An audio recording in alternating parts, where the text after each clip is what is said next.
Need a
Fuck.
If you're a broke boy, just say so. All right, we're gonna take a look at this. A broke boy, just say so. All right, we're gonna take a look at this. So Pokimane did come out with an update regarding her cookie brand. Pokimane on why she stepped away from her cookie company. Here we go. Let's watch it. Wait, context from a couple months ago. And I think I've uncovered something. I think this company secretly went out of business. Oh. But they don't want people to know, because obviously that would be a big deal on YouTube if everyone found out that Pokimane's cookie. Not only that, the CEO and co-founder, along with Pokimane, was just hired as COO for Jones Soda on the 8th. Mina Snacks is dead. Wow. Selling overpriced shitty cookies doesn't make a good business model. I'm like, oh my god, $28 for cookies? It's 4 bags. That's $7 a bag. I know math is hard when you're an idiot, but like, if you're a broke boy, just say so. Last but not least, the cookies company, which I launched like 2-3 years ago. Unfortunately, the launch for that did not go as we planned. You're welcome. But let's go into the lesson right away. It taught me that what it means to be a content creator is very, very, very different than a business than what owner. it means to be a business. That's right. There are certain Yeah. things that most businesses can get away with that you cannot do if you are creator backed. And so as soon as I realized, No, see, this is like you're actually retarded. If you didn't have the celebrity endorsement of the cookies, you wouldn't have sold any of the cookies because they came out and they were an inferior product on the market. We basically made this brand because why are there not more snacks that are simply healthy, tasty? Then got exposed that there's actually cookies from Costco called Midnight Mini Cookies, which had the exact same nutritional values as these cookies were only $10 for 14 ounces. Pokimane's cookies were 16 ounces, was $28. This concept that you have that, well, the real problem was because you said something or you did something. If the product was good, then the product would be successful. Like, if you look at a lot of creator brands that actually sell good products, you'll see that they're mostly successful. Like Starforge started out as a creator brand, and you know what happened? We had a problem with the pricing with the PCs, and the night that happened, the night we announced the pricing, we had everybody get into a call, everybody was there, and we fixed it, and it got better. She thinks that if it wasn't for, you know, maybe the controversy surrounding it, that bringing an inferior or worse product to market would have caused you to be less successful. No, the only reason why it was successful at all, anybody was talking about to begin with, was because of the fact that, you know, they were creator pushed. well, maybe this isn't the right time for me to be the face of a product. I stepped away from the company and I let them just continue operating as they please. And yeah, that was 2 or 3 years ago. I think they might have started winding down since then, but I haven't really had much involvement since the launch. Last but not So you didn't have any involvement since the launch, so you just fucked it up and left? Good job. Jesus, she has such a patronizing, obnoxious way of speaking, doesn't she? And so it was never her cookie company? I don't know, man. I have no idea. And we hate the rich. Aren't you the rich? No! He was in prison, but he had a hell experience where he had a vision that an entity pulled him to hell. He even had to draw something he saw in hell when he came live. This is an experience I want you to hear for yourself. We are going to see it in 2 parts. So part 1, and then we'll come to the part 2. So I want you to stay put. Listen to all that was happening in hell. The experiences people go through, and the torment and the torture. I don't want to bore you. I want us to just go into it. If this video blesses you, I want you to like it. Leave a comment, possibly share with somebody as we spread the gospel of Jesus Christ. And why we need to work out our salvation with fear and trembling. Let's quickly go into it. Beloved, if you are seeing us for the first time, kindly subscribe to this channel, for you'll be notified anytime we post our videos. Let's go into it right now. Boom, open up, and one of them was like 6 inches shorter than the other one. And them eyes, I kid you not, were this big. And they were yellow, orange, and had like, and it's like they were uranium or something. They looked almost like they went around the side. They looked like a giant, crazy reptile creature, even though all I could see was their eyes. The eyes did not light up anything in the cell. It didn't light up their facial features, nothing. Just their eyeballs opened up, and I knew that they just were like, I woke them up, because I'm laying on the floor going, Lord, I'm a Christian. What? Jesus, I'm screaming, and these eyes open up in the blackness, and they're looking down about 4 foot off the ground, and I remember looking up at their eyes, and their eyes were like digital, like focusing in, and they kept going lower and lower and lower. I realized if I was to reach my hand out, I could grab their ankle or their toe. They're standing in this cell, these giant, whatever they were, demon, whatever they were, all I could see is their eyes. And I put my other hand, I'm leaning up on one elbow, and I put this hand in my mouth because my teeth are literally rattling. I'm so scared. And these eyes keep going lower and lower and lower, and they're focusing in on me. If he would have just put his foot out, he would have kicked me, whatever they were. Next thing you know, something grabs me from behind. I feel it wrap right around me, like, ooh, and lifts me straight up. And I'm flying backwards through the air. Another thing, it was like a vacuum. When I was in there, there was zero sound of the atmosphere, nothing. It was like a vacuum, silent. Them creatures never made even uttered a sound. It never, nothing. All I could hear was my own voice screaming in my head, or with my mouth. I don't know. I couldn't see nothing blackness. The only thing to this point I've seen is eyeballs, but yet I knew I was in a tiny little cell with them, and they didn't even have enough room to lay down. They were standing in this cell. Something grabs me right up and go right through the ceiling or roof, whatever. Next thing you know, I'm 100 yards away, flying through the air backwards, because something has me, and I can feel it holding me, and it's not hurting me. Some people say they smell sulfur. I didn't smell nothing. But I knew I was in hell under the earth. I knew I was deep under the earth in hell. And 20 seconds ago, I was in my cell in prison. So, beloved, let's watch the part 2. And 20 seconds ago, I was in my cell in prison. So anyways, we're flying through the air, and I see where I just came from. And somehow it's all black, but somehow I could see this rectangle prison stretching as far as the eye could see. I could see further, and I seen, it was like 4 stories high. It was like a black, medieval look. But I knew that's where I just came from, and there were these huge, like, stone steps going up the front of it, like to the 2nd floor or something. But we kept going away from it. Next thing you know, I can't see nothing again.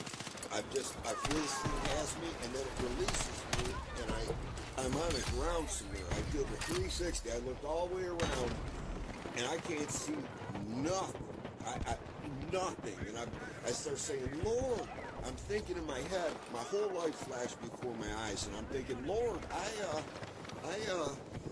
I went soul winning as a kid. I went to church not 3 times. It was Sunday morning, Sunday night, Wednesday evening. I said, Lord, I went to a Christian school till the 7th grade. I picture a ribbon I got in Sunday school for learning the most verses. All this stuff was going through my head, and my whole life was flashing before my eyes. I said, my mom, my dad, my brothers, I'll never see them again. And you think you know what eternity feels like mentally? No. I felt it. I felt what eternity. I knew I was separated from God. I knew I must have died in my brain aneurysm or something in my cell. I knew I was in hell, and I knew I would never, ever get another chance. And when my senses were so heightened, everything. Next thing you know, as I'm freaking out, that being grabs me from behind again, and it felt like it lifted me maybe 15 feet off the ground, and we start going forward. And off in the distance, I see this little glimmering white light, and I'm leaving a lot of details out. I'm trying to get through this. This ain't my cup of tea doing these. I see this glimmer of light, like a galaxy in the middle of blackness, and we're flying towards it. And the whole time I'm screaming. I'm screaming like I've never screamed. God, please, Jesus, Jesus, I'm saved. What? I could not. I was screaming for him, and the more I was saying good things I've done, the tighter that grip got on me, and the faster we went, until the point where I could feel it like shaking me. It was like shaking me, man. And I still couldn't understand. Now that white thing I seen in the distance, we're getting closer. It's getting bigger because we're getting closer to it. I'm not a very good artist, but I tried to paint it. And the camera shows everything backwards. But as we're coming in, long story short, I seen like this never-ending huge wall miles away in the background. The sky looked maybe like it was 400 feet high, so these blackish clouds. And there was this gigantic pole that would make a redwood look like a toothpick. I kid you not, in the center, with a steel collar around the bottom of it. And I all of a sudden could hear chains like I've never heard before. Chains galore.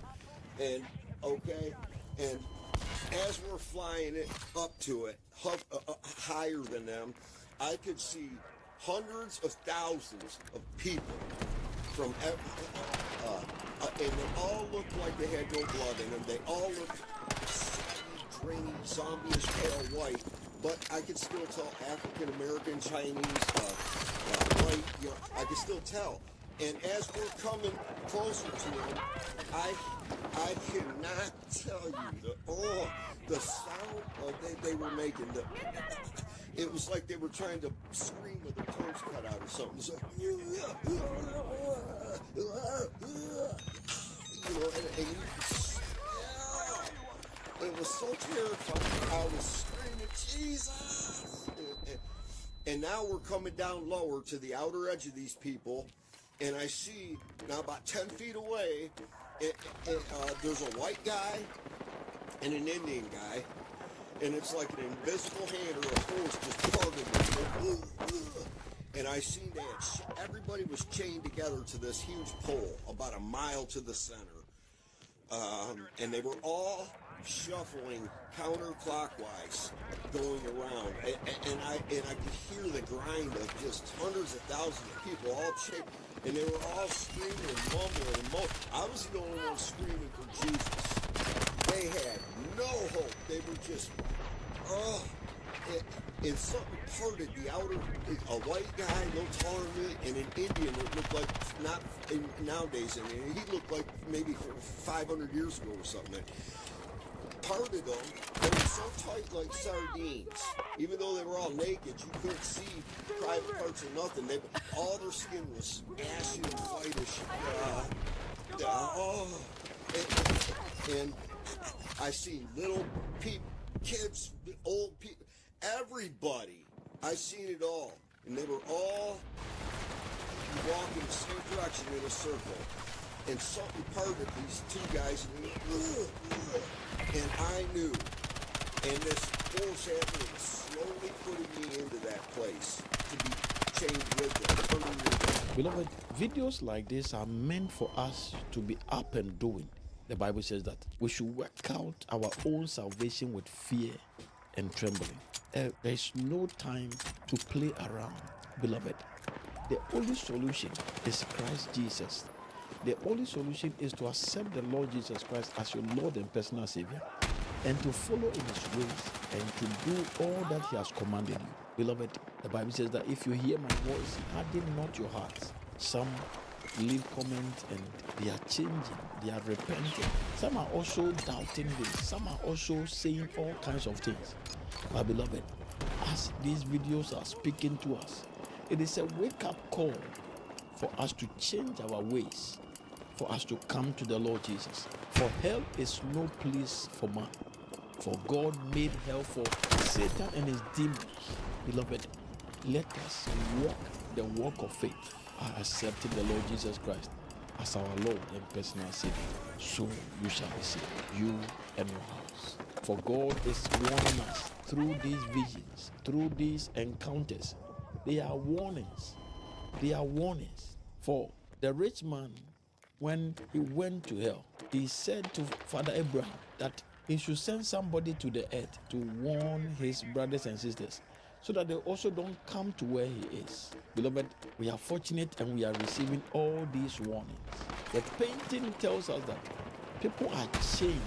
The drawing he drew shows that people are chained. People are in torment and people are in torture, endless torture.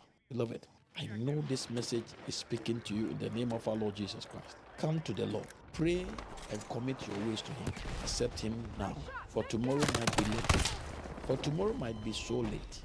Accept Christ Jesus today. God bless you. If this video blesses your life, I want you to like it, leave a comment, and as well share to somebody. If you are yet to subscribe to this channel, please don't hesitate. Join this beautiful family of God in the name of Jesus. Let's meet in the next one. Didn't have anything else happen that night, and I haven't seen one since or had anything happen to me since. But what was weird was that tree line that it was walking down. It only goes down for like maybe another quarter mile, and then the parking lot ends, and then it butts up against the back of the strip mall. And there's like a Dollar General, Dollar Tree. There's like a Mexican restaurant in the parking lot, a Rent-A-Center. You know, it butts up to the back of one of those. So I don't know where it was going. Like, there's nowhere for it to go back there. Well, you know, I do get reports of, and which is it's kind of odd, okay? Because when we think of Dogman, we think of, a lot of people get this eerie, like you said, demonic type feeling. So that it's almost not like just this regular animal out there. It's something extra, okay? But then you hear that these things, they find them by like trash dumpsters, like digging in the trash. You know, eating roadkill. Or eating roadkill, which you would think is like, and I don't know, you know, this is kind of dumb, but you'd think it's like beneath something that gives off this aura of power and evilness. You know, you think it would, you know, somebody be serving at dinner on a silver platter. It wouldn't be. So it doesn't. I mean, it doesn't surprise me. Like, who knows what it? Maybe it was going down there to, you know, get whatever was left over from the Mexican restaurant. You know what I'm saying? I mean, yeah, it could have been, because those dumpsters were right down there too. You know. So did you? So when it's now, I know you took off. You didn't wait very long, but did you hear it making any noise as it was walking away, or not? No, I didn't hear it. Like, I've heard people tell stories about when it stands up, they hear like bones cracking or popping or whatever. I didn't hear any noise. That's just me. That's just me getting, like when you were saying, you know, a human can get up effortlessly, and there's no, like, I couldn't get up effortlessly. Like, my bones are cracking right now just thinking about it. Yeah.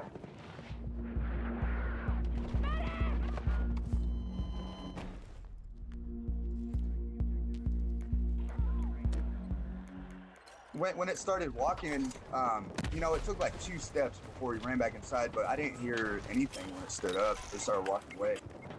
So what made your son think to look back? Like, did you ever ask him about that, or did he ever say what got his attention to look back and look and check out? I've never asked him that, but he's a curious kid, you know. So, and he had the flashlight. My guess is he was just doing like one last little scan of the woods before we went back inside when he found it. But the thing is, our son, he denied it for like the first year and a half. Like, me and my wife would be talking about it, and then he would be like, "Oh, that never happened. It was this or that," you know. And which I understood it, which is why I never pressed the issue with him, you know, because me and my wife know exactly what it was and what we saw. It wasn't until recently, within the last like 6 months, to where he'd be like, I know what we saw. He's like, I know it's Dog Man. But then the next day, he'll come in or he'll hop in the car with me and I'll have a Dog Man podcast playing and I'll shut it off, you know, play something else when he's in the car. But that first little bit will play and he'd be like, oh, so those guys saw a bear. You know, and so like he still jokes about it. You know, so he's, because he was 13 when that happened and he's 15 now. So, but he's slowly coming to grips with it. But I mean, to be that age and to see that and to go through that, like I understand where he's coming from. He's trying to, you know, come to terms with what happened. Yeah, it's a lot of trauma for. I mean, and you see that in kids a lot. Whether no matter what the trauma is, they will suppress it because a lot of times facing the truth, you know, whether it's some kind of abuse or some kind of, you know, other societal issue that they're facing, that if they, you know, if they have to come to grips with it, it's going to be pretty tough. And then your peer group, I mean, those dudes at school don't want to hear that he saw some Dog Man. You know what I'm saying? They're going to give him crap. They're going to give him crap. I mean, we went through the same thing with the judge on our show. Had an experience when we were teenagers too, not much older than what your son is now. And he didn't tell us. And because of that very reason, you know, so he suppressed that part too, which I guess everybody has a different way of dealing with that sort of thing. And which really, so it really, you know, you being in the Marine Corps in an infantry, right? An infantry. Yeah. Right? Yeah. So you're trained. I mean, you're trained to be alert, be aware.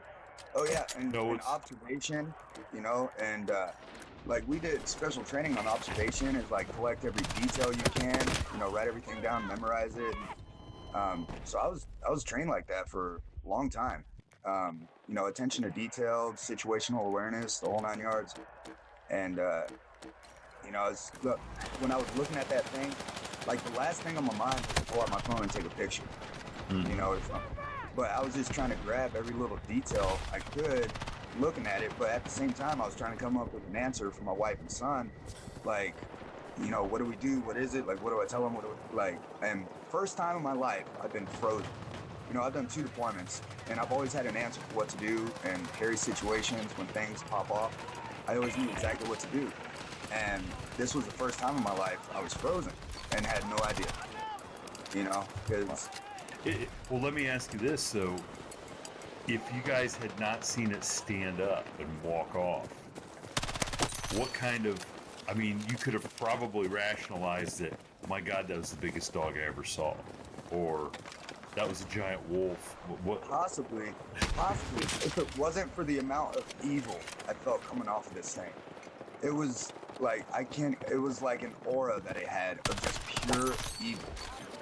And I've seen bears, I've seen coyotes. Coyotes attack my dog when I used to walk by the river. You know, I used to have to walk out for coyotes and take a little 22 with me, and you know, and I've seen wildlife. I know what wildlife is, but this thing was just emanating fear. It had an aura that just, like, it hit you like an arrow and just, like, paralyzed you. That's why I know it wasn't natural, you know?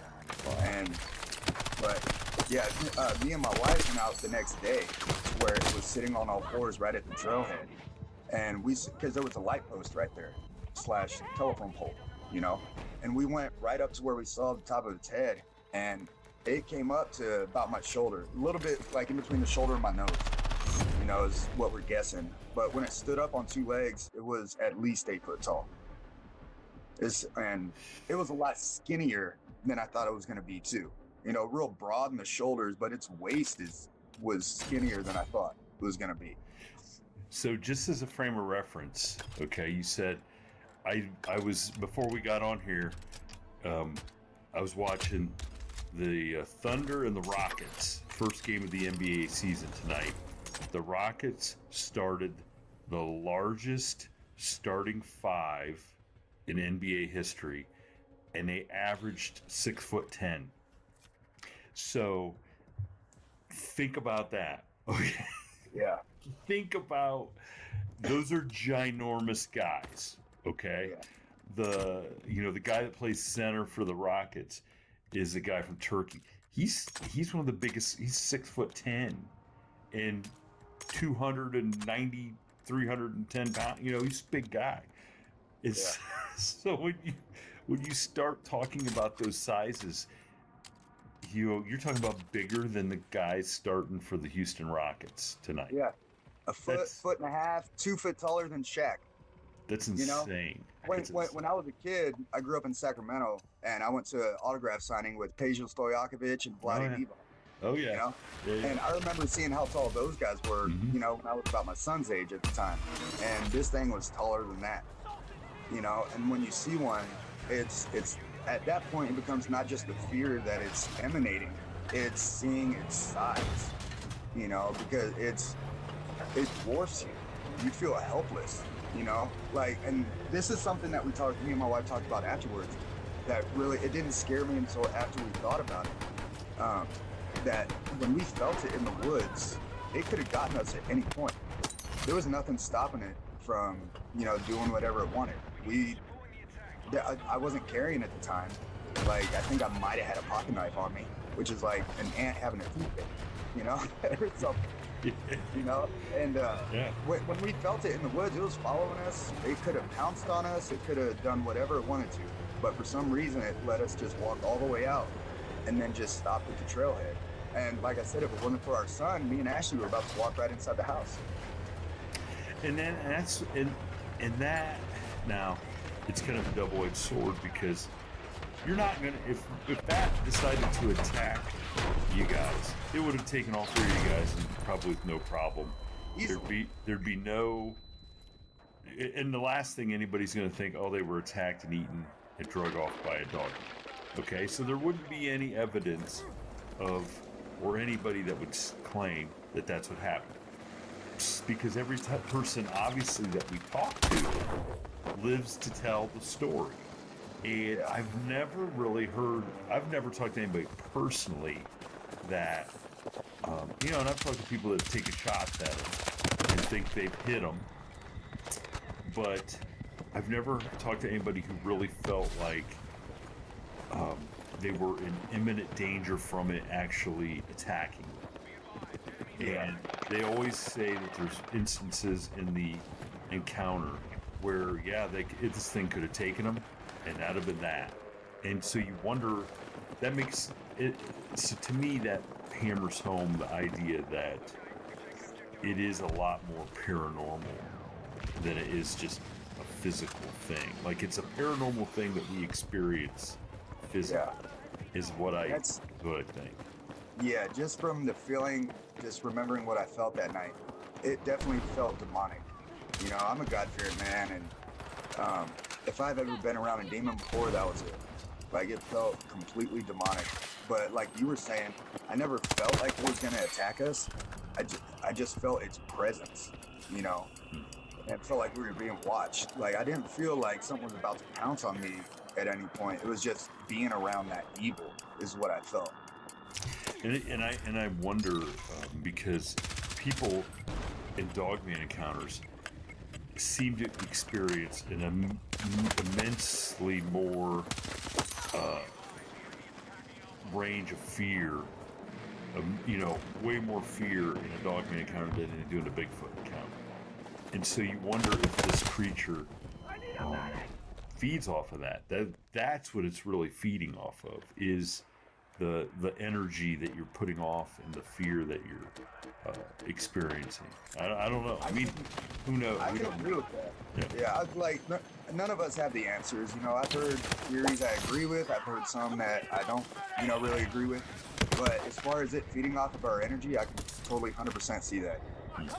Because I've heard about, you know, a dogman scaring somebody and them having an encounter, and then it smirks at it, you know, and then takes off.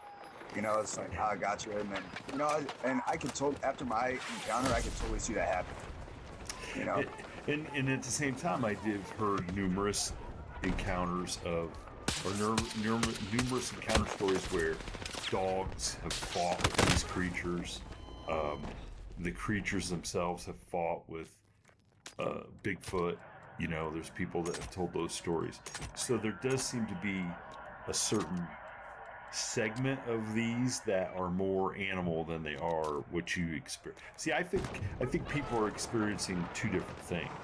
I think people are experiencing a spiritual, supernatural thing, like maybe you guys, and what the judge did. And then, like, if you're out, there's stories about guys out coon hunting, where the coon dogs go after these things, and so that has to be a physical thing, out there, like it's an animal. So I don't know. Yeah, I don't know. I have no idea, and I'm not going out there to test any theory. You know what I'm saying? Yeah. It's like, maybe, I don't know, I'm just throwing this out there. Maybe it could be a demon manifesting itself in some way, and then when it manifests in a physical form, it has certain limitations that render it to more animalistic, things that it has to do. I don't know. Like, I've thought about that before too. Maybe it has to, like, lessen itself somehow and become, in order to materialize, has to become more animalistic. That's interesting. That's a very interesting take on it. And the worst part of it is the trauma your son's going through, and then your wife was on talking to me a little bit before, and like you guys didn't ask for this. It wasn't like you were out looking for Bigfoot or Dogman. You're just out doing like something for your kid, and just a stroll through the probably that you had done dozens, if not 100 times, all the time. And you didn't, and she was still shook up from it. And you're shook up, like you got shook up last night telling me the story, and you're shook up now telling me, and I can't imagine it. So, yeah, I'm glad that you feel comfortable enough to come on and share it, because that's a frightening story, especially with your wife and son. It's one thing for you to do it and experience it. It's another thing to know, like, man, my wife and son are here, and how am I going to protect them? Yeah, it took me, a couple years just to, start calling a podcast or two. Just to process it all, just to get my thoughts in order about what it was, and then, what danger we were in, and, what I'm going to do better, what I could have done better next. I'm still blaming myself for putting my family in that situation in a certain way, How do you expect that, though, in a little patch of woods in an apartment complex? It's like I should have had my pistol on me. I should have, So, like, I don't know. That's just me beating myself up over it. I still feel a little bit of guilt, for not having the answers. And I don't know. It's kind of hard to explain. But now I don't go into the woods, unarmed anymore. Learn my lesson. Well, don't feel bad. Nobody really has the answers. And there's people that are out here doing lots of research, and I think the Dogman stuff is way different than Bigfoot. I think you can go find a habitat where Bigfoot is and where you could have a chance to see it again or whatever. I don't think that's the case with Dogman. I don't think Dogman's hanging out in the same places all the time, and and I think I just don't think people keeps leaving comments, oh, when are we going to get a great video or a great picture of this? I don't think we are, unless it's off a trail cam or security footage, because anybody I've heard is worried about living rather than worried about taking pictures. Yeah, like I said, that was the last thing on my mind, was taking out my phone, and like the feelings you get, you're in such a state of shock, a state of fear. You're feeling things off this animal. You're worried about the people that you're with, your loved ones around you. There's so many other things going through your mind. Like, the last thing you're thinking of is pulling out a cell phone.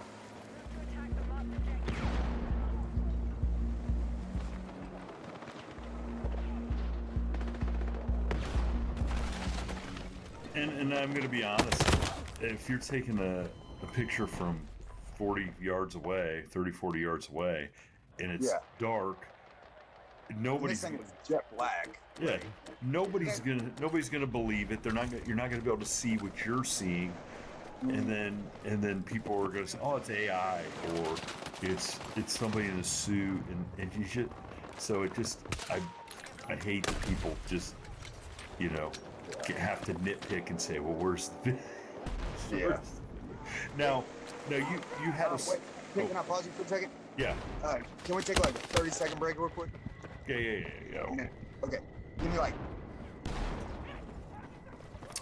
Okay, so your wife, so after this incident, you and your wife were talking, and she actually had an experience when she was younger in Michigan, right? That kind of made you guys reevaluate.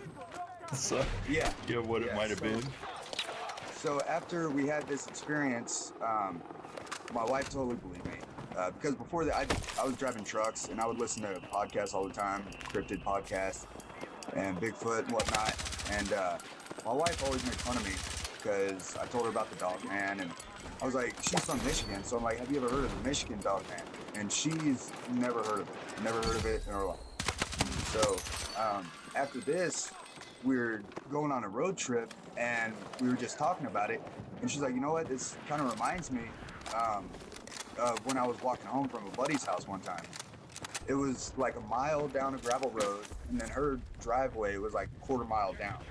And so she was leaving her buddy's house. He's like, I can give you a ride if you want. She's like, no, it's fine, it's not that far. And she was walking down this gravel road, and she heard something in the trees, like pouncing.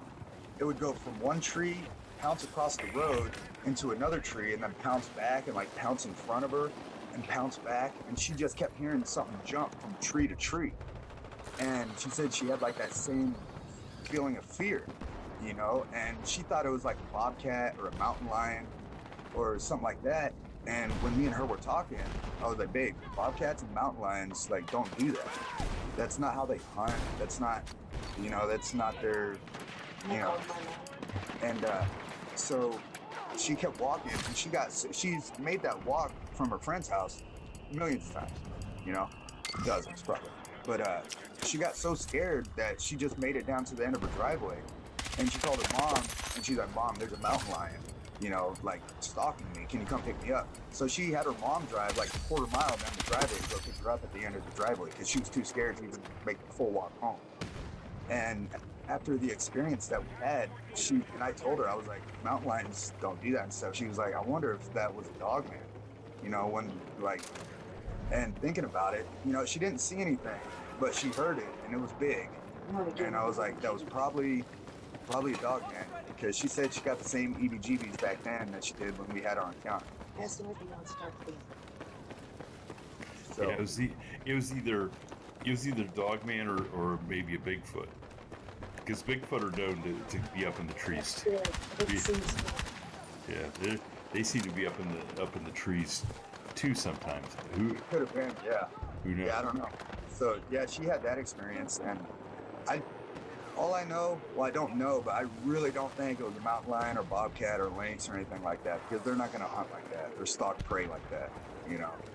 So yeah. I think they'd already done pounced and ate her. Yeah, and she had walked like a mile down the road already, you know. But yeah, then my son had a couple of experiences over this last summer that are possibly connected to our encounter. Over the summer, he went to go stay with my wife's sister, and she lives in Kentucky, and she has a bunch of property, has a couple horses, has a huge pasture, has a garden at home, a couple ATVs. Her husband has like some project cars and stuff. So she wanted to visit with her nephew. So we're like, yeah, you know, you can go out there for like a month. And she said that was fine. So we drove him out to Kentucky. And about 2 weeks after he had stayed there, we got a call from my wife's sister. And at the back of the pasture is like this huge slope. You know, it goes down for a good ways. And she called and said one of the horses got like rolled down this slope. And I wasn't talking to her sister at the time, but from what I gathered, this horse was like tumbling down this slope. And the horses never go back there. Like, they're smart creatures. They know not to go back there. Something like that can happen. So, and they're big, heavy, 900,000, 1,100-pound creatures. And so something happened. And at first, when she first told us that, you know, Dogman wasn't even in my head. You know, I was like, oh, horse slips, mishap, you know, something. But what got me was about a week after that, she called back and said that one of her horses had gotten attacked, and it had like 4 gashes down the side of its face, like down its neck. And luckily, the horse made a full recovery. And so, but the horse, when it first got attacked, she called and said that it got attacked by a coyote. But then we saw it and we're like, that's not a coyote. Coyotes don't do that. And then she told us in private, she was like, I know for a fact it was a coyote. And so then we told her about our encounter with the dog man, and she believes us, and she believes that it could be related. But what gets me is that our son was the first one to see it in Oklahoma. And it was sniffing in the air and everything. And so I was wondering, like, if it got his scent. Like, because I've heard that they might migrate or something, so I'm not sure if it got his scent and then, you know, followed him all the way to Kentucky, or if it might be a different one. Because this is just this past summer. This was like July. So it was like 2 years after that last. Yeah. Site. Yeah. And you wonder though if it's like a supernatural type thing, if it is like its essence or whatever followed. Yeah. You know, I look. There's so many ways you can skin this cat, so to speak. Yeah. As far as like what's possible, because it seems like anything's possible. Yeah. You know what I'm saying? And like when it comes to horses, I mean, there's no way a coyote is even like our pleasure horse. Like it's not a great big horse, but it's still a big horse. And coyotes around here are like 60 pounds. You know, if a coyote at 60 pounds tried to mess with this horse would stomp a mud hole. That was my thought too. Yeah. He trampled him, and the gashes, it was going down like behind its eye, and then like down to its neck, and like 4 gashes. And I'm like, coyotes get 40, 50, 60 pounds on like the heavy end. You know, I was like, there's no way. Even if you think it was a coyote, that coyote would have had to jump up all the way to its head, drag it. Its paw isn't even big enough to make gashes like that. And the theory is, and we've talked about this before, is like coyotes are pack animals and they hunt in packs a lot of the time, and they all like attack something together because they don't want to get injured and not be able to run with the pack is the saying. And so I don't think for one second. Now, would a bear do that to a horse? Maybe, but I don't. This was north central Kentucky.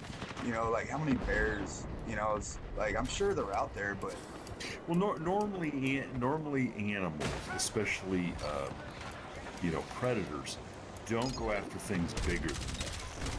Yeah, that's the thing. Is they attack something they know they can take down and handle, and I don't know. And you know, look, we've gotten so many stories from the Appalachian mountains and the Daniel Boone National Forest and everything in Kentucky. Like, there's seems to be dogmen out there. Yeah, you know what I'm saying. And it's weird that these 2 incidents occurred within like a week or 2 of each other. You know, the horse getting rolled down the hill, and then I think it was a week and a half, 2 weeks later, the horse, they go out in the morning, the horse has gashes down its side, you know? And there's 2 horses in that barn that roam the pasture too, so it's not like they're alone, you know? Oh yeah. They're and that's why you never have a singular horse. They don't. First of all, they don't like being alone. They're social kind of creatures. So if you've got 2 out there, they're going to take care of each other, you know. Yeah. And I don't know. I have no idea. Yeah, it's weird, you know. But like I said, now we're in north central Arkansas, so we don't live in Oklahoma anymore. And since we've been living here, we haven't had anything happen, and I really hope it stays that way. You know, before I had my encounter, you know, Sasquatch I believed in, I still do, never seen one. Never had anything happen to me before this. And I heard about Dogman, And I was always on the fence about it because I was like, there's no way something like that could exist. But then I would listen to story after story after story and the similarities, and I was like, everybody can't be making something up, you know, with so many similarities. It's like, I really hope I don't ever, and I kind of wanted to see one back then, and I really hope I never ever see one again. Like, it is the most frightening experience of my life. Anybody that says that they want to see one, I used to think the same thing, but it'll change you. You know, it really, really will. And I have no doubt. I mean, I've talked to so many people that it has changed. You know what I'm saying? Like it really affects them. It's a, you know, it is, you know, a life-changing experience to say the least, and not in a good way. You know, because then you're faced with the reality that monsters exist. Yeah, and they're real, and it's kind of ruined camping for me. You know, I'm a lot more nervous and jittery in the woods. Like, growing up, we used to go out to, like, the Sierra Nevadas and Lake Tahoe and stuff, not go to just regular campsites or campgrounds. We'd go hiking in the woods by ourselves and just pitch a tent out in the middle of nowhere. You know, there's no way in hell I'd do that now. You know, it if we go camping, it's going to be, like, at a state park right off the highway. You know, I'm not hiking in the woods to go camp out in the middle of nowhere anymore. You know, it's, maybe I'll get over it one day. I don't know. Not anytime soon, but I'm not. If you start to get over it, you got my number. Just give me a call. I'll remind you that to not get over it. That's the one. That's the one to not get over it. Yeah, I know. Well, I appreciate you sending me an email. I appreciate you listening to the show. I really thank you and your wife for talking to me earlier, and it's, you know, it's an experience that I know it's hard to share, it's hard to go through, but I appreciate it. I know everybody listening who's out there who's had an experience and maybe not shared it yet. This sort of thing helps. You know, it really does help. I don't know that we're ever going to get any answers on this, but it does. I don't know. It does. Does I think help? Yeah, just be careful when you're out in the woods. You know, there are things out there. You know, so always keep your head on a swivel. You know. Yeah. That's all I can say. You know, just be careful. Yeah. Well, thanks, Adam. Thanks again. Thank you so much for having me on. Thank you for the opportunity. It was my pleasure. Thank you for tuning in to this week's episode of the From the Shadows podcast. Until next time, never shy away from the darkness or what may be lurking in the shadows. We are out. God only knows what's hiding in our shadows.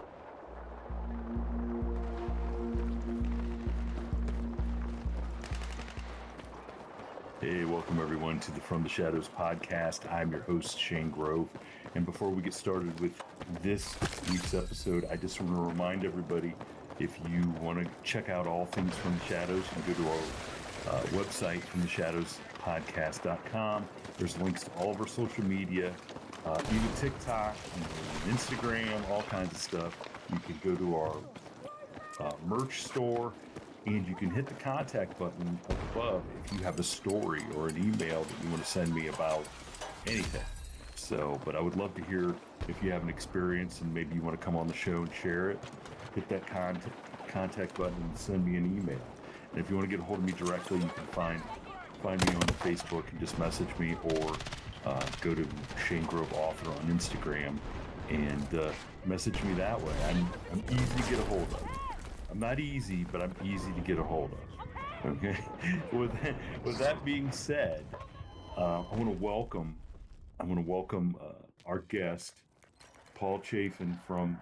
Did I say your last name right? I didn't ever even ask. Yeah. How about that? Paul Chafin, from deep in the heart of the Appalachian Mountains, the purveyor of the Kentucky Dogman Project on Facebook and YouTube. And welcome to the show, Paul. Hey, everybody.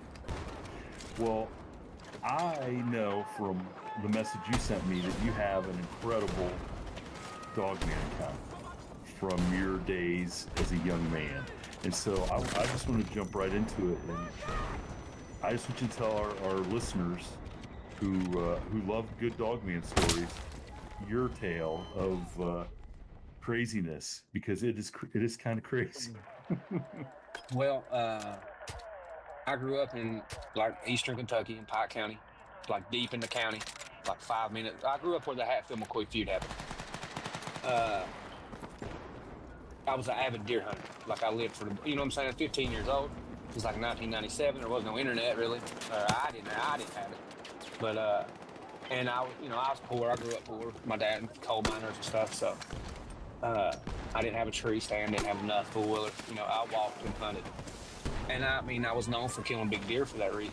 I've killed some big deer. And me and my dad had, this was like the beginning of rifle season in November. And that night we planned on, the next morning going hunting, and we both woke up late, and he said he wasn't going.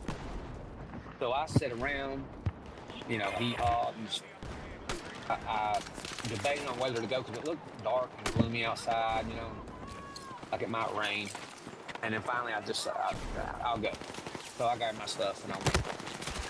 So I went up to the top of the mountain, where I usually went, and instead of going out where I would normally go when I got up there, I went out a different way. I've been out there before, but I hadn't been out there that year, or I don't think the year before either. But I was like, I'll walk out here. And it was a ridge. I walked a ridge line. Long way, too. And you just have to know that where I'm from, the sun don't come up until 10 o'clock, and it goes down at 3. You know what I mean? Like we're in between Because you're in the holler. Yeah. So I got back on the mountain and I sit down and I cleared me a spot off, and I sit down up against the tree, like you do. And I was just sitting there. I think I blew it. I put out some scent and stuff, and I sit there and fell asleep. I was up against that tree and fell asleep. And when I woke up, I realized, I panicked because I didn't have a flashlight with me. I didn't have nothing, and I knew that it was going to take me longer to get home than the daylight I had left. So, and up until this point, I had never had any encounter with anything to make me worry about this. I used to coon hunt with my uncles all the time. Just was in the woods all the time at nighttime, and nothing ever made me think about anything like this.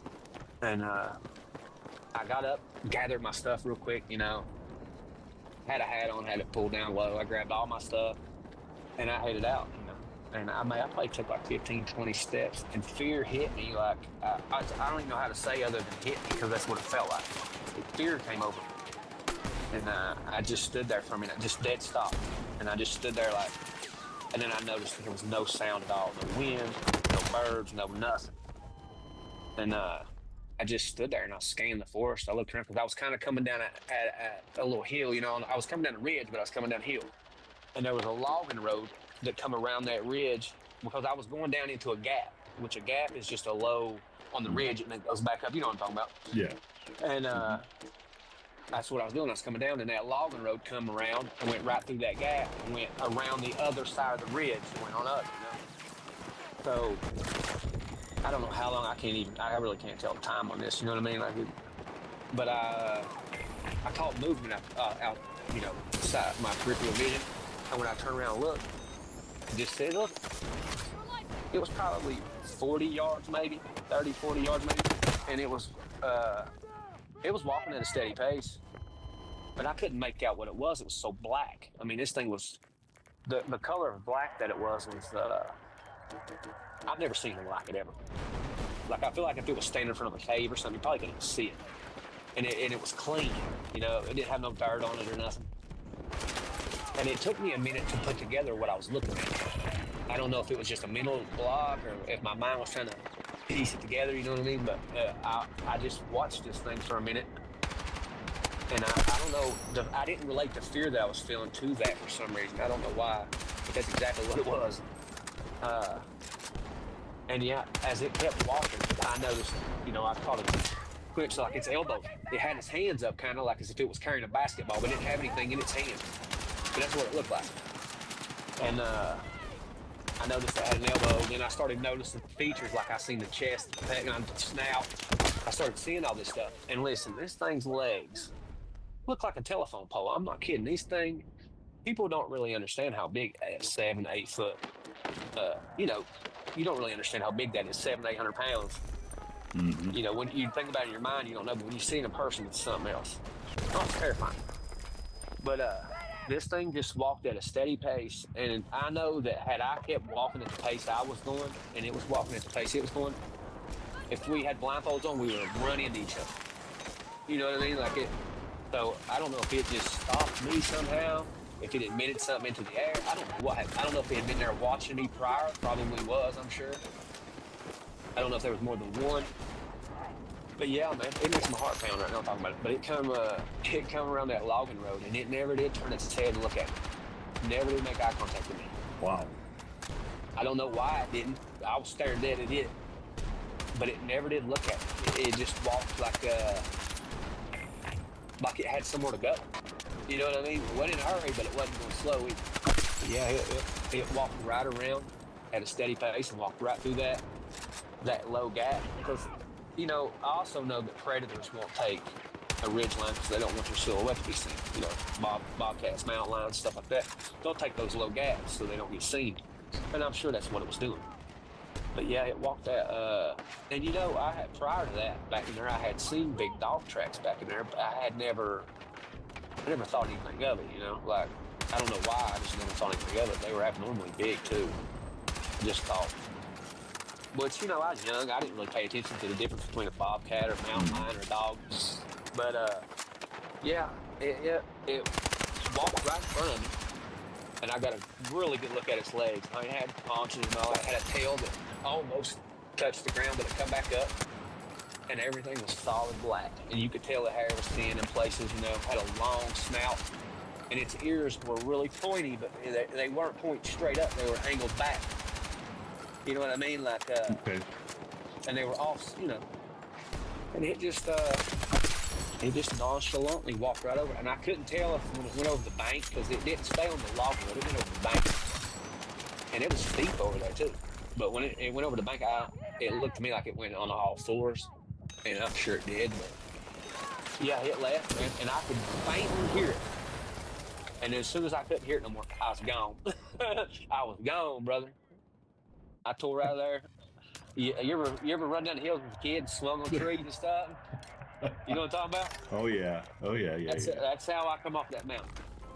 I made it home for a dog. Now, was there any? Okay, so it's 1997, right? Is that Yeah. what you said? Yeah. So there's no frame of reference in 1997. Like, what did you think you were seeing at that point in time? I thought exactly what you would think. I thought one of my neighbors, somebody's a werewolf or something. The only place I had ever seen anything like that's on a movie, you know, and I never dreamed in my life that anything like that was real. And the day before, if somebody had told me they seen one, I probably would have laughed, you know, not to their face, but, you know, I thought, yeah, okay, you know. But now I'm here to tell you, you never speak again. They're out there. Well, did you, at any point in time, did you ever think about raising your rifle? No, never crossed my mind. It wouldn't have done no good. And I was hunting with a shotgun that day too. Plus, you know, in the mountains, I just never did hunt with a high-powered rifle because there's so much brush, you know. Everything you shoot is probably going to be a brush shot, so I want something that's going to blow the trees down and turn away. You know what I mean? So, I got you. Yeah, so, I had the firepower. You know, I could have put a hole in it big as my fist, but I still don't think it would have done any good. I don't think it would have put it down. So thinking back on it, why do you think you didn't raise that gun and fire? I think just the size of it, man, was just shocking to me. Like, you know, that gun just looked to me. I just don't think that gun. I didn't even think about it at the time, but now thinking back, I just don't think that gun would have helped me any. Probably would have caused me more problems. Yeah, probably. From all the experiences and sightings I've heard, it sounds like people don't feel like, and at the time you probably didn't think of it, but do you suppose there was more than one? I don't know, man. That's what worries me, you know. I don't know. But, for like copperheads, you know, there's one, there's another, you know. And I believe, like, you know, even Bigfoot, like, these things are, I don't think they go anywhere that's not planned. And I never did get the feeling, for whatever reason, that thing was from there. I just never felt, I don't even know what that means, but I just never felt like that thing was from there. Like it was just moving passing through. Yeah. Now, because I know you've done a lot of research and going out, looking for these things since. Now, are you certain that what you were seeing wasn't a Bigfoot? No, I'm positive it wasn't no Bigfoot. This thing had a snout. I mean, its snout was 7-8 inches long. This thing's huge. I don't know. I couldn't see the teeth, but I can imagine what they look like. They had to have been, as big as it was, its teeth had to have been 3-4 inches long. So when you get home, my dad. Do you told him? My dad and them drank a lot. His friends would come up. We had a pool table and stuff, and they drank a lot. And I told my dad, well, they laughed and stuff, just like I figured they. I didn't think they would. I thought people want to know this, you know what I mean? But I told them, and they laughed. So I guess, and even my friends, a couple friends I did tell, like they, yeah, whatever, so. But this was I didn't do any drugs, you know what I'm saying? I wasn't high, I didn't drink. So, yeah, I just got a bad taste in my mouth for talking about it. So, me thinking that there was a bunch of these things running around just never crossed my mind, That's why I never, thought about researching or looking into it or trying to follow it. You know what I mean? I just never, I literally thought that somebody around the area was probably a werewolf. What else would Yeah, I mean, that's what we were, growing up in the 70s, 80s, and 90s. I mean, to that point, that's what you were trained to think by Hollywood, is... Well, just like older people, older than me, like people who used to Lon Chaney, you know what I mean? Yeah. Yeah. That type of werewolf. Me, I was Bad Moon and all that stuff, so. Werewolf of London. The American Werewolf in London type, Silver Bullet. And like you were saying earlier, man, like I've had, even my friend Kurt Stokes, when he took me down to that area, because he's the one who showed me that area in the Daniel Boone. When he took me down there, we were sitting there talking, because we were going to stay the night. And he was like, because we were going to stay in the car. And he's like, he said, when they start touching the car, I said, oh, well, what? I said, they touch your vehicle? We went and got a motel. You know what I mean? I'm not staying out there, man. I don't need proof. I know they're there. You know what I mean? I don't need to see them. I know. Start touching you. Go out, listen, you go into the Daniel Boone National Forest and roll your window down and turn your headlights off and see how long you sit there with your window down. No, I'm not going to do it. You can't see if something's at your window or not? No. It gives me chills thinking about it right now. I couldn't do it, man.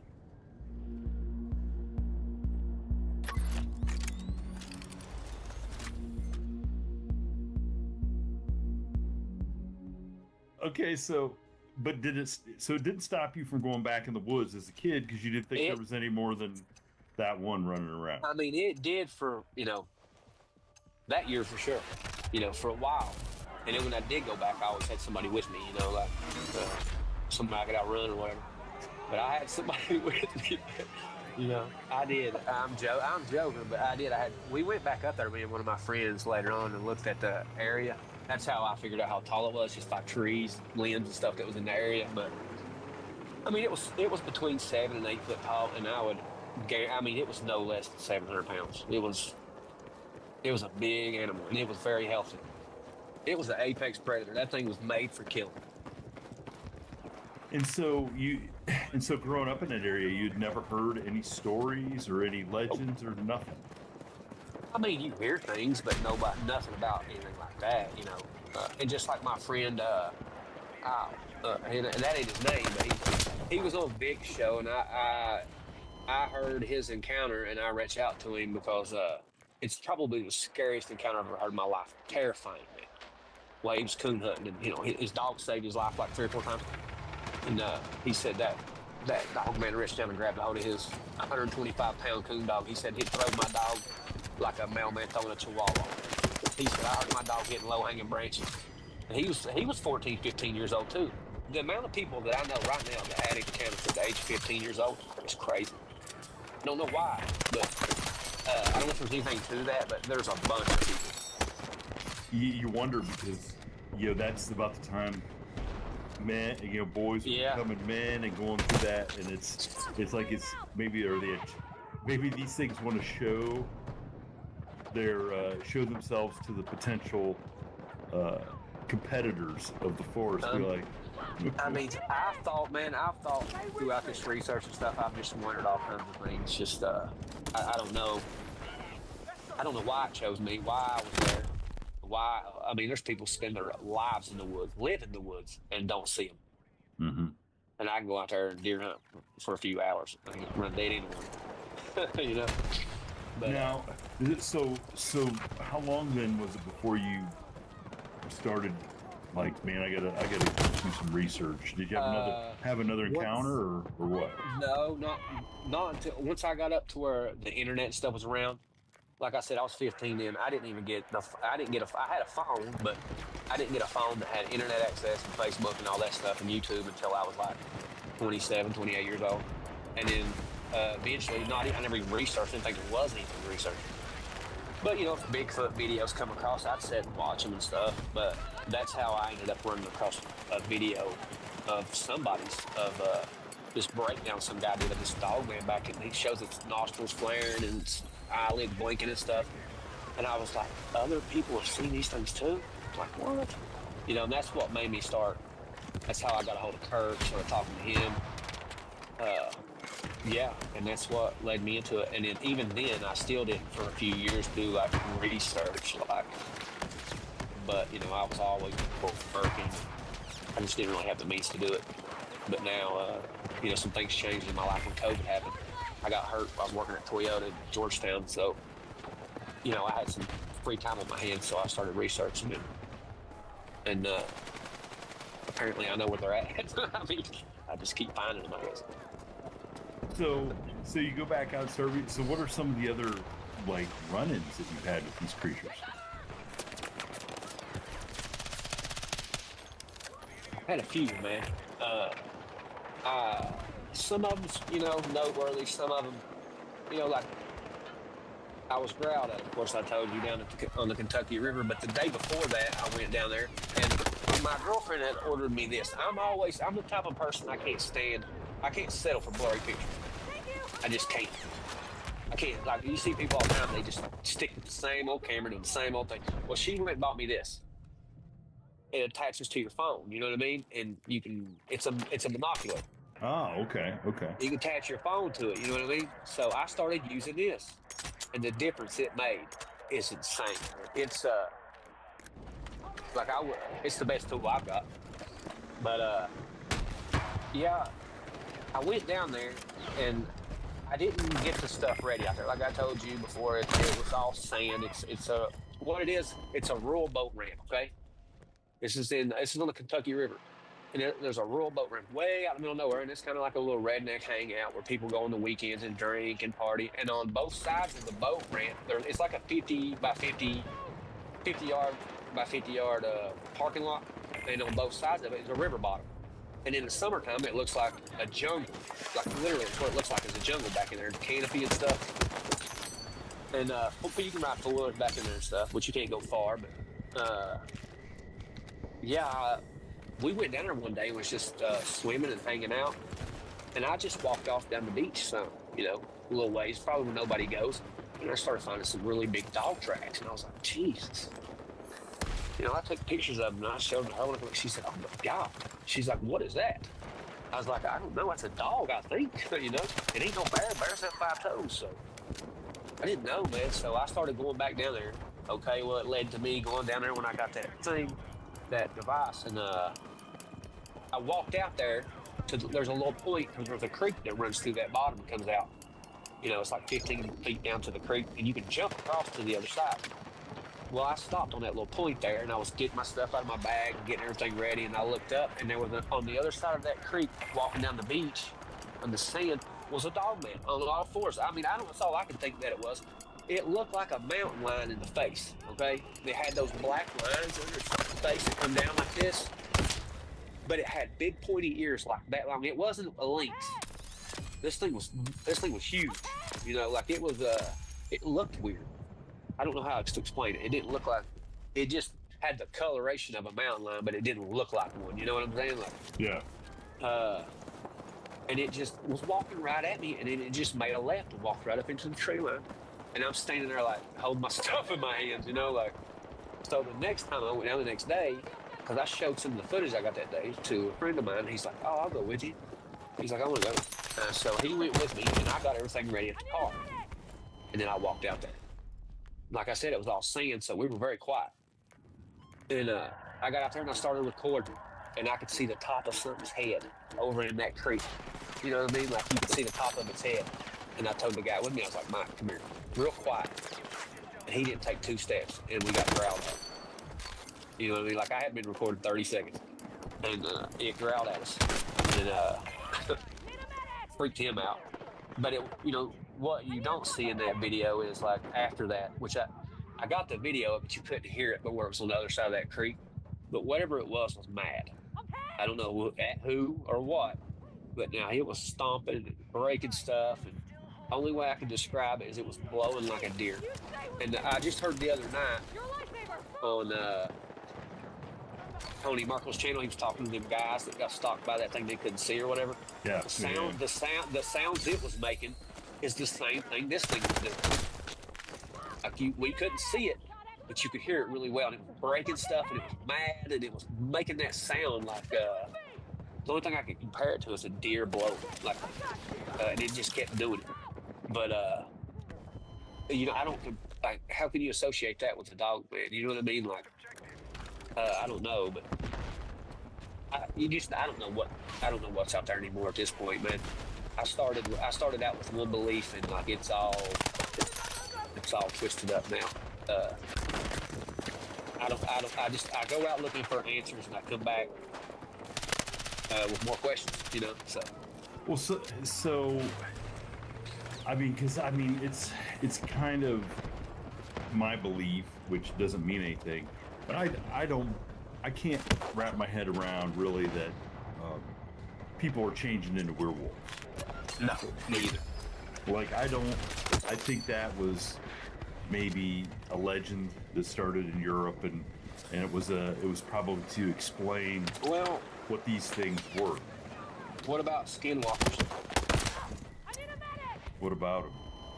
I mean, you know, I listened to a lot of J.C. Johnson stuff over the years, and I mean, the Navajo Nation is like the size of Ohio. It's got roughly, what, million and a half people in it? And they have a task force that does nothing but hunt skinwalkers. To me, that's crazy, man. So, I mean, you got to do some depraved stuff, he said. It's no joke. I mean, I don't think the regular average Joe realizes how serious Native people take some of these things. I mean, I've got a good friend from high school who, she was Native American, and she married a Navajo. Okay. And I kind of like, through her, was like, well, you know, what would he talk to me about that? Not even on air, but just to talk to me about it. He's a super nice guy. He's a, you know, professional, very well spoken. He's like, dude, I'm not even gonna say the name. He goes, yeah, they won't say it because we don't because we believe you're inviting it in. And so, and we've talked about that on our show before, me and the judge.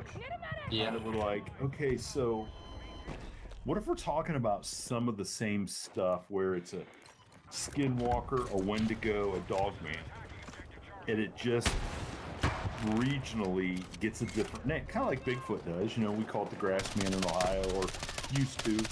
And my buddy Stacy Brown and those guys call it the skunk ape in Florida, and you know, Sasquatch and Bigfoot. And what if it's, you know, what if a wendigo, skinwalker, dogman are all in the same category, and just everybody has a different.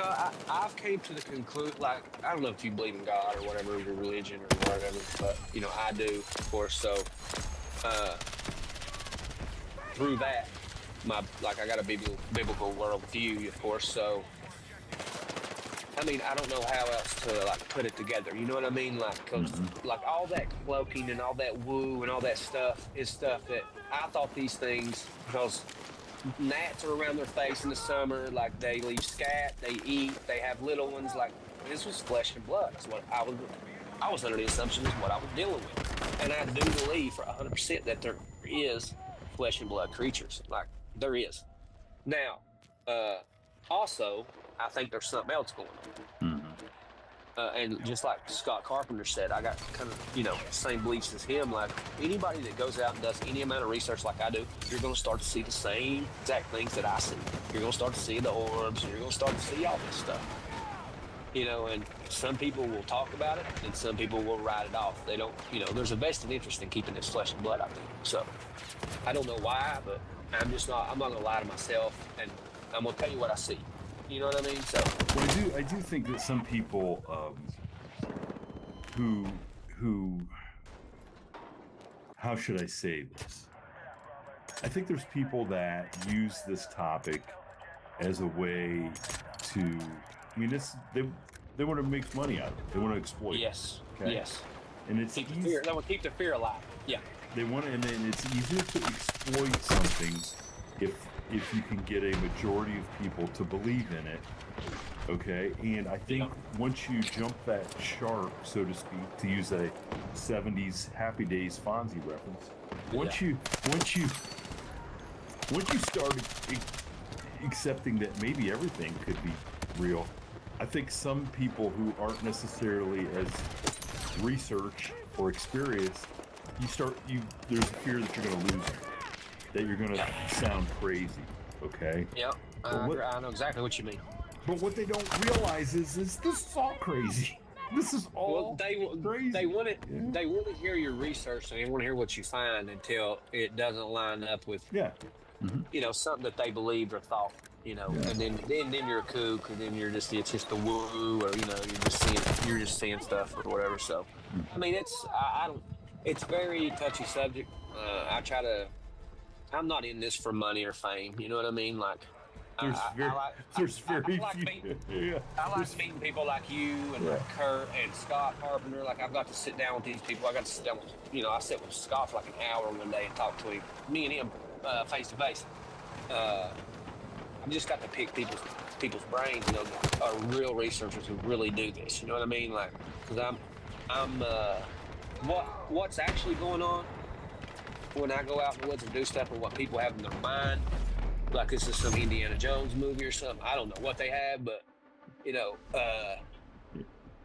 may go out 3 times and not see nothing or hear anything, and then the 4th time go out and literally get ran out of there. You just never know what's going to happen, man. So we've been, I don't know if you call it fortunate or not, but I've had probably more encounters than most people have, because I go into areas most people won't go.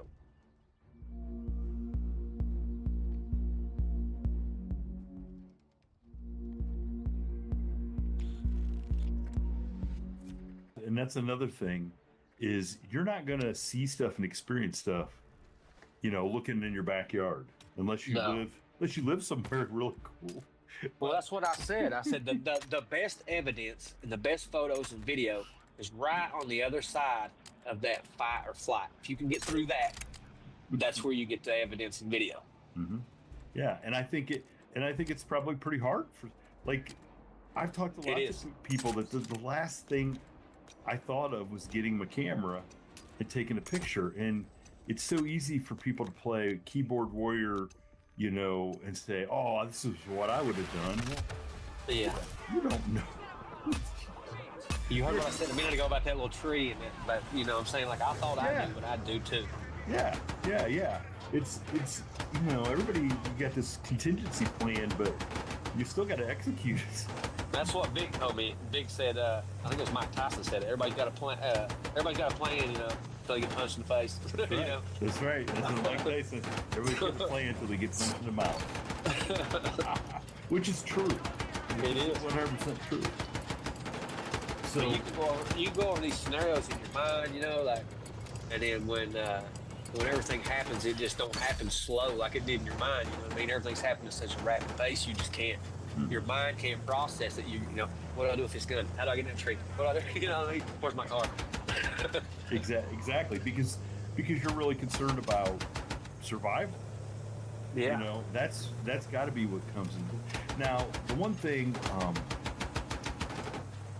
you know, we've kind of thought from some of the research we've seen is there is a definitely, we believe, a paranormal aspect to some of this, but not everything. Like what you're seeing is definitely a flesh and blood creature that should, at least that's how you're experiencing it. And I think like a lot of it's people in a haunted house. Some people experience, you know, it in different ways. You want me to tell you what I believe personally? My personal belief. This is just my opinion, just based off of the research I've done. I believe that, you know, the Nephilim were real. Mm-hmm. I believe that, you know, these creatures were turned into something that was not of God. God did not create these things. They're not made in his image. He didn't make them. So therefore, when they pass away or die, they don't go to heaven. They stuck right here. Mm-hmm. You know what I mean? So, and I think that's what you're seeing is that these things, I think they're just here. Like I've got pictures that are crystal clear that I'll send you later that are just eyeballs, just there. Like there's nothing else around. There's just a really clear eyeball. It's hard to explain. It's almost like they can't look at us or see us unless their eyeball or whatever is in our realm, dimension, whatever you want to call it. You know what I mean? Like, it's very odd, man. That's why I said there's so many more questions that come with it. I don't know anything to be a fact other than these creatures are real. That's all I can tell you. People just have to come to their own conclusions, man. It's I don't know, man. It lines up with so much stuff, like the Book of Enoch and all that stuff. It lines up with it, man. Like, you know, it said the fallen angels sinned against these, or the Nephilim sinned against the birds and animals and stuff. So I think they did a lot of DNA manipulation and stuff on it. I think there was a lot more than just Dogman and Bigfoot too.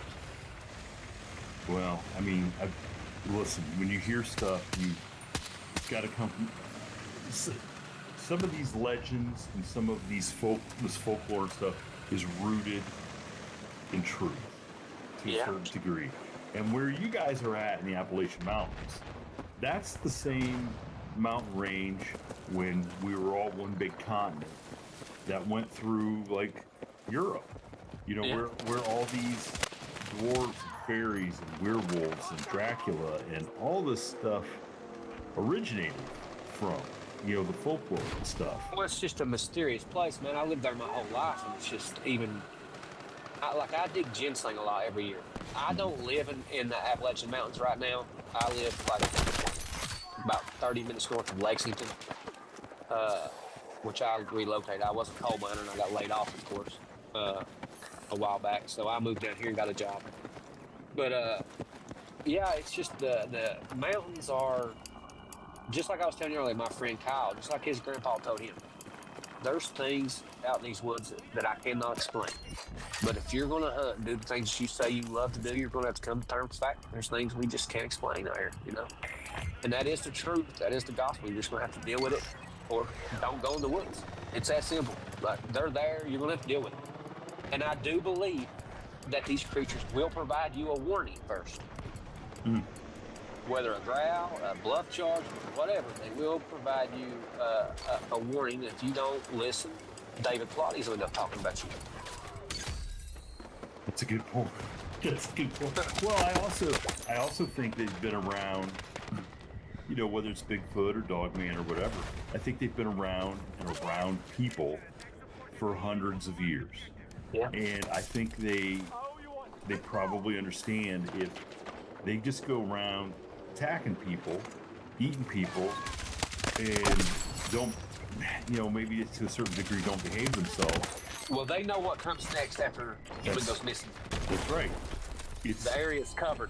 The military's somebody's coming in, and something's getting taken out. And I've heard that on and on, you know, off the air a lot. You know, where people will not come on and tell that part. But they have witnessed themselves, you know, after a sighting. Next thing you know, there's a couple black SUVs and helicopters. I've heard so many encounters where people talk about like hearing a metal trap door slam in the woods or open. Hmm. Do you know how many people I've heard say that right before they had their encounter? Meaning like something got let out of a cage? I guess. Or maybe that's the sound of a portal opening, or maybe it's a real trap door. I don't know, but that dude that had the encounter in the LBL that's on Tony's, the one that's, what's his name? The older gentleman used to be a police officer. Oh, Martin Groves? Yes, his encounter. Heard that metal door. That guy that went missing on, missing 411 up in, what's it, the Adirondacks, or whatever they're called, the mountains? Yeah, up in New York. New York. Tom Messick, yeah. That's what his friend heard, metal door open. I mean, like, so there's a bunch of these cases where people are hearing stuff like that. So, and it's right before somebody goes missing or there's an encounter. So, I don't know, man. It's very. I do when I research. I don't just do research in the woods. Like I've researched just the subject in general. Like Christopher Columbus had sightings. Like he met these dog-headed group of people. Just all these people throughout history talk about these things. They were there and they were common. They interacted with man. Like somewhere along the line that changed. So. Yeah, I've heard that too. They're in some of the ancient history books. They do talk about dog-headed people. And like, why? Let me ask you, why do you think the subject is hid from us, from whoever? Why do you think they don't want to talk? What is your opinion about why? Park revenue, or like? Well, I think number one is park revenue. I do think that. I mean, the park revenue in the United States is unbelievable. It's tourism. Yeah, tourism. I think that it's like the Bigfoot thing. What if Dogman was a dog-headed creature that was part man, part dog? Okay. Now, I used to think the same thing you think. Now, I think they fear the next question. Where'd it come from? Really? Because it can't. Well, I am. You know exactly what happened when Melba Ketchum and then done that. You know what I mean? So. I don't think they can answer a lot of those questions. I don't think the government's as smart as we give them credit for now, as a whole. Okay. Well, I think they're never going to come out and say, "Oh, look, these things are from the Bible. The Bible's real. Look, real consequences for your actions." Well, I do believe there's factions in the government that know certain things. Yeah. But they keep it more compartmentalized, so there's plausible denial. Then we'll probably never know, brother. No, and you can't. And when you talk about religion. Yeah. Do you know how many people, okay, like especially like where I'm from, would go to church every Sunday, carry their Bibles, and if you start talking to them about the Nephilim or giants or something like that, they think you had 3 heads. Yeah. They'd be like, well, why don't you open up? It's the same way here. It's the same way down here. Yeah. So, and that was always my axe to grind with a lot of organized religion is you can't pick and choose the stuff you want to believe in, and you can't preach to me about one thing but pretend another thing is that's just a fable that they put in there to teach. I guess I'm just not tied to any certain belief, you know what I mean? Like as far as the Bible and God, but I'm talking about like if I find something that contradicts previous beliefs, I'm not going to ignore it, because or cognitive dissonance, whatever you call it. I'm going to accept it and move on. You know what I mean? Like I'm not. I just think like David Pilates right now, he can't even come to the conventions anymore. With people threatening his life over talking about that DNA subject. So, I mean, there's a vested interest in keeping this a dumb ape hybrid, you know what I mean? Or a dumb missing link or whatever. I just think there is. And like I said earlier, if you start looking at the world through the eyes of Satan, everything starts to make more sense. Anything that proves the Bible's real is going to be a no-go.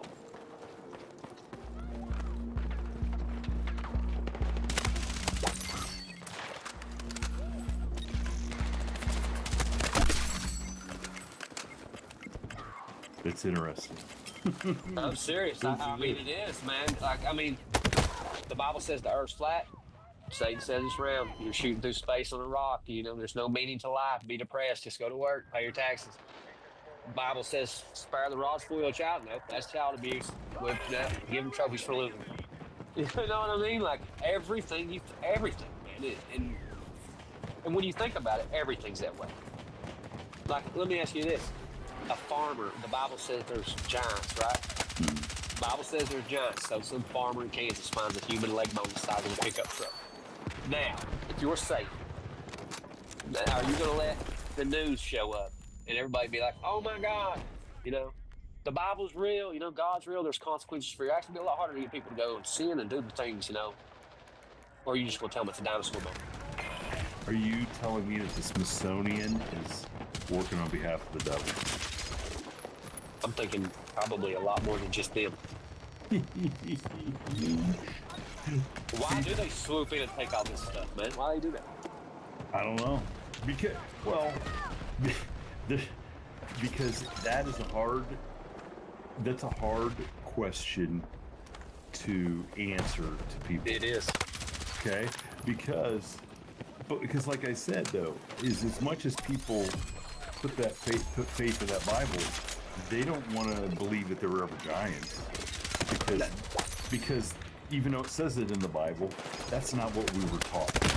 You know. So I don't know, man. I don't know. I don't know. I don't know any of this stuff. You know, I mean, people.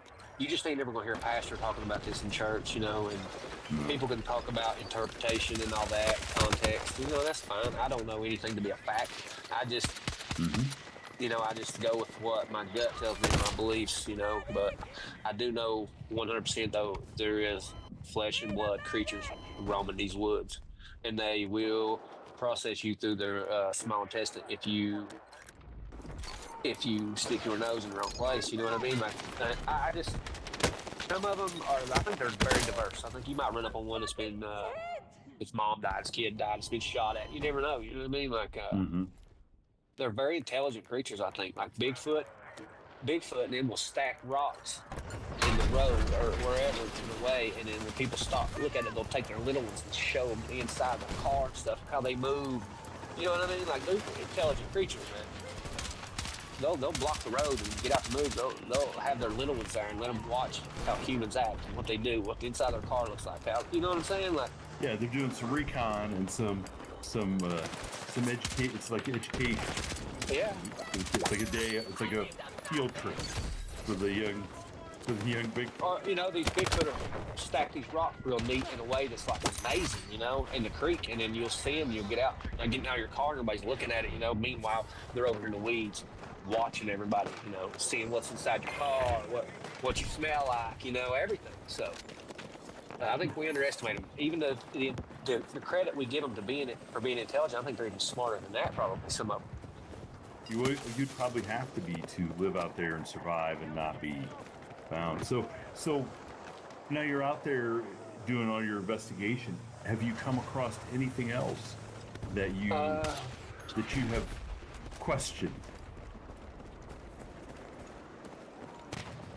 I mean, just just like I was telling you, I got bluff charged down there. To me, that was astounding. Like, you just had to have been there to hear how rapid that thing come through the woods, man. I mean, it was moving. Every time it barked, I mean, it was 30, 40, 40. I mean, it was getting close. And I was only like 20, 30 feet from the tree line, you know what I mean? Standing in the open. And I had just checked my trail camera. I just pulled the SD card out, put a new SD card in, and I never go out alone. You know, I try not to do that. So this day I was alone, and it was a nice day. I think the day before it had rained or something, and I thought, well, I'll just walk down here, like kind of like a triangle. Like, my car's here, I was here, and I was gonna walk down here and come out on there's a hiking trail down around the way. So I was gonna come out there and walk back up to my car to the parking lot. And I heard that dog bark, and I thought, I really did think when I heard it first that somebody was down there with their dog. I have no idea why I would think that for. Because this preserve is barely anybody even knows about it. I don't think I've ever seen anybody down there. It's behind somebody's house. You literally got to drive through their driveway and stuff to get to it. So it's a very discreet little place, you know. So when I heard that, and then I heard it again, and then I heard it again, and it was getting closer every time it barked, and it was loud too. I mean, this was had a monster set of lungs, and it was coming at such a rapid pace, man. And I'm telling you, when I say it stopped at the tree line, it stopped. It didn't make another sound. I didn't hear it walk off. I didn't hear anything, man. That was it. And see, you know, a dog wouldn't act that way. No. I mean, look, I'm around dogs all day, every day. Okay, Yeah. That's not how dogs act. They're gonna bark once they start barking. Especially if it's coming at you like that and it's mad as that one was, and are sounding. I mean, yeah, man. I was certain that thing was coming out of the tree, and I was 100% gonna. Me or it one was going. You know, I was not gonna hesitate. I done made up my mind. I made peace with it, and I was going down. So I'll do my best to. And it never made another sound, man. And I'm sure that thing got a kick out of what it did to me. You know what I mean? Like it terrified me. Like I said, it probably can smell the fear. No, it did. I'm sure. And to that point, you know, a lot of people think that these things, when they're more spiritual, feed upon the fear. I agree. So I agree 100%. And I think they're able to admit fear or whatever it is. However they do that, I don't know. But I've heard that a bunch too. Like, people feel them before they see them. Why is that, you reckon?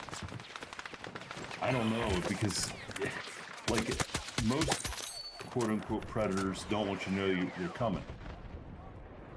Right.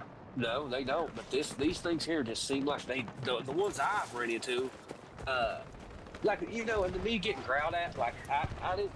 To me, I didn't feel the same way that I didn't feel the same way that the guy with me did. Because when we got back to the car, he said, "Man, I'm not gonna lie, I thought you was crazy."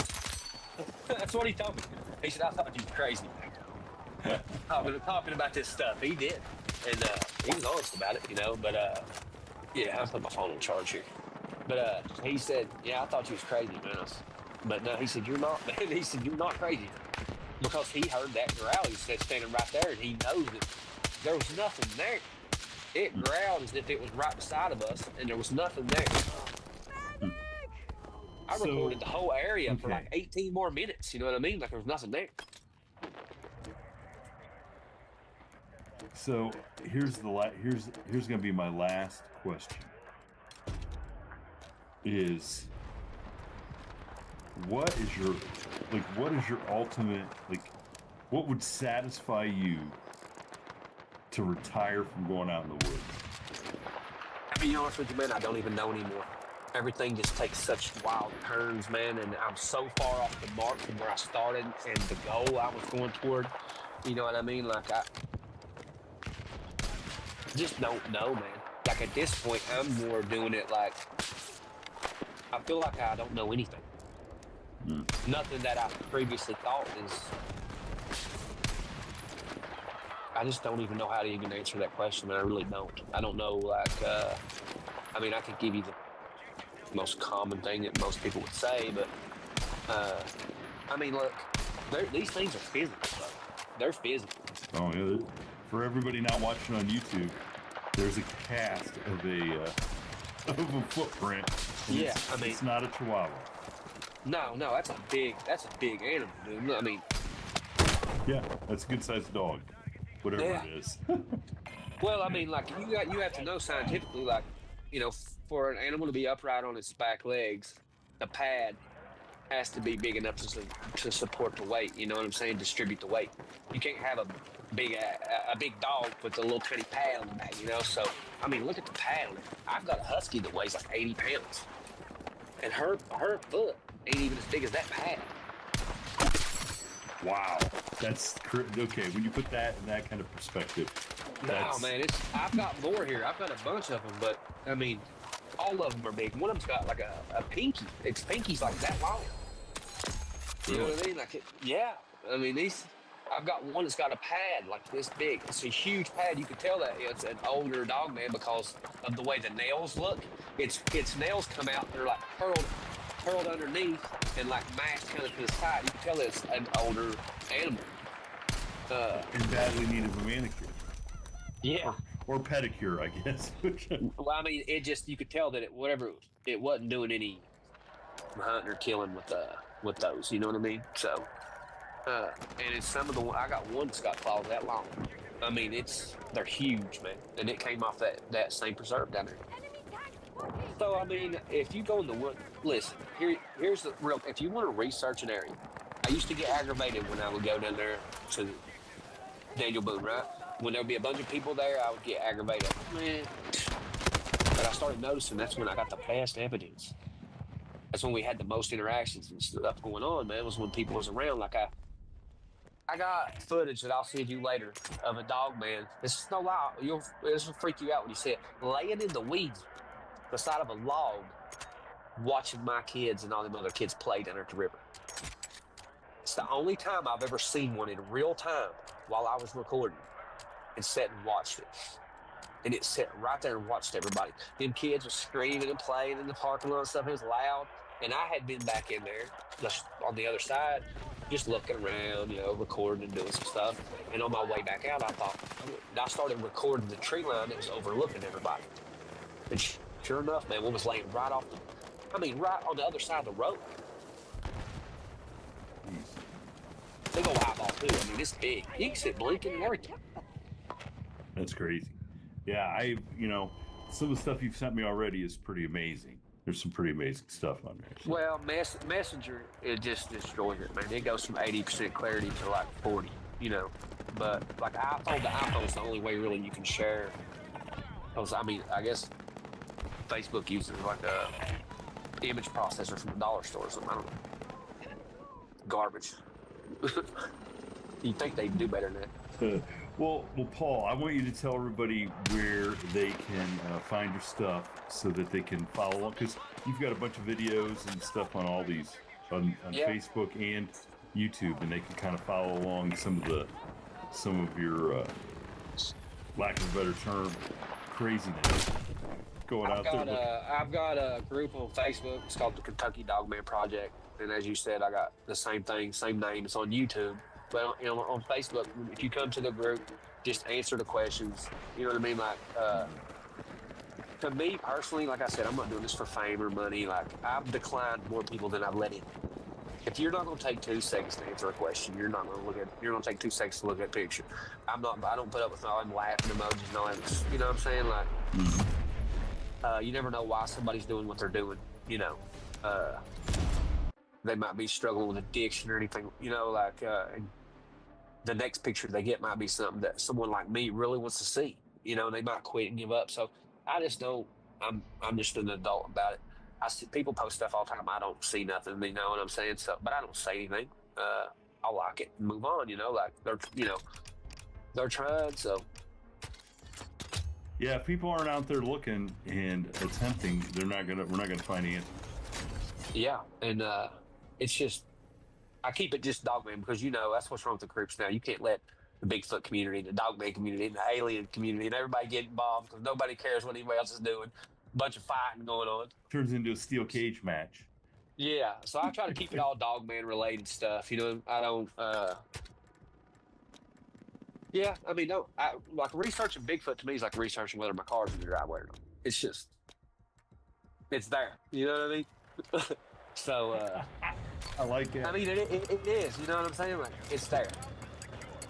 If people want to look at pictures off Pinterest or the Patterson footage, there's groups doing that everywhere. But I'm trying to show you what's really going on out there. It may not be what you think. These days, if it ain't big muscles, red eyes holding the LBL sign, nobody, it ain't a dog man. Yeah. Yes, I know exactly what you mean. Everybody, yes. I won't even get into. That. But hey, man, I appreciate you reaching out and coming on and sharing your story. And I mean, look, I think you're crazy. for going out there and You tell me. I know. I think you're crazy, and I don't think you're crazy because I don't believe it. I think you're crazy because you know it's out there, and you're still going, man. So I just hope you're safe. And Man, I worked in the coal mines for a long time. I was 7 miles underground. You know what I mean? Like I made peace with death a long time ago.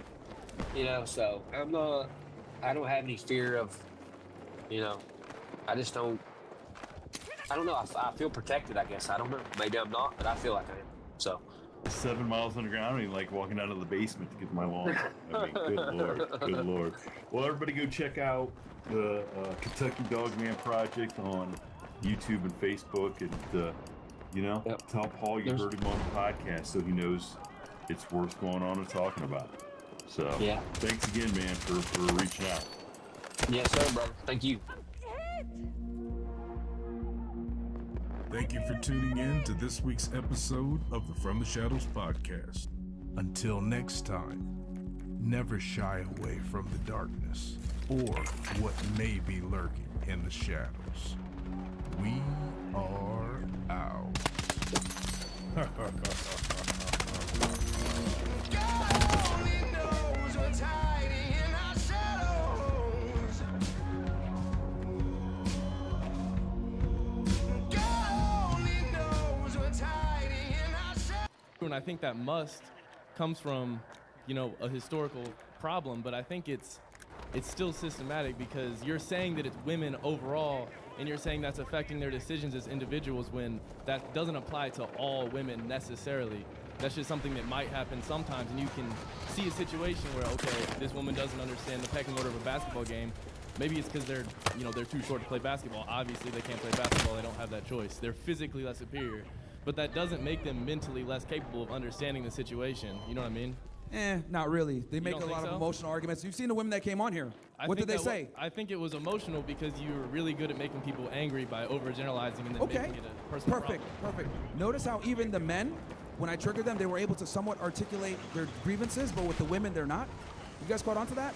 So every time one of the women walk by, hey, what's your problem? They can never actually articulate what the problem is, right?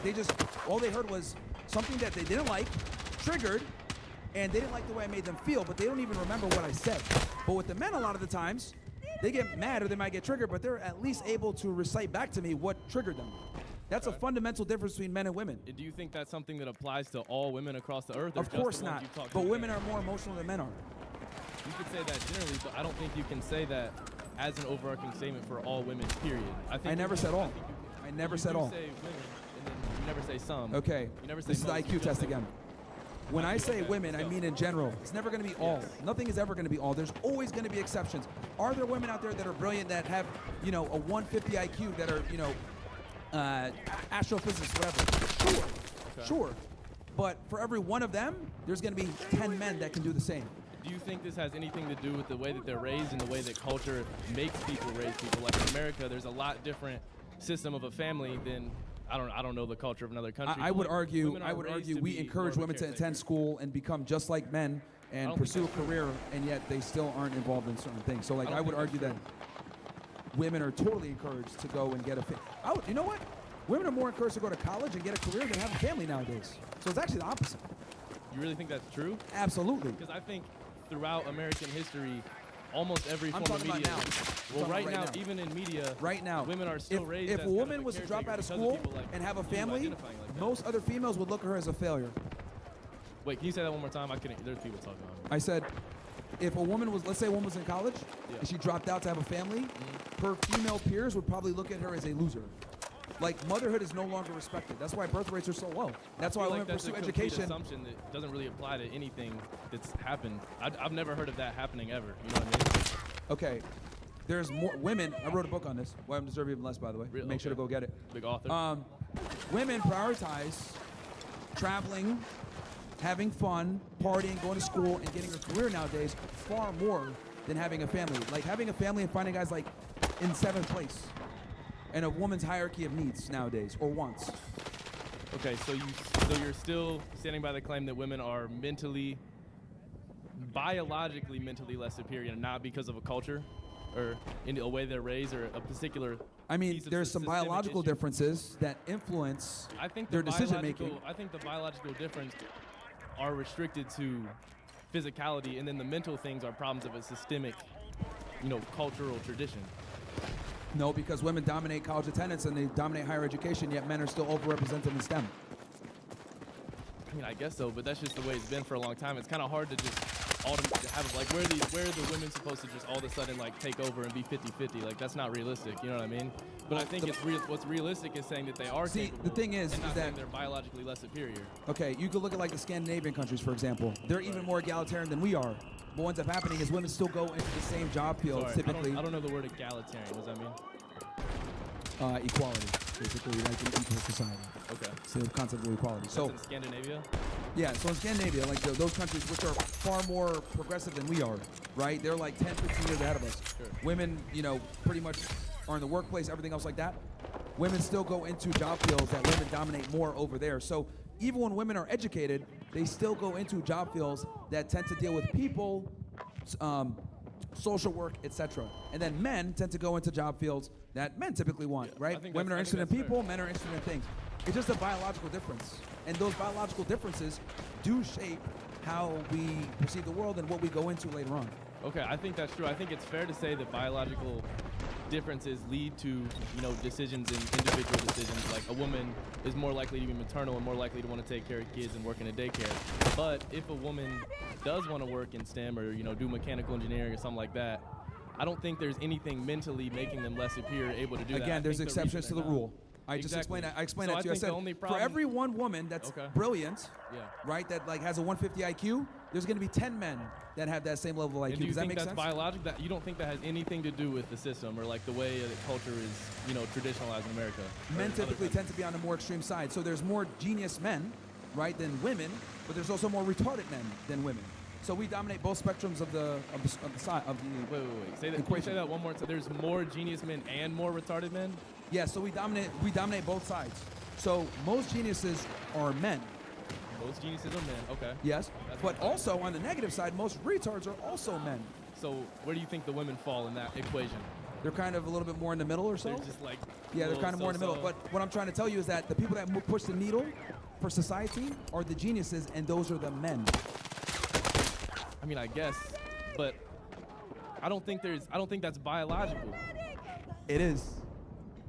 I mean, you can stand on that point, but I still think you're overgeneralizing the statement and making it into something that it's not by making it an individual conclusion of a generalized statement. So I mean, I did actually enjoy that conversation. Do you guys get it? I don't know, man. It's just like, dude, look, I don't know if some girls in the crowd that you want to fuck or something, like, and you're trying to, put the cape on. I said, I don't know if there's like a girl in the crowd that you're trying to have sex with, and like, hey, baby, I'm gonna fight this guy for you. I'm not worried about people. But like, the fact that you don't understand like the basic concept that like, men and women are different, and that absolutely influences the way that we view the world, which then also influences what job fields we go into and how we perceive things. Like, this is just the truth, and it's been shown in many different ways. Like I said, with Scandinavian countries, whatever. Men and women are different. Does that mean that there are women that can do what men do and can be geniuses and rocket scientists? Sure, but there's not enough of that to go around. That's my point. If we had to rely on female ingenuity only, we'd be fucked. All right, well, I think that's all I need to hear from the argument, because I do understand your point. I don't think we can come to an agreement, obviously. But, I appreciate the conversation. I think that was pretty productive. So thank you. Who's up next? Okay. Hi. Okay, so I definitely just want to have like a civil conversation. I don't Sure. wanna, So I just want to talk about your sign and kind of your thoughts on where, the bring back slut shaming comes from. I kind of want to get your perspective on why you think that's something we should bring back. Well, because promiscuous women don't make good girlfriends or wives. So I want guys to understand that getting with these women is probably going to be bad for you from a long-term perspective. Do you think that instead of shaming the women, then we should be encouraging men to go after women who fit with those moral values? If that's something that matters to a man, don't you think we should instead be teaching young men to go after those women rather than shaming the women for their existence solely as a woman? Well, here's the thing. The slut shaming will be a deterrent to other women that are thinking about being whores. Okay. Well, are you a biblical man at all? Are you religious at all? No, I'm not religious. Okay. I was just wondering if that came into a kind of play with your ideals. I mean, I guess my question is, why do you think that bringing that negativity is going to be better than bringing forward positivity? So in the way of, instead of shaming women for what they decide to wear, how they decide to act, why wouldn't we instead focus on encouraging men to seek out the women who align with what they want? Because shame is the strongest tool to get women to comply. Since women are communitarian by nature and they need the group, one of the biggest fears that women have is being ostracized from said group. So if we go back to slut shaming, women are going to behave better because they don't want to be shamed. Women crave acceptance from the society because they don't have the ability to, fight their own fights and defend themselves against the element. Obviously, we live in a modernized world now where that's been taken care of, but for a very long time, one of the things that had women terrified was being ostracized by the tribe. This is why calling a woman a slut or promiscuous or whatever hurts her so much, because it limits her ability to find a mate that will take care of her, right? If you got two girls that hate each other, what do they say to each other the first thing they say? You fucking whore, right? Because women know innately that a promiscuous woman has less value in the mating game hierarchy. So, and shame is really the only way to curb that to the highest level, because women have a different tolerance for shame than men do, because women are reliant upon the community. Okay. Have you ever considered that maybe, I don't personally, in my own personal life, whether it's happened to me or other women that I know, consider that shaming doesn't actually do anything? Because in my experiences of being shamed, or other women's experiences of being shamed, all it does is deter us from men. Because I can think of any time that I've been called a slut or anything else, all it's made me do is think, wow, some men can truly be very just kind of lustful and harmful. To be honest, I would argue that women slut shame each other way more than men do, because if a man slut shames a woman, there's consequences to that. You could lose your job, you'll be labeled a misogynist. Because it's wrong, right? Because we shouldn't be doing it, right? That's why there's consequences to slut shaming. Because we live in a gynocentric social order that allows women to act like idiots with no consequence. Well, just a quick question here. When you're talking about, the social order and that women, there's not as many genius women, have you ever considered that men set up the system in which women who could have been geniuses of their time were stuck instead taking care of children at home, or they didn't have access to education, when in reality they could have been geniuses? Have you never considered that maybe that's a big reason of why you're seeing this, is because of the system that men perpetuated? Yeah, but the thing I'm trying to say, well, number one, there's not that many geniuses, so that's like an exception to the rule for women. Men dominate that. And then as far as, what was the second part of your question? I was talking about how don't you consider that a lot of these women who could have been considered geniuses, or to this day still could be considered geniuses, are trapped in that ideology of women need to be at home, women aren't allowed to express themselves, and also in the past how that's been perpetuated with women not getting access to education, women being told. Well, we've overcorrected that now. Women are absolutely dominating in college attendance and everything else. Yes, but that system does not go away just because we've changed things now. That's always going to be perpetuated with any oppressed group. So we actually have a gynocentric social order. What I mean by that is the female way of thinking and the female way of doing things is the right way of doing things. Now, it's enforced by men, right? Most police officers, military are men, but it still pedestalizes the female experience and the female opinion. Well, is that why we're seeing so much legislation that's against women's reproductive rights, for example, or against women's bodily care? Is that not something that... Well, at least women have reproductive rights at all. Men have zero. What reproductive rights do women have that men don't have? Okay, so let's say you have sex with someone and you get pregnant. Yeah. You can literally say, he can say, please keep the baby, and you can say, fuck you, and abort the baby, and he has no say whatsoever. Yeah. So, women have reproductive rights that men will never have. Except women are losing those rights, so we don't really have those rights. And you delegate it to the state. Men are attacking those rights. Yeah, well... Actively. There was recently a legislation, I forget which state, that was proposed where women would have to catch their abortions. You're missing the point that at least you guys have the privilege of being able to have those reproductive rights versus men have zero reproductive rights. And what's even crazier is you can have the kid and then put him on child support after the fact. Right, but... So women, still, even though I see what you're saying, I see your grievance, what I'm saying is you at least have the right, the men have nothing. Well, could we at least discuss then that, if we have the case of a single mother or a single father, when a man leaves it's, you know, the responsibility falls on the woman, and, you know, you're like a lot of, like, I know what popular. I'm not arguing why. I'm just telling you that's what it is. Right. So, yeah, I completely understand. I'm just. because you're making the argument that, like, oh, women don't have the same accesses and privileges. What I'm arguing that women have more rights and privileges than men do in today's day and age. Okay, so do you Way think more. that women and men have equal say in a pregnancy, for example? They don't. Women have all the same. I'm saying in your ideology, do you think that men and women have equal part in making a child?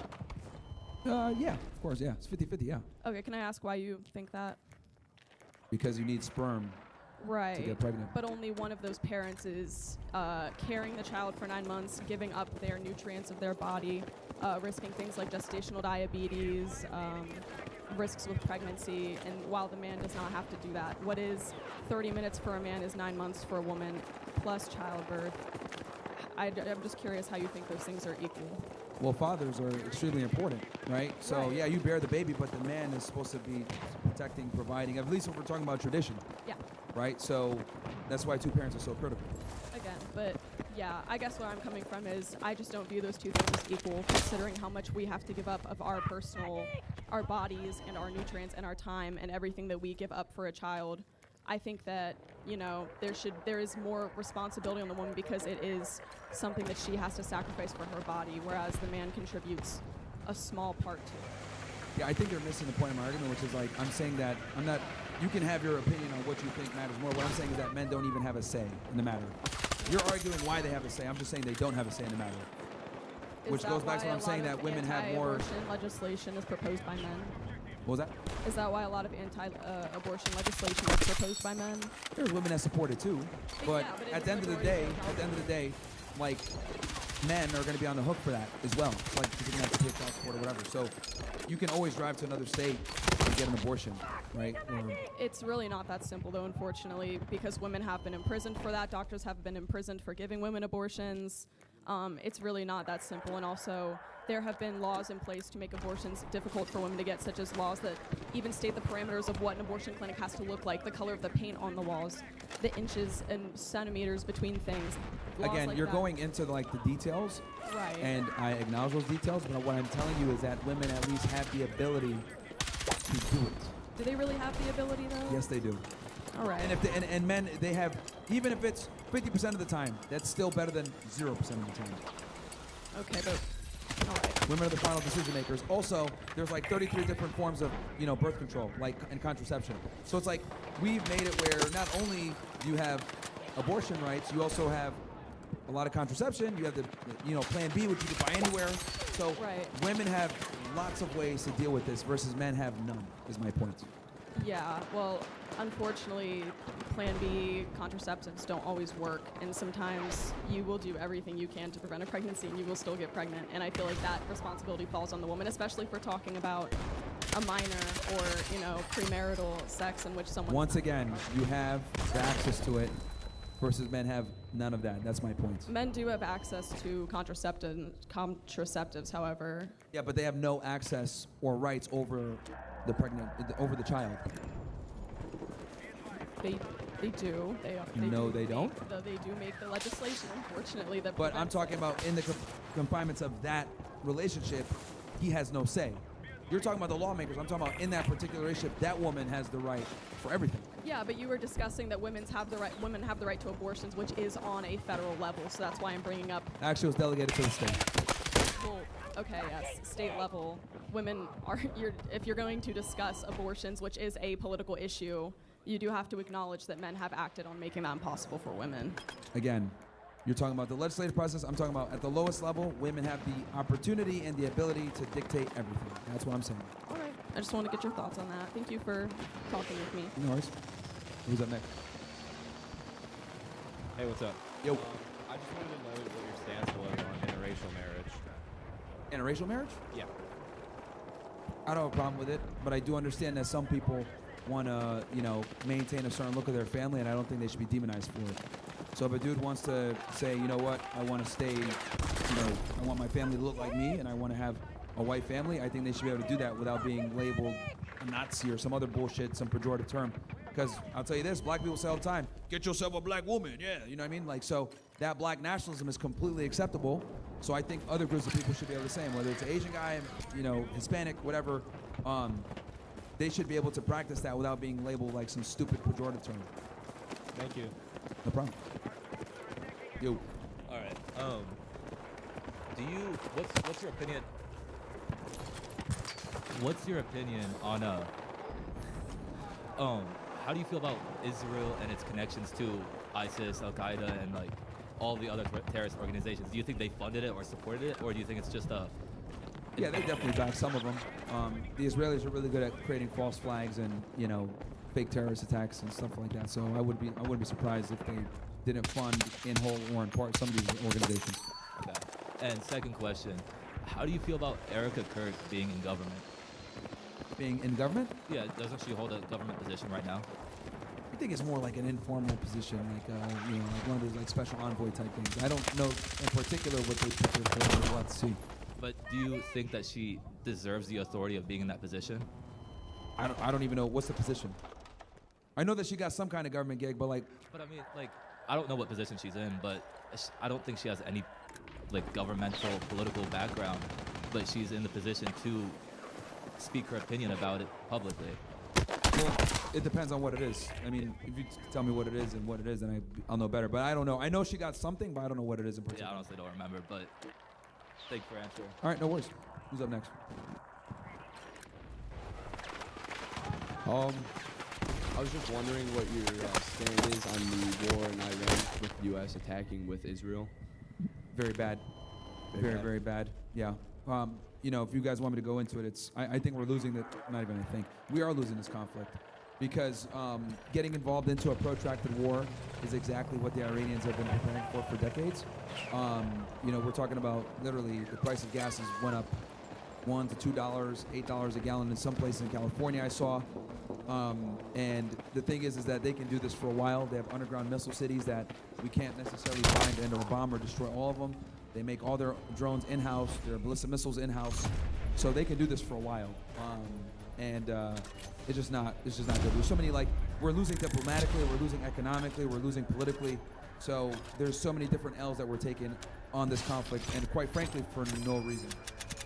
And what was I gonna say? Do you believe that Trump is being blackmailed into the war by Israel? I know some people say that. Whether it's blackmailed or whatever, I do think absolutely that they have a significant level of say and control in his administration, which is a problem. And you can see the clips going around from Netanyahu saying since like the 1960s, or not 1960s, 1996, around there up to now, he's just been saying how Iran's been so close to developing nuclear weapons. Do you think, did we not bomb them last summer, like a year ago? Did we attack Iran about a year ago? Was that for? Yeah, we basically, at the end of the 12-day war, we bombed their 3 nuclear facilities, Isfahan, Fordo, and Natanz. And Fordo was the big one that was in the mountain. We bombed it, and then they came in and said, "Oh yeah, we destroyed the infrastructure. We're good." But for you guys here, understand that the nuclear angle.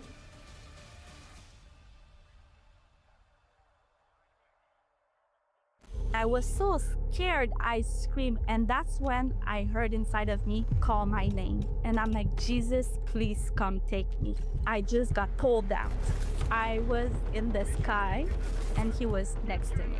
And I was looking down, and I could see family member, and I would scream like, call Jesus. I wanted to help them. Just say his name. And he turned to me and he's like, it's too late.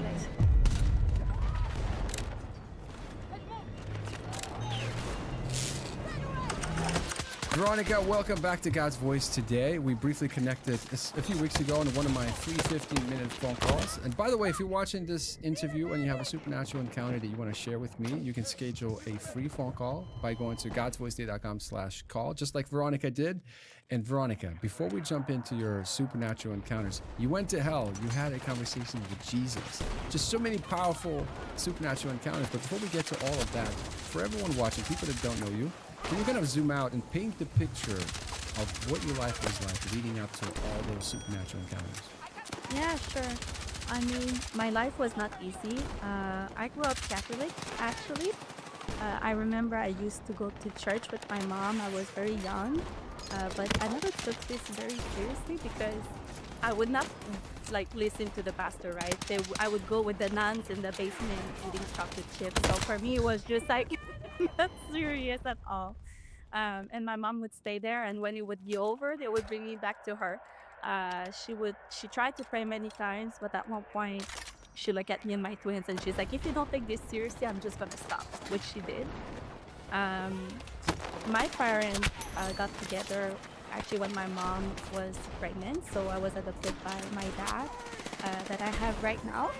Um, I would say like everything was well when my parents went together, and as soon as I was around 6, 7, they decided to separate. And what happened after that, that's really when everything went south, I would say. I started doubting, like maybe because they don't love me. My mom was violent with me. At one point, I got molested by a parent, like not my parents, but someone of my family that my parents trusted them. Um, so I would say after that, everything went calm. But during my teenage, I would really like revolt, and I had so much anger inside. I would fight all the time. I would get kicked out of school. I really had a lot of problems. I never knew where that anger was coming from. I never understood until I was 13 when I finally spoke up and told my parents what happened when I was 6, 7. And my mom, the first thing she said is, "I knew it. I felt it." A mother, an instinct mother, know when someone is gonna hurt her. Like it's something, it's inner. You know it when something is not right.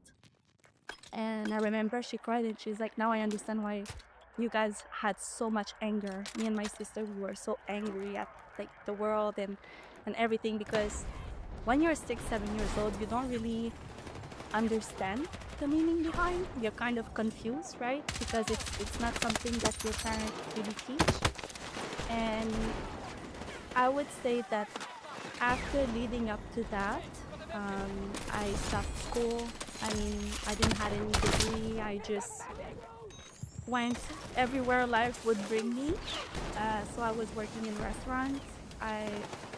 In Canada, the year that you can leave school, so you don't have any problem, is 16 years old. So I would say at 16, the minute I had 16, I was like, I'm out of here. I don't want to continue anything like that. So an agreement I had with my parents at the time was like, if you continue to school, you don't pay anything in the house. But if you want to stop the school and actually work, well, you need to start like paying, which is kind of normal, you know, like you want to not study and just go grown-up adult at 16, then I mean you have to have your responsibilities. So I would say after that, my mom met my stepfather that I have right now when I was 10 years old. So at 10 years old, they got together. I had my other twins, brother and sister, and my younger one, so we were 5. And actually that's the only man apart from my dad that was very good to us. My mom, like, she would meet guys, but they were not very nice. So my whole life I grew up with like to see that when people want to show you they love you, they hurt you. So this is kind of damaging a little bit, you know, especially when you're young, you before teenager, it kind of build trauma inside of you, and down the road, that's when you realize that, okay, like this is bigger than I thought. So yeah, I would say like she met him, they had their children, we were living together, and at one point my mom was in tarot cards. And I was like, okay, and that's when everything started to come, you know, like I got into it a little bit, but my stepfather is very much into Jesus. So he was like, this is witchcraft, and like he didn't want anything involved in this. And when my mom used to do it, I remember at one point my little brother came to me and he was like, Veronica, there's a lady in my room and she's very scary. She wants to hurt me. And it like I have chills just talking about it because the night before, I remember I was in my bed and I woke up in the middle of the night and I saw the light just open like this. And it was coming from another room because my bedroom is in the basement.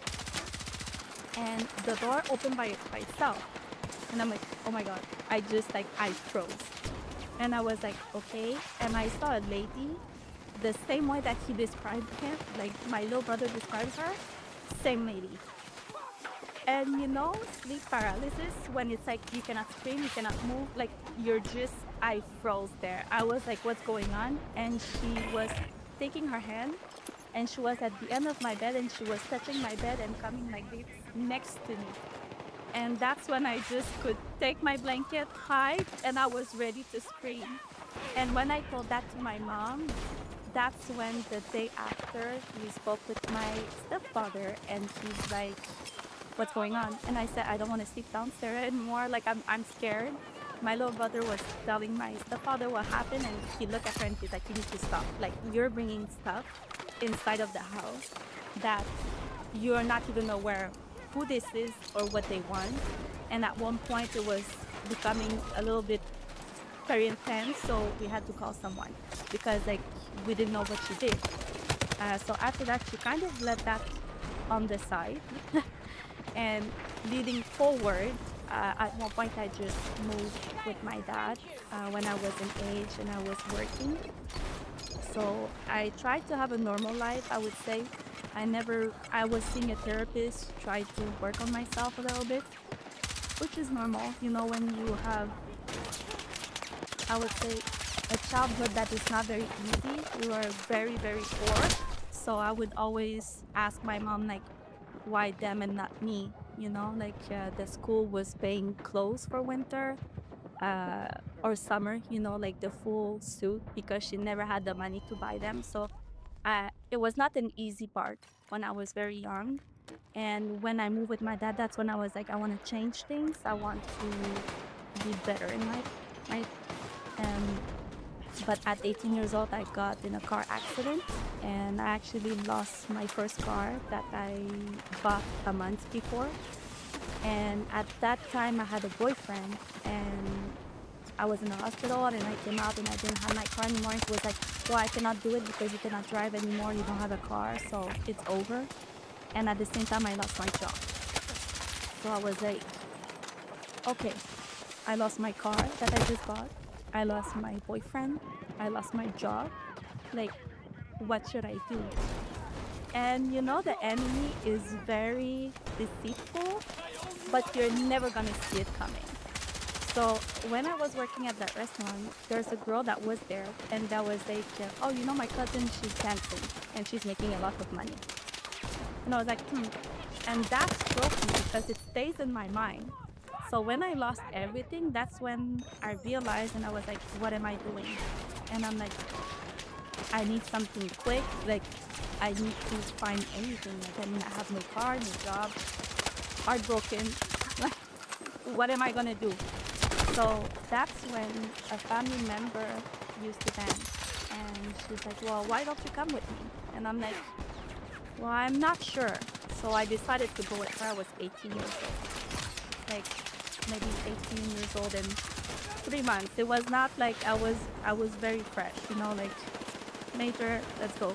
Before we get back to the episode, if you're enjoying this interview, can you take a second to subscribe? It really helps us reach more people with these powerful stories. Thank you in advance. Now let's get back to the interview. And what happened with her is she would like, she never told me that you need to bring your cash and all these things. So she actually took all the money from me and was using me for literally 2 weeks. And that's when someone came to me and was like, what are you doing? You know, like, you know what she's doing, right? And I'm like, what are you talking about? You know, when you're so innocent at 18 years old and no one teaches you how life works or how people are. I mean, it's very easy to be innocent and just listen to what people have to say, especially someone from your family, right? And so after that, that's when I realized, I was like, okay, I was like, this is not a good person. I kind of pushed her out and I did my own thing, I would say, for 2-3 years. It was a very, it was the worst years of my life. I mean, like, you know, the way girls show it, like all the money, all the glamorous, the bling, like all these things, I would say it's like an iceberg. This is like very surface, but deep down, you lose your soul. Like you literally, you lose yourself. It's damaging to a point where you feel like you have no value at all.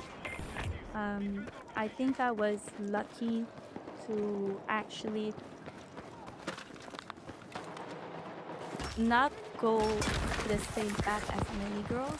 And what I mean by that is some of them were not enough lucky to make it out of there. And it's a very dangerous place. Like what you see in TV and in the movies and all these things, imagine it's 10 times worse. Like it's not, I would never wish that to anyone on earth. Like that was my biggest mistake because not only I lost myself, but I ended up empty from it. I mean, I was drugged. I mean, party all the time. It was horrible. And people say, oh, not all the girls, like they go through it. That's not true. I saw girls, it's the pit of hell. I mean, like, you want to see what hell looks like? Go there. You will see it. Like the density when you come inside of it, it's so strong.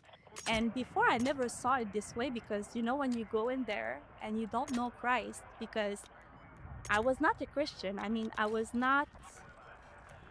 knew who Jesus was, but I never took him seriously because like I never had a church hurt like they call. But it's like I never knew really like, oh, I thought it was just like someone in a story that it's a story like historical. It's there and that's it, you know. I never took him very seriously. But when you go there and you don't know that, it's very easy to be like, people are gonna be deceitful towards you. It's very depressing. You're just a product, basically. This is you and this is a price and that's it. So when you do that for a certain period of time, you associate your value to an amount. And this is very detrimental for your brain and as a person. Like this is something that honestly, like it took me a long time to recover from it. Very, very long time. So yeah, I went back. I would say like when I quit, actually what happened is I fell in love with someone. That person came, he was a friend of a friend, and he's like, can I have your number? And I would never do that in circumstances like that because I just didn't trust anyone. But a voice inside of me said, you can trust him. So I gave him my number and we actually fell in love. And I was still like in that same space, right? I was still like in dancing and all these things. And I met him, I think I was like 19, 20, no, maybe a year after that. And I would say like, he was sent from God because like this person, I love him so much that my love for him made me change that. Like I wanted to be out. I wanted to have a healthy life because he showed me that I'm so much more than what I thought I was worth because of my childhood. And you know, when you live in violence, when someone molests you, the way you see yourself is very downgrading, little by little, to a point where it's like you don't really have an identity anymore. But yeah, so what happened is I met him and we were together. I would stay where I was at. I would still like dance and all these things. And I remember one night I was like, I went very far. I didn't want to be around my house because I didn't want people to know, you know. I was still ashamed of it. Like the guilt and the shame, like it never went away because the enemy, what he's gonna do is you're gonna go there, oh, you're gonna make the money and all these things. But after that, what you hear in your head is like, you're just worth that. who's gonna accept you after that? Who's gonna love you after that? So it's very harsh what you hear in your brain and what you associate with because of where you are in life, especially in a place like this, right? So what happened is I remember I went very far for a weekend. And before that, I think 2 weeks before, I applied at the job, and it's a good paying job. It's very stable. I mean, like, I'm not gonna say the area because I don't want any problem because I never knew. I didn't look like it. But I applied for it and I never had to come back. So that's when I was like, you know what, that's it. I need to go far away, just make my money and leave, you know, like I need something. And so I went far. And what happened there at that club, and there's girls that were there and they were like, oh, do you want a vitamin? Like, you look tired and all these things. And I'm like, yeah, sure, you know. And that's when I realized that they gave me drugs. And I was like, okay. Like, I was panicking because this is something that I never took. Like, this is something that I don't know. And I panicked. I was like, I don't know what to do. So at that time, I text my boyfriend and I'm like, I'm so tired. And when I say tired, it's not, you know, when you wake up in the morning and you're tired. It's a tiredness where you feel empty to your soul. Where it's like you're just dead inside and there is not even 1 ounce of light that is going to bring you out of there. And I remember that night when this happened, I went outside because I needed fresh air. And I was like, I can't do this anymore. Like, this is too much. Like, at one point I didn't want to live. I was like, I'm tired. If this is gonna be my life, I don't want it. And so I looked at this guy and I didn't say Jesus because I didn't know him, but I was like, if there's anyone here right now, I want to go home. I want peace. I want to be out of here. Bring me out of here. I am tired. And I went back and I heard a voice like, go play in the machine. So for the little money that I had on me, and it's so, like, when I look back, I'm like, that would have been a mess. But I followed it. And what happened is I made $10,000 from that machine. And not one shot. I would like put a $20, $100, and I would make $2,000-$3,000 just coming like this. And after that, I would stop. And another person would sit at the machine and would put a lot of money and never win $1. So I would take another $20 when I heard like, just go play in the machine. I would put another $20, another $4,000, you know? And it's coming like this. And everyone that sits in the machine doesn't win. And as soon as I just go there and I put like between $20 to $100, and this is money that I won, I'm getting more. And at one point, the owner of the bar was like, that's it, I need to close this machine. Because at this point, I made $10,000, right? And that was the same because I left for 2 days. So that was the night before and the day after. So a 24-hour period that I made that $10,000 out of the machine. I didn't even work. I didn't even dance. I did nothing. I made the money there. And that's when I called my boyfriend and I'm like, you're not gonna believe this. I made that much money. I want to go home, but they don't want to let me go. They don't want. I had to stay there. And that's when I look at the guy and say, how much do you want for me to leave? I don't want to stay. Because at one point I'm crying. I'm tired. I just want to go home. And my boyfriend is just like, come back home. That's it. Like, take the money and leave. You know? And he's like, be careful when you go to the house and you go to your car so no one just take anything from you. Because it's people, they saw that I made money, right? And so he didn't want to let me go, so he ended up saying, well, when you play machine, then you have to give something, you know? But it's not true. And again, I was kind of like, not naive, but a little bit, yeah. And I was like, what are you talking about? He's like, yeah, when you win machine, you need to give a tip. And I'm like, how much do you want? I want to leave. I want to go home. I don't want to be here anymore. And he's like, well, how much do you think you should give me for that? And I ended up giving $2,000. $2,000 to be able to leave that place. But I don't regret it because that money came from him. And I know for a fact because that same night that I cried out and I was like, I can't anymore. Like at this point, I didn't want to live. I took the money and I went home. And that's when I came back, the job I applied for called me back to tell me that the interview that I passed 2 weeks before, they hire me. So I'm like, okay. I leave there because I have no news from the interview. I cried out. Like I said, I don't know if someone listened to me, but I want to go home. I want to be safe. I don't want to be here anymore. I received that amount of money. And the minute I come back home the next day, I'm telling that I'm hired for that job. And I'm like, this is your chance. Get out. Like, it's over. So I started to do my job. I'm still in the same field for the past 7 years. I was able to grow from it. And that's when I would say I started to do yoga.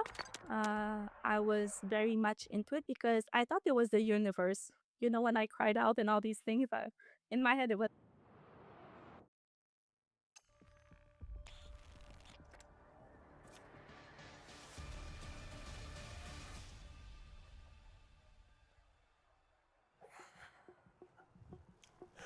Hey guys, I was part of a scam.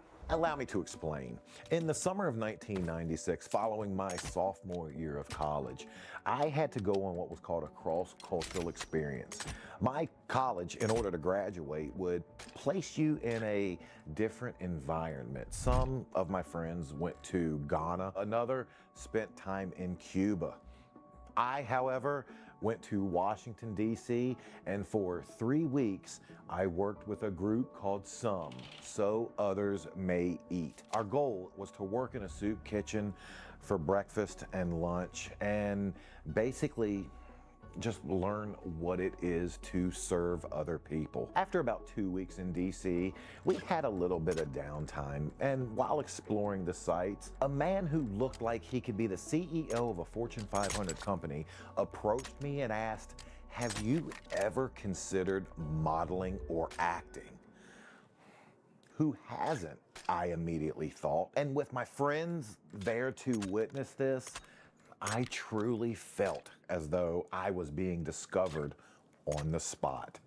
He then handed me a business card, and as I gazed onto it, he tells me, "You would be perfect for acting or modeling." However, he told me that time was of the essence as he hands me his business card, and he encouraged me to contact his boss, the vice president, the name on that business card, Ann Wine. Ann Wine ran a modeling agency known as Creative Artist, and luckily for me, it was a short train ride away. But I was there with other responsibilities. I had to work at the soup kitchen on a daily basis, and although we had weekends off, that's when the modeling agency was closed. So I immediately went to the professor who was heading up my experience in Washington, D.C., and I told her, I have a golden opportunity here. And I asked if there was any way she could work with me. Luckily for me, it didn't take too much convincing to have her agree to let me take an evening off and go explore what could be a dream come true. With permission acquired and my route heavily researched, I took off for this life-changing opportunity. Upon walking in, I would see one of the most beautiful women I had ever seen, Kim, sitting behind the front desk. I handed her my business card and told her I'm here to meet Ann Wine. And Kim could not have been more accommodating. She actually made me feel like I was special, like they were waiting for me. Kim would hand me some paperwork to fill out, make sure that I was comfortable, offering me water and coffee, and told me to hang tight and I would be seen shortly. After about 20 or 30 minutes, another stunning woman would come out and inform me that Ann Wine wasn't available. However, she was Ann Wine's associate and she would be interviewing me. Ann Wine's associate, we'll call her Betty, started asking me generalized questions. Where are you from? What are your interests? And then it happened. Something that would truly change my life in an instant.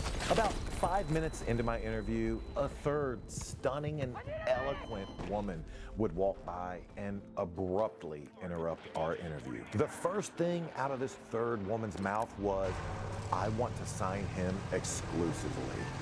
And at that moment, I was on cloud 9. She would briefly explain to me exactly what they were looking for and how I had it all. And as she exited, Betty would let me in on that was the owner of Creative Artists and exactly how rare of an occurrence that was. Now, you might be thinking, Maven, they want to sign you exclusively. Done deal, right? Well, not so fast, because everything in life has a cost. And being discovered and signing exclusive was no different. Betty would inform me that while they loved everything that potentially I could become in modeling and in acting, they had a reputation. And at this moment, I was untrained. Fortunately, there was a solution, and Creative Artists offered that solution through acting and modeling classes. These classes would cost about $2,300, but for someone with untapped potential, that's a small price to pay for guaranteed fame. Obviously, I didn't have $23, much less $2,300, so I did the next best thing. I called my mom, and with the help of Betty, I would explain to my mother the unbelievable opportunity laid before me. They would talk for 20 to 30 minutes about what the money would be spent on, the classes that would be provided, and the future it would help me obtain. But my mom, tethered to reality, told me I would if I could, but I can't, so I won't. Because at the moment, she was working 2 jobs. She was a dental assistant and bagging groceries at night. $2,300 lying in the couch cushions just was not gonna happen. So my mom helped me understand that the classes just wasn't a reasonable possibility at the time. I would leave Creative Artists dejected, sad, thinking this just wasn't going to happen. And a few weeks would pass, and then I would get an unexpected call from Kim, the front desk girl. Unfortunately, she didn't call to tell me they were waiving the class fees, but she did have a job offer for me, and that job would be sitting directly beside her working the front desk, to which I had one reaction: what time do you want me there?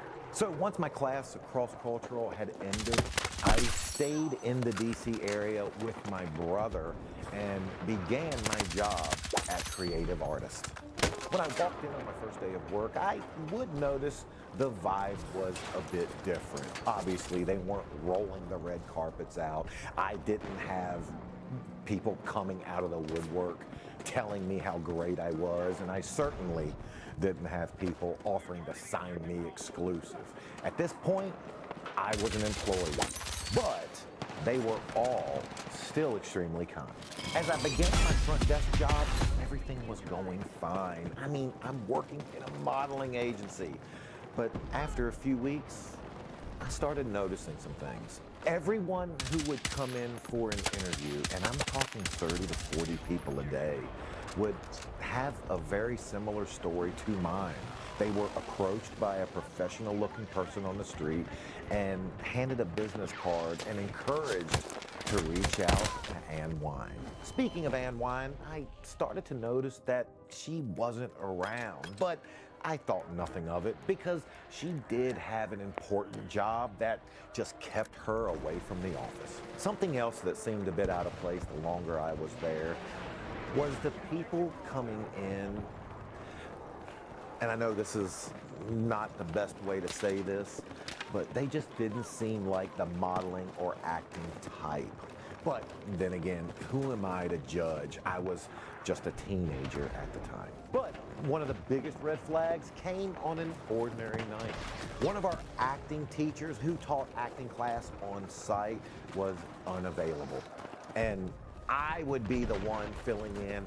I would be teaching his acting class. Me, the same guy who a few months prior was told I needed to take acting classes. I would become the teacher. I quickly reminded them, I have no clue what I'm gonna be doing, but they told me it'd be easy. They said for 30 minutes, have the class work on their monologues, and then for 30 minutes, have them perform their monologues. So that's what I did. At this point, I know things aren't on the up and up, so I go to my closest friend there, the front desk girl, Kim. I met up with Kim outside of work, shared with her my suspicions, and that's when she would confirm it. Nathan, there is no wine. Talent scouts prey on the vulnerable. We sweet talk them, get them into the building, have them pay for classes they do not need, and then provide them absolutely nothing in return. And this all worked on a commission structure. The talent scouts would get a percentage of everyone who signed up for an appointment. So they handed out as many cards as possible. And the Ann Wines, the vice presidents, they would get a percentage of all the classes they booked. So they were trying to book as many as possible. And the company, well, they got it all. When I heard this, my heart sank. Not for me, but for all those people chasing hopes and dreams that would never come true. Spending money they did not have, knowing there was no light at the end of the tunnel that wasn't a train. And the saddest was they preyed on low-income moms who thought their kid was their way out, their way up, their way into making some money. They would come in each and every day and somehow find the money for those classes.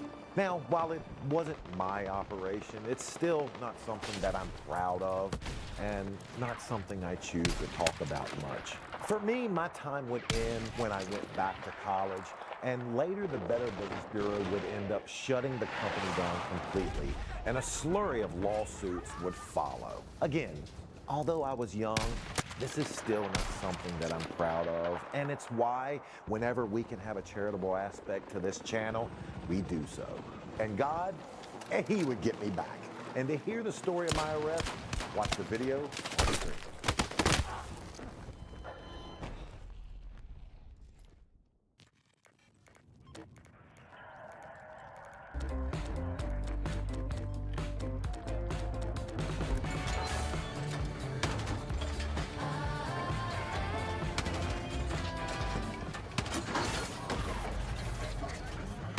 Imagine being a mother in Gaza. Night falls, but there is no door to lock, no bed to lay your child on, no certainty of what tomorrow brings. Your children are hungry, they are afraid. You have nothing left to give them but reassurance you don't fear. But mercy can change that. The Mercy Hub is more than shelter. It's warm meal in small hands. It's clean water after days of thirst. It's a safe space where children can sleep without fear. Your donation doesn't just build tents, it builds protection, stability, dignity. Be the reason a child sleeps feeling safe tonight.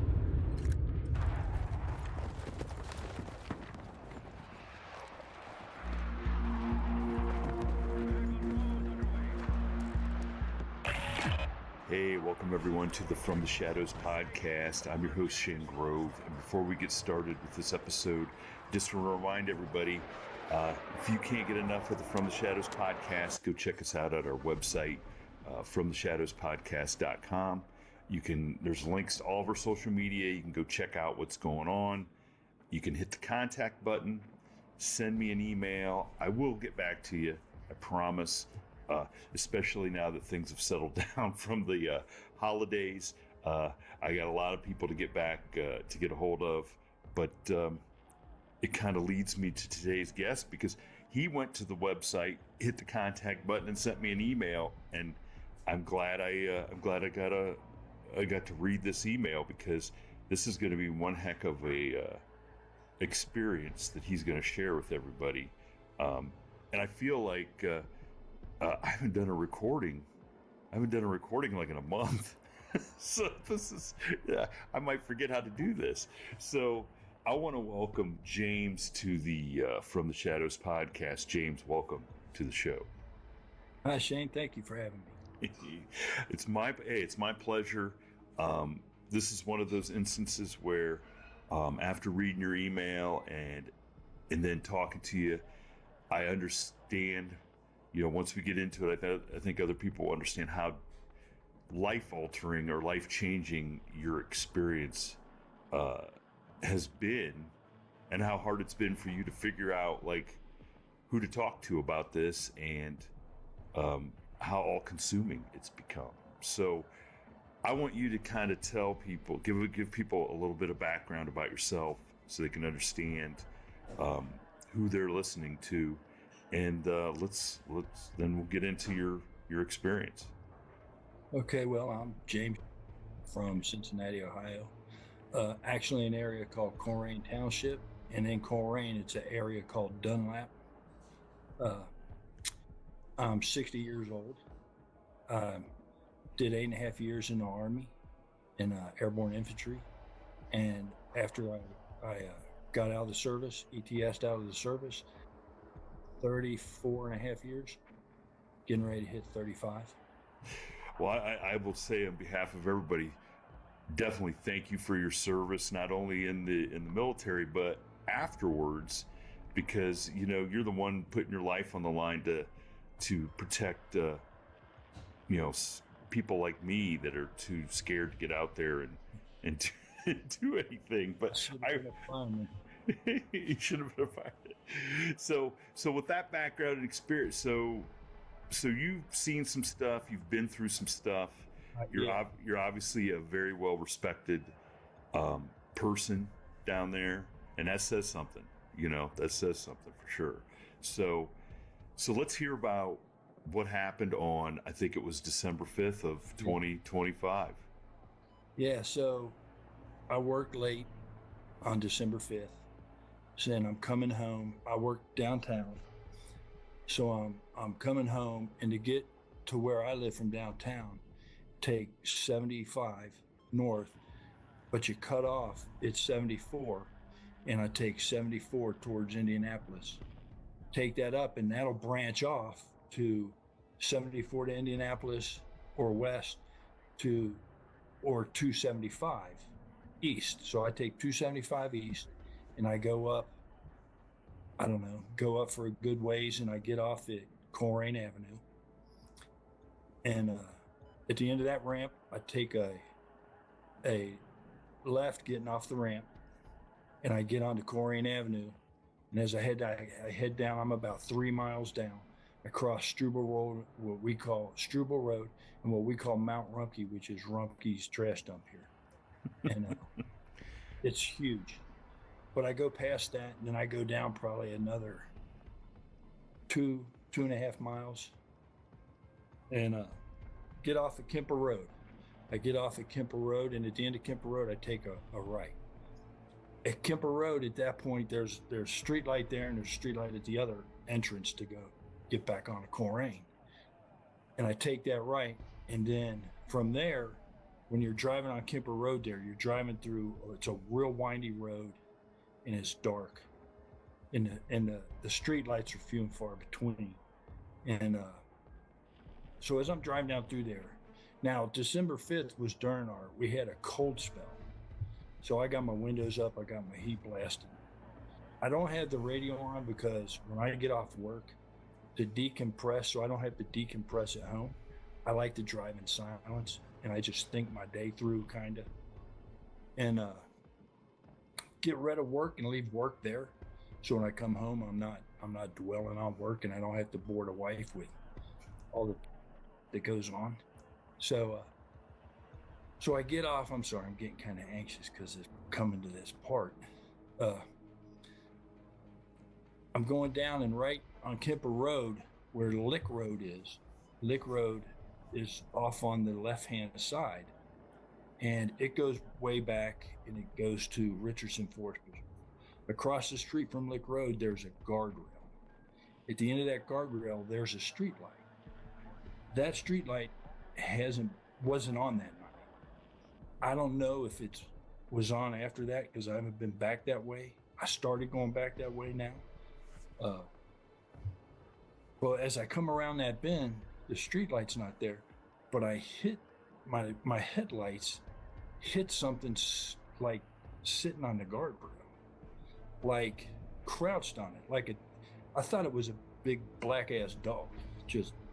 It was dark black, darker than the darkness around it, like a dog's black fur. And I'm looking at it. I stopped because I didn't know if it was going to jump in the street or whatever. But I didn't stop because of that. I stopped because in my head I was like, "What the is that?" I don't know if I cuss. I apologize. It's all right. It's all right. I don't know what I said in my head. I said, "What the fuck is that?" And I'm looking, and I'm like, "That's a dog. It's a wolf." And it was so big. It sitting on top of guardrail, and being a cop, you get some of this. A guardrail is 36 inches from ground to the top of the post. Sitting on top of that, if that thing, creature beast, was sitting on the road, it would have been 4.5, 5 feet tall. It was sitting on, and I don't know how the hell you sit on a guardrail like that. Now, the post for the guardrail is right there, but I don't know how. It was like squatted with its hands, arms, front legs straight down, and then the haunches just up. And I'm like, how do you sit on a guardrail like that? And it hadn't even looked at me yet. It was looking across the field, because across the road, it's a 2-lane road. Across the road, it dips down, and then there's field. There's a huge field there, probably 300 yards, 400 yards long, and wide, probably about 200 yards wide. And every year it's either soybean or corn. This past year it was soybean. And then it goes up, and then there's another field at a top level, and that's either soybean or corn. But it was looking out there. I'm thinking now that I have time that it was probably looking at deer, because out here in the country where we're at with all the woods, there's tons of deer. We get them in our backyard, had them walk down our street. So I'm looking at it. It's staring, and then it takes its right foot and steps off the guardrail. Then it takes the left foot and steps off the guardrail. And it's kind of standing like its legs are kind of like this. And it's just, arms are down. And it just looked at me. And shit. That look, hold on. That look sent a chill through me. I got that chill now. So cold. Just, I'm telling you, cold. Like I'd never felt right down my spine. And all my hairs were up and goosebumps. And I'm just just holding on my steering wheel. And I start looking at it.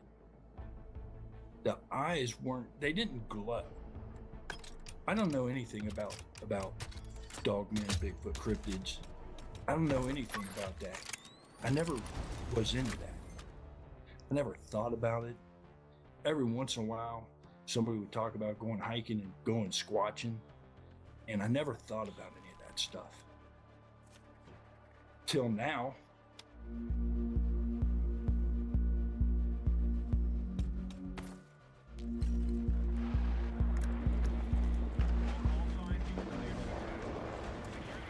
It took like 2-3 steps. It didn't walk. It knew how to walk.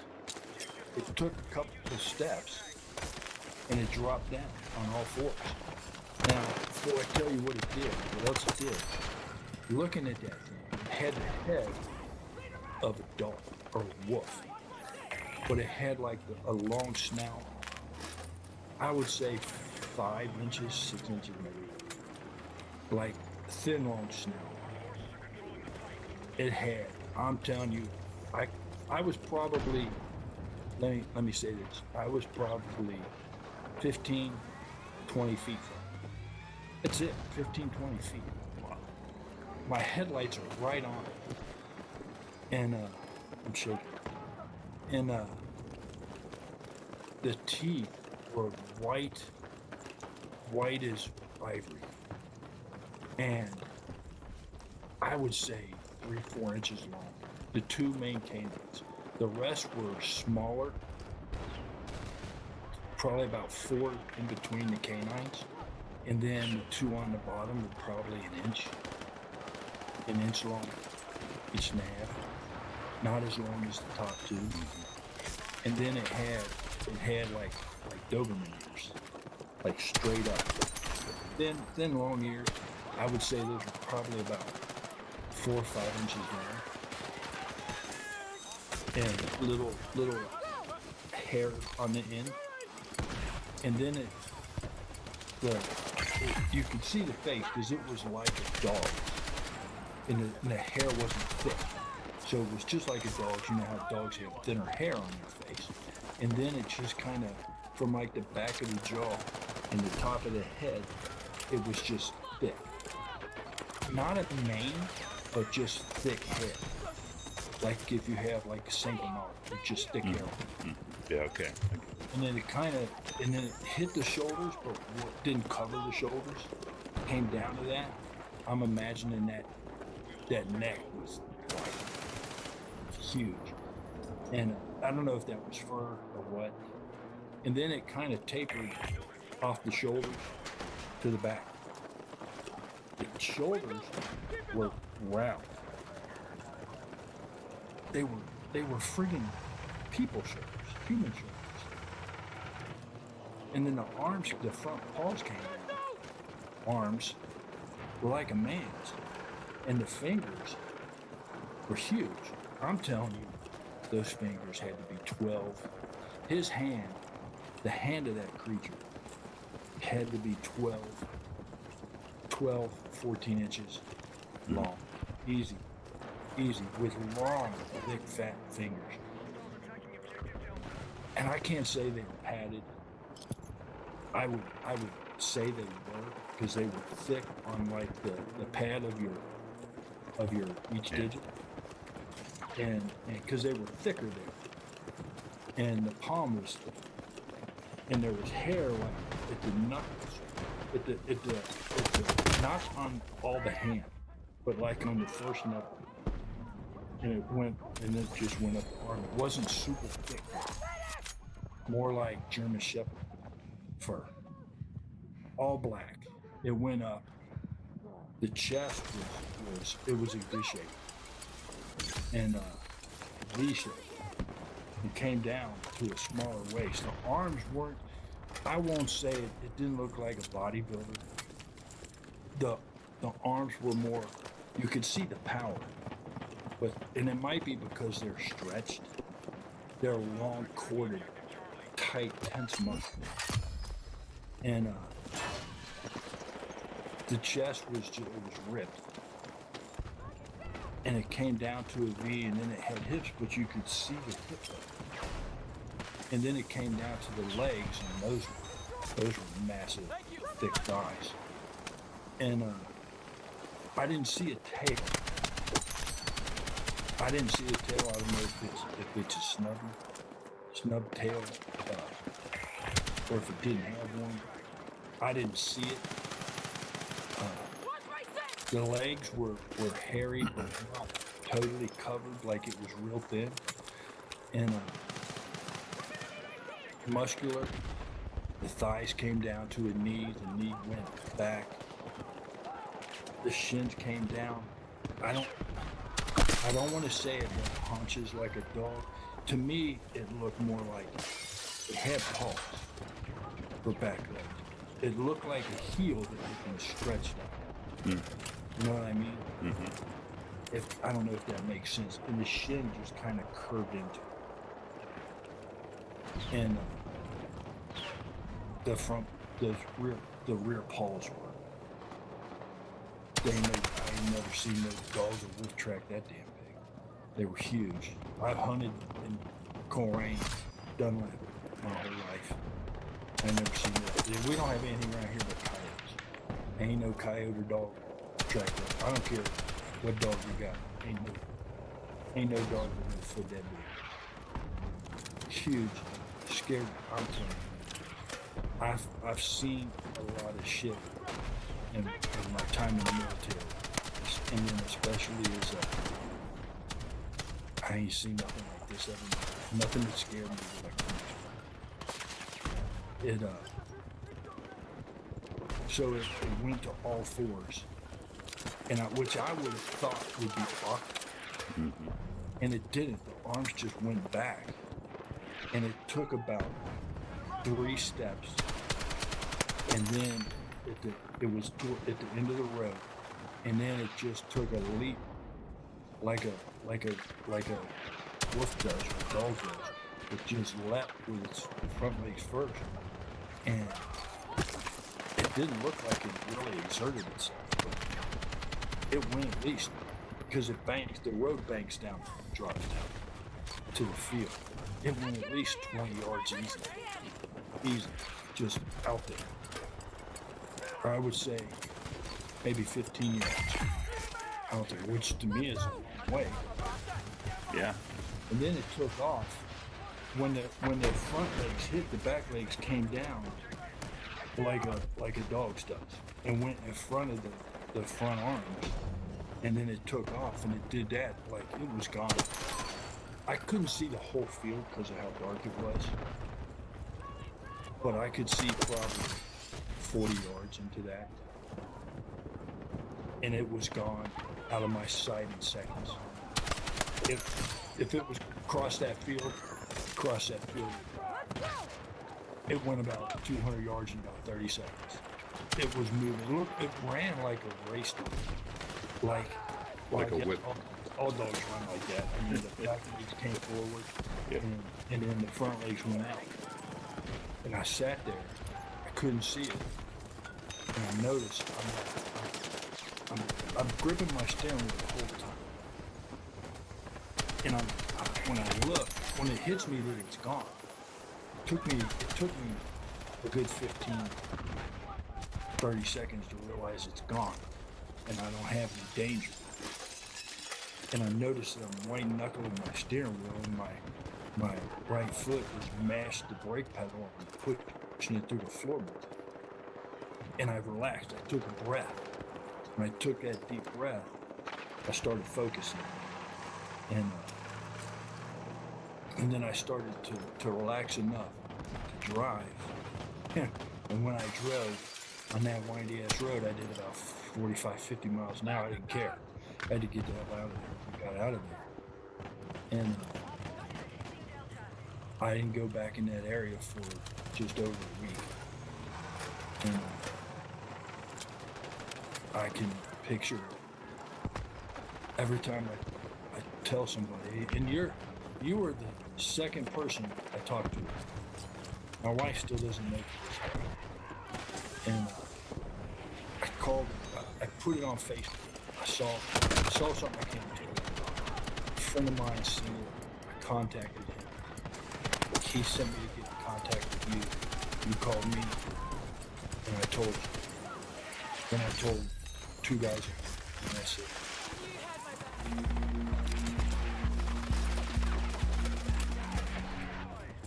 Turn me up a little more, swag.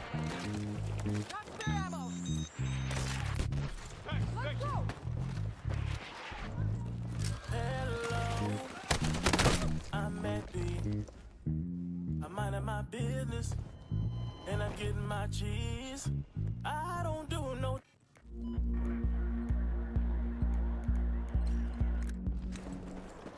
Well, I will say that,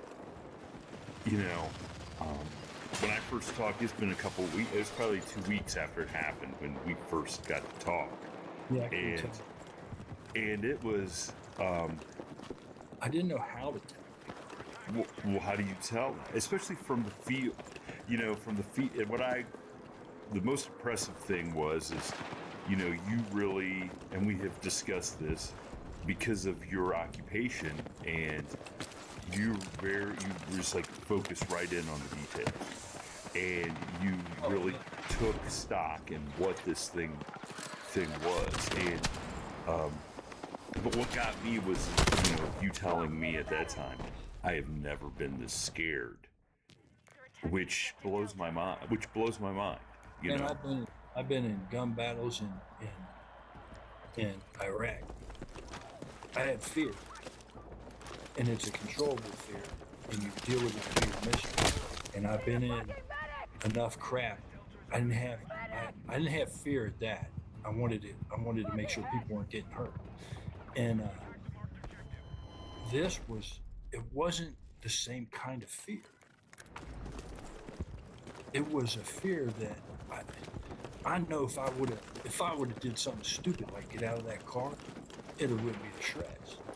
Or if it wanted to, it could have ripped my car door off or anything it wanted to do. I had no way to stop it. And there's no way that the little Smith & Wesson 9mm that we carry was going to affect something that big. And to me, something that big, it was, I didn't say it.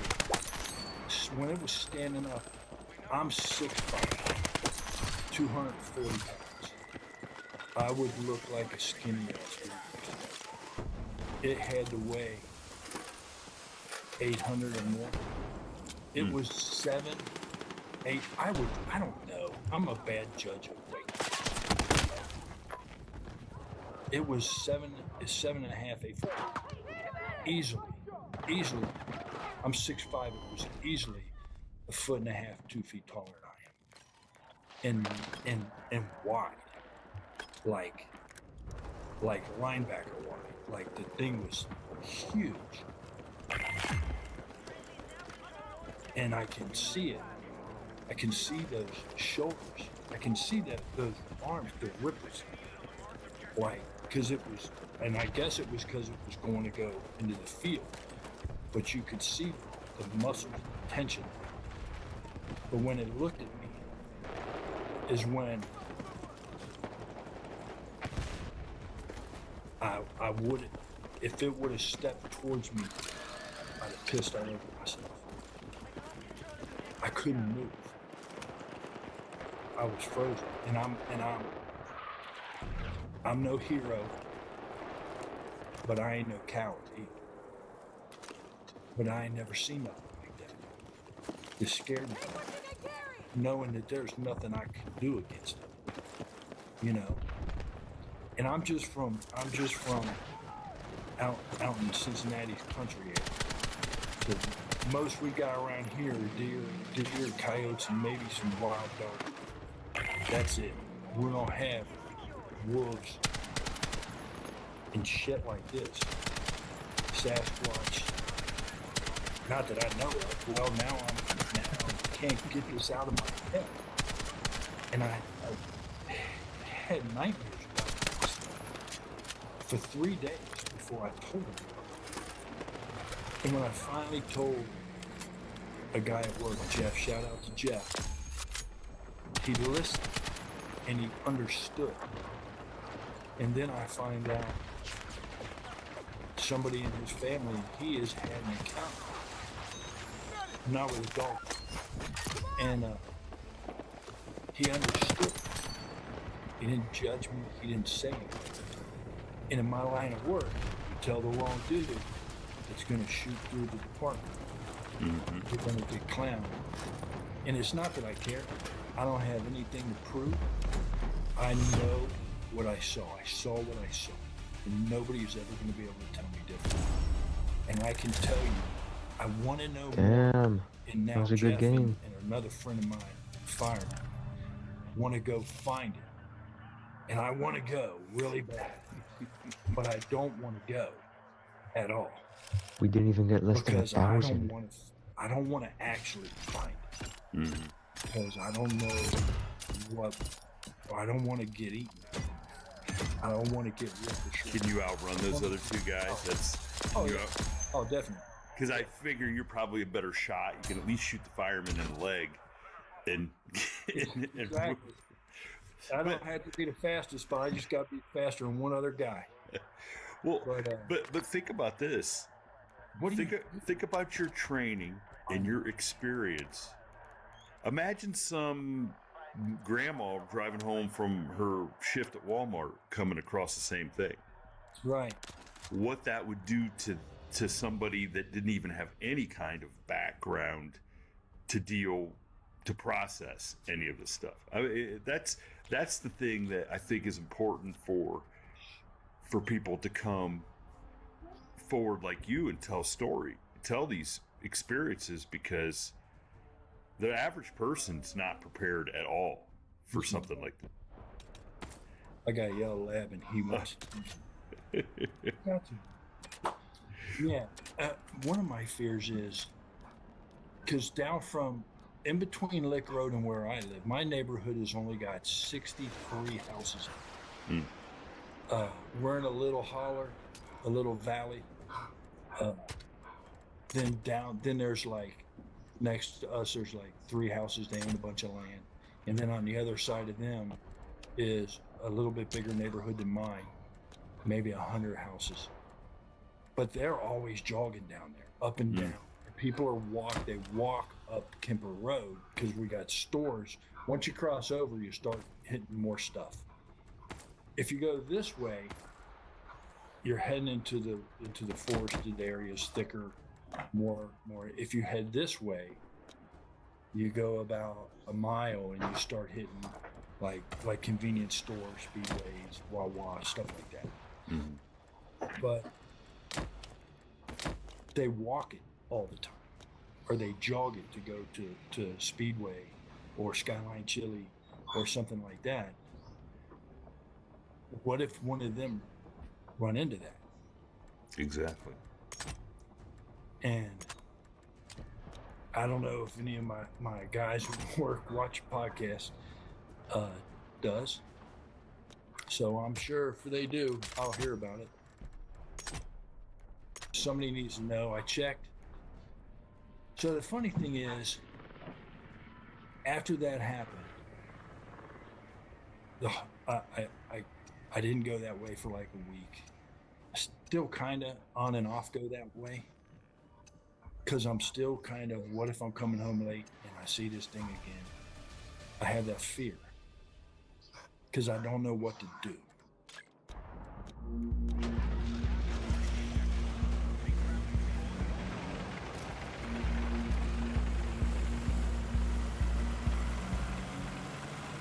I told you this, on December 26th, the day after Christmas, I gotta work. I'm working third shift, 11 to 3, hush dog. I'm working 11 to 3. About 9:30, I'm getting ready, take my dog out, bring him in. Now I would say about 1 tired, hush. And I take my dog out, bring him in. It's about 10 to 9. I got my kit going to my car, and I get ready to put my stuff in the car, and across the street now to get out of my neighborhood, you gotta go up the hill to get to Kemper. It's as tall as the houses. And then on the other side of Kemper Road right there, it's all woods. There's two houses back there, they own it. So I'm going out there and I hear this howl. Yelling. It wasn't a coyote. It wasn't a dog. It was like a person and a wolf mixed howl. It was about 25, 30 seconds long. Not straight, like part of it, and then like, like, it didn't sound anything like that. It sent that cold through me, because I'm like, that's not a coyote, that's not a dog. That sound don't belong. And then I came inside, and I didn't know what, I haven't told my wife. So I told her, hey, there's coyotes out here. They let the dogs out, stay with them. So the coyotes don't get them, because I got a little pitty too, a year and a half old pitty. And so she said, okay, and I left. I stood outside for a couple minutes, and I didn't hear anything. And then I got in my car and I left. I got it's a text. And that's the wife. And then I went to work, didn't think nothing of it. And for anybody asked about filming any of this or anything, I didn't think of that shit. When I was in my car and I seen that, the last thing on my mind was my phone. My phone was sitting right next to me in the couple. And I didn't think of that. I couldn't move. I was stuck. When I heard this howl, I just stared at those woods. And then as I'm driving in work, because I texted you right away. Yeah. Then I started getting mad. I'm like, is this thing following me or tracking me? Now I'm going in the woods. No, I'm not, but I want to find out. So then, you said, hey, ask some people around there. So that took me quite a bit of time to get up the courage to go ask someone. I didn't know what to say. You told me how to tell word. So I went across the street, drove. They got a long driveway. But they own all the land on that side, all the way down to Germania Park and then behind Germania Park. So they own a huge chunk of land. It's all big open fields or woods. And so I went over, drove up there. I didn't know there were two houses back there. Because in the summertime, if you look back there, the house further back, there's trees in front, so you can't see. So I drove up to the one, and I saw the others. I got out, kind of nervous, and I knocked on the door. The guy came to the door. I introduced myself. I said, hey, I'm your neighbor. I live across the street over there in Abbytown. He said, I know you. I see you all the time. I said, yeah. And he said, so what's going on? And I said, well, I want to ask you, do you know anybody that has a huge black dog or maybe owns a wolf or a dog wolf hybrid? He said, no, I don't know anybody like that. I said, okay. Have you heard anything in these woods or seen anything like howling or something, but not like coyotes, like deep and like a deep howling that doesn't sound right? He said, no. He said, you see something? I said, I saw it. And so I told him like I saw a big dog. He said, well, you probably saw a black dog. I didn't say nothing. He said, but you go, I haven't seen nothing, man, or heard nothing. You can go talk to my dad. He lives back there in that house. I said, okay. When I got in my car to drive to his dad's house, I'm thinking, dude, don't blow me off. There's no black bear in southwestern Ohio. You can't get no further south and west than us. I'm 10 minutes from the Indiana border. There's no black bear. And I would say no wolf, but ODNR says there's not a lot of stuff. Yeah. We don't have bobcats either, but we've got bobcats. I mean, so I go back to Dad's house, and I tell him the same thing. I introduce myself. I seen him. He walks his dog all the time. He walks his dog past through our neighborhood, up and down Kimber Hill. So I asked him, I said, have you know anybody with a big black dog or a dog wolf hybrid or big wolf or something? Huge black wolf. And he said, no, I don't know nothing like that. I said, okay. And I said, have you heard any howls or anything, but not coyote howls or dog howls, but like a howl that doesn't belong, like a person animal kind of howl? And this guy and God bless him, but he says, "No, we don't talk about that up here," and shuts the door. I'm thinking one of two things: you either don't want to talk about something that you've heard, or you're just a dick. You know? Or you think, or maybe you think I'm messing with you.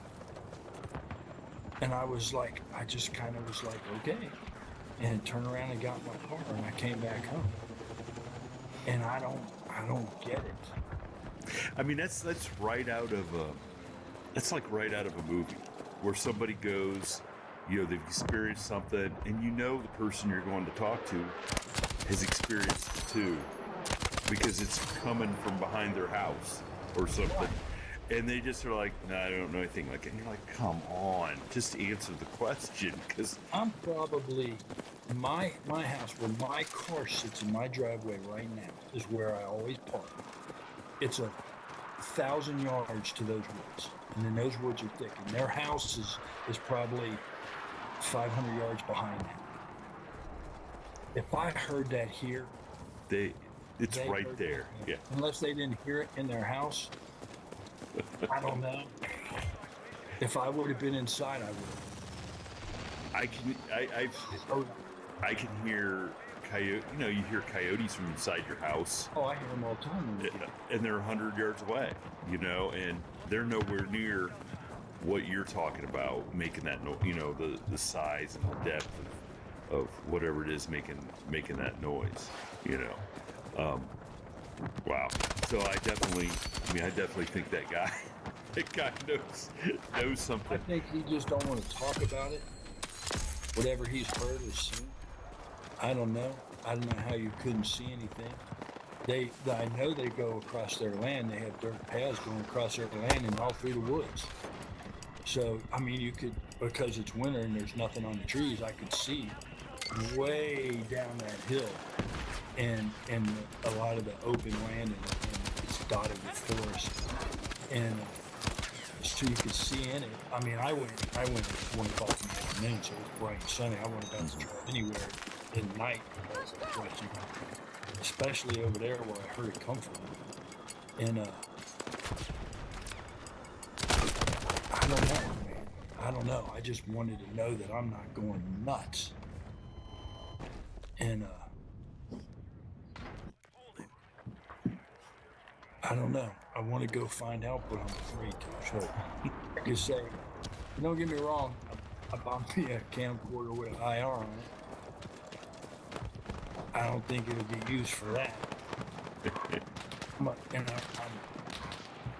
I want to go in there, but I'm afraid to, because I don't know what to do.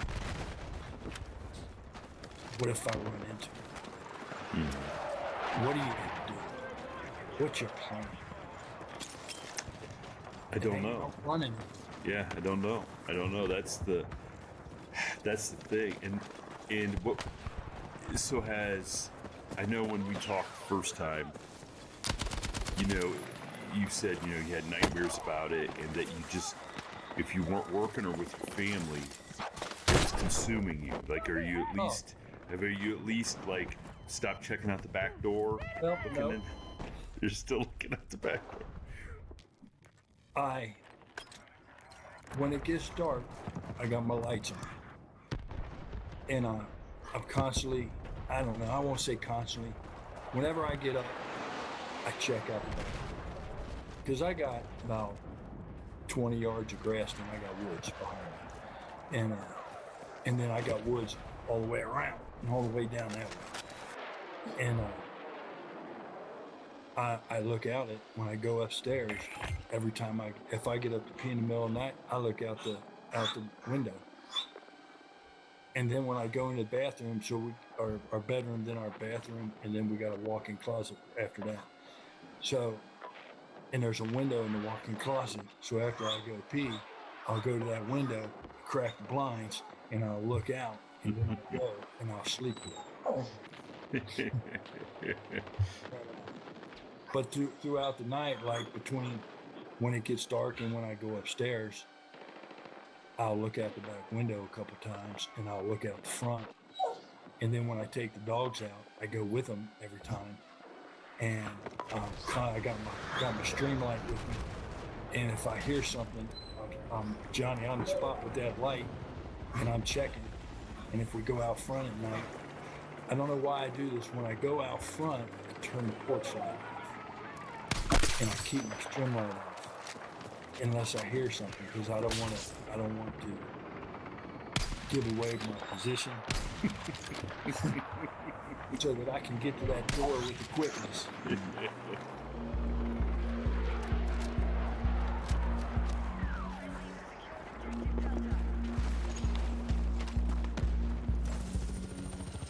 I get it. The sad reality is it probably knows our position without having the light. Without having the If it's coming here, well, and I don't know. I don't know if it was traveling down that way towards Lick Road from up there, or if it followed me, and if it ran up this way and then crossed over, and then watched me come to my house. I don't know. Or is it just coincidence? I think it was that creature, that beast, because, hold on just a second. Ty, go lay down. Go lay down. He just wants love. I know that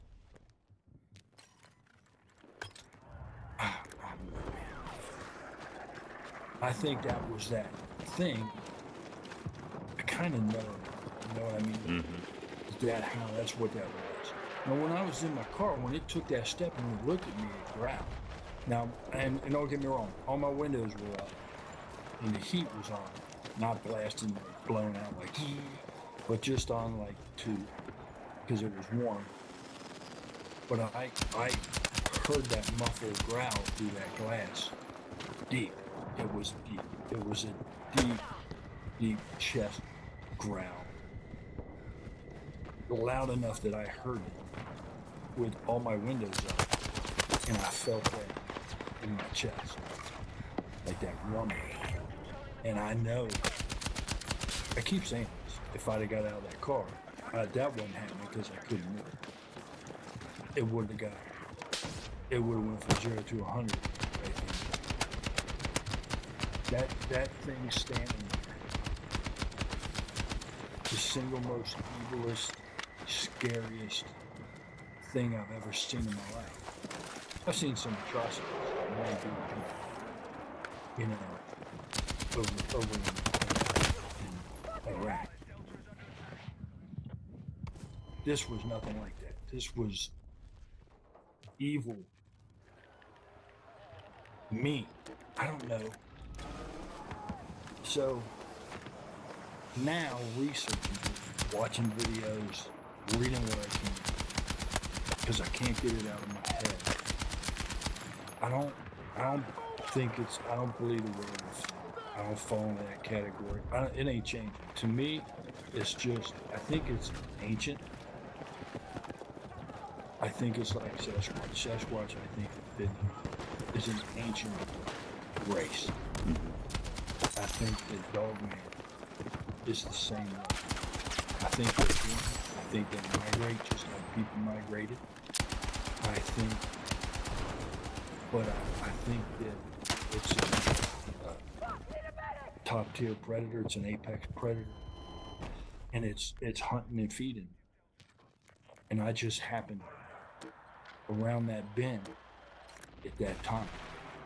I mean, 2 minutes later, and it would have already been across the street.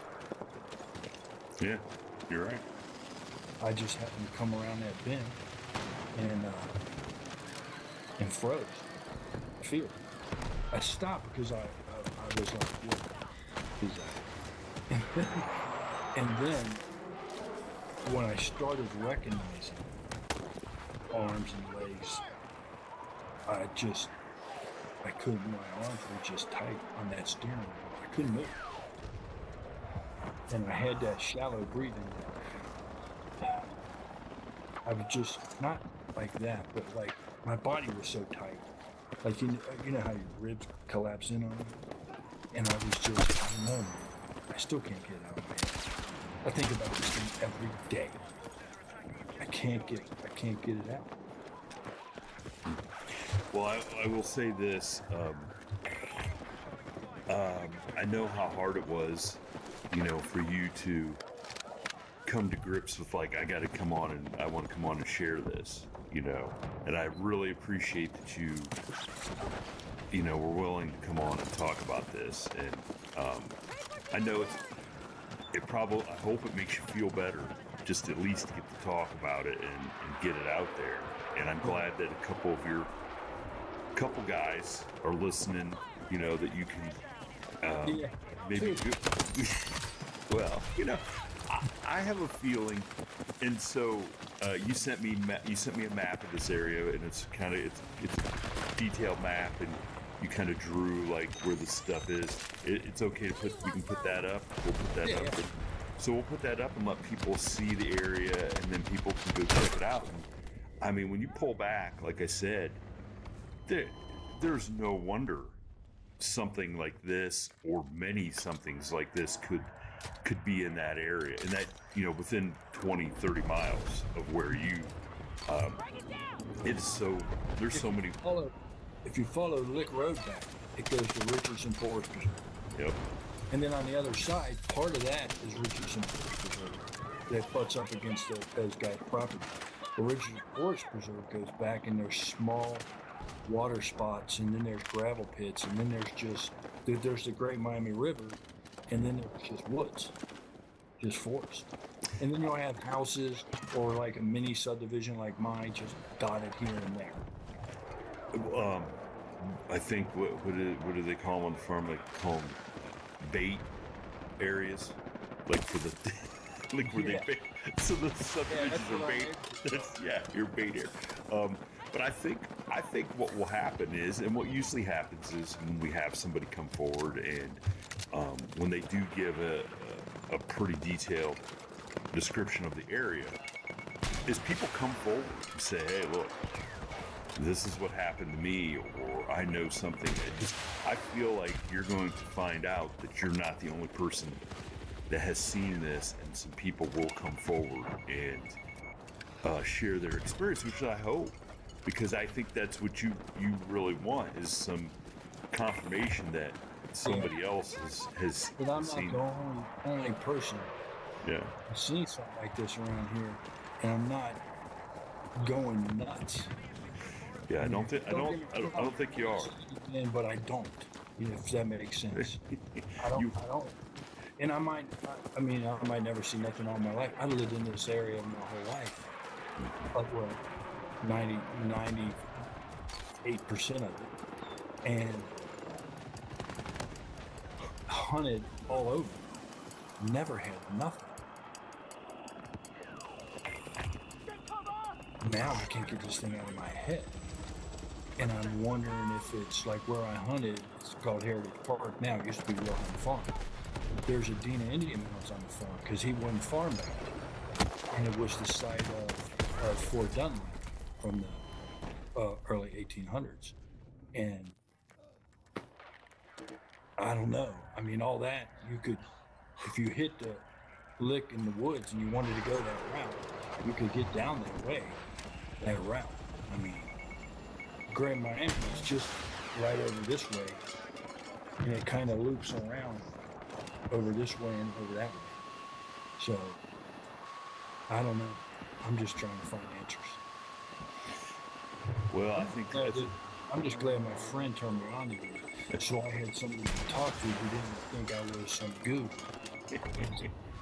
Well, I'm glad that he turned. I'm glad he turned you on to us too, and it almost sounds like he may know some things on his own, and he may have some experiences. If he's listening, he better get a hold of me and share his experiences. And then your buddy at the sheriff's department, I would hear about their Bigfoot experience. I mean, holy smokes! But yeah, I don't know about hunting for nothing. I want to get them to talk to you. No, I'd love to talk to those guys. But yeah, James, I just want to thank you, because I know from the very beginning this was I mean, literally life changing for you, and super difficult, and I just appreciate. Never believed in anything like this. Bigfoot, Loch Ness, none of that. I never thought about any of that. I just, if it came on TV, I'd flip the channel. I mean, that wasn't me. That's not what I did. Now, I'm like, or I would be like these goofs wood knocking, howling in the woods, whatever. Now, I'm like, who am I to judge that after what I've seen? These people aren't, and then I found podcasts, and now I'm like, oh my God, I can't stop watching it. Everybody thinks they're like, dude, you're addicted to this stuff. I want answers. Yeah. And I can't, there's really nobody in my area. So I watch podcasts, I read what I can find. I do have a friend though who's a biologist, and I want to run it by him and get his take on it. That would be interesting to see. And the biology makeup. I don't know. He's like, we go, you're retarded. Get away from me. I don't know, but he's pretty open-minded guy, so he might not. And he does good enough that he turned down working at the primate house at Cincinnati Zoo. He's got tons of work, so I don't know. I'll shoot him. That might be interesting to see what he. I'd like to see what he says. Well, James, I hope we do get some feedback and get some eyewitnesses from down in your area that have had similar experiences. So yeah.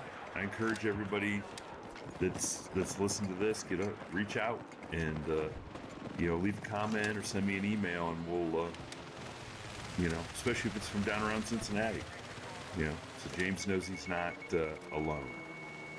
Yeah. So, I would love that. Well, James, thank you so much, and I hope everybody enjoyed this as much as I did. If you go out there, people, be careful. When you go out to the woods, be careful. You never know what's out there. Yes. Amen. Amen to that. You never know what's in the shadows. He was not paid. He was not paid for that promotion.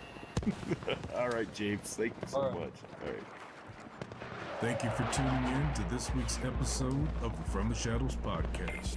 Until next time, never shy away from the darkness or what may be lurking in the shadows. We are out. God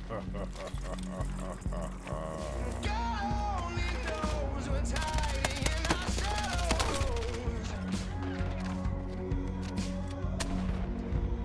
God only knows what's hiding in our shadows.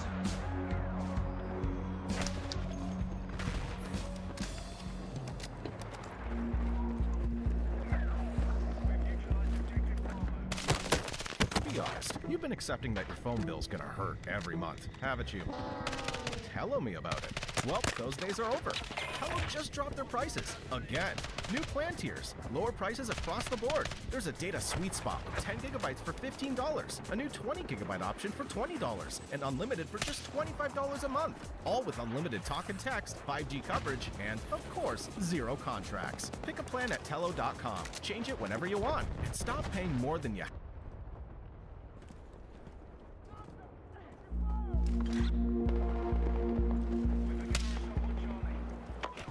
Welcome, everyone, to the From the Shadows podcast. I am your host, Shane Grove, and usually this is where we play the Midweek Howl on Wednesdays. But this Wednesday, we decided to do something a little bit different. We're rerunning the original Dogman episode by the judge, who started the podcast with me way back in 2019. We wanted to dig that episode out and let everybody who had not heard it get a chance to hear it, to kind of commemorate that this Friday the judge will be appearing on Monster Quest to tell that story on the show on the History Channel. So for those of you that have not heard the story, this is it. This is the original story as told by the judge. I think maybe it was our 3rd episode that we ever did. So please forgive the, amateuristic sound. Well, sort of like the amateuristic sound now, but it's even worse back then. So I hope you guys enjoy this telling by the judge. If you have not heard it before, I think you'll enjoy it. And thanks for tuning in. And then, hey, go check out the judge's episode on Friday night on the History Channel. So without any further ado, here's the episode that started the whole thing. That's why we're here. So hope you enjoy it. Talk to you later. Peace.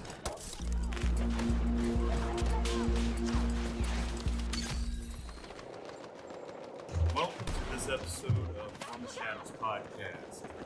Today, we're going to hear the story that is the genesis of the judge to start this podcast. So let's get right into it. So, Judge,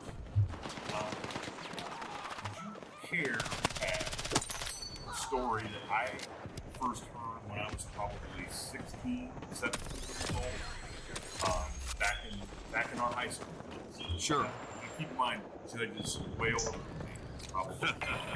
So he was a year older than me in high school, and I firmly remember the night we were playing poker, playing cards, and the night after this happened, the judge came in and told us this story.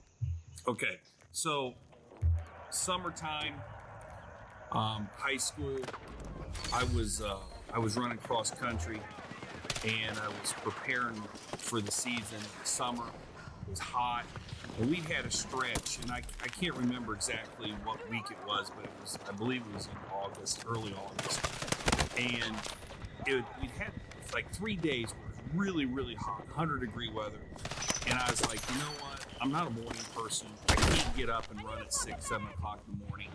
I'm just not that kind of guy. I'm a night owl. I stay up way too late. So I decided I was going to get my 5-mile training run in at night. Grew up out in the country, so run around cornfields, barns, playing hide and go seek as a kid.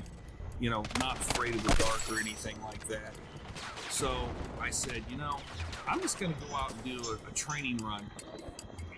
And so there was a road that was by my house. There was a country road that ran about 2.5 miles down to a state route. But to get to that road, to get to that side road, I had to get onto a major road, State Route 4. So if anybody knows anything about Ohio, State Route 4 runs north and south. It's full of lake traffic. And so anybody going to and from Lake Erie is going to traverse this area, as well as there's a tremendous amount of semi-traffic, and there still is a bunch of semi-traffic. So as a kid growing up, I was never allowed to own a bicycle because the traffic was so bad on Route 4. My mom's like, you're going to get yourself killed. I'm not going to let you do it. So to get to this side road that I was going to run down, it was probably, and I can't remember exactly, it's 100 yards maybe, So I cut across Route 4, get to this side road, and it's going to be 2.5 miles down, 2.5 miles back from my 5 miles. So it was a clear night. There wasn't a full moon or anything like that out, but there was a lot of moonlight, no clouds, sky was clear. And when I take off running, there's a cornfield on my right and a bean field on my left. And so the first mile takes you down to a road called Flickinger Road. That would be the first crossroad you come to, and that's about a mile. So what's interesting about that is It's all corn for almost an entire mile to Flickinger. Then you get the crossroad, and then there's a woods that runs, I don't know, maybe a quarter of a mile. Not a giant woods or anything like that, but pretty decent sized woods. And then from there, you have a series of houses, different side roads and things like that, all the way down to the turning point. So first 2.5 miles, uneventful, run down, turn around, coming back. And this whole thing, this whole experience takes off when I get back close to Flickinger Road, which would be now the cornfield and everything's on my left, the bean field on my right. So the woods, I see the woods, and like I said, I'm not scared of the dark. Never was scared of the dark. The woods is on the left, and I get to Flickinger Road, and then the corn starts. And it was right there. I mean, within, 10 yards of passing Flickinger Road, that I noticed to my left that the corn started moving. Now, at first, it didn't startle me. I mean, there's deer everywhere. So, just assumed it was deer in the corn. Not a big deal. But as I ran, I noticed that the corn, about like 3-4 rows in, the corn was moving with me. So whatever was in the corn was running with me. And even that didn't really startle me, except when I came to the realization that whatever was in the corn was running the exact same pace that I was running. Like it was mirroring me, and it was, and I thought that was strange. So I stopped because I thought, okay, that's weird. So I stopped, and when I stopped, it stopped. And that's what kind of like threw me, because if it was a deer wouldn't have stopped. And when it stopped, I mean, there wasn't any movement of corn. I mean, it didn't move at all. It was dead still. And so I'm standing there and I'm looking at the corn going, oh, this is really weird. And my first thought was, well, maybe someone's in the corn, but this is like 10:30 at night. And I'm like, and also, anybody run through a cornfield, especially somebody that would be out there late at night messing around, have to be a reasonable age. You're just going to get cut to shreds. Yeah, that's what I was going to say. You can't run in a cornfield because you get cut too bad. Yeah. No, I mean, the other thing is, where this took place, now there's some houses in that area. But at that time, there was no house. And so, you start running things through your mind like, could this be a bunch of kids messing around? But, there's no house in there. There's no farmhouse nearby. And like you guys said, having grew up on farms and stuff like that, imagine trying to run in daylight in a cornfield, let alone at night, because the rows are so skinny. I mean, you trip, you fall, you get cut up. It wouldn't be something for a person to do. So we also have a coyote population. It's pretty thick. And I thought, well, it could be coyotes. But then I'm like, well, I've seen coyotes, I've seen a lot of coyotes. The corn was moving in such a way that whatever was moving the corn was big. Well, and that, the coyote population was not. We were talking mid-80s. Right. So it wasn't like anything like today as far as the coyote. Okay. That, I mean, that's back then as far as and even the deer population was nothing. That's right. That's right.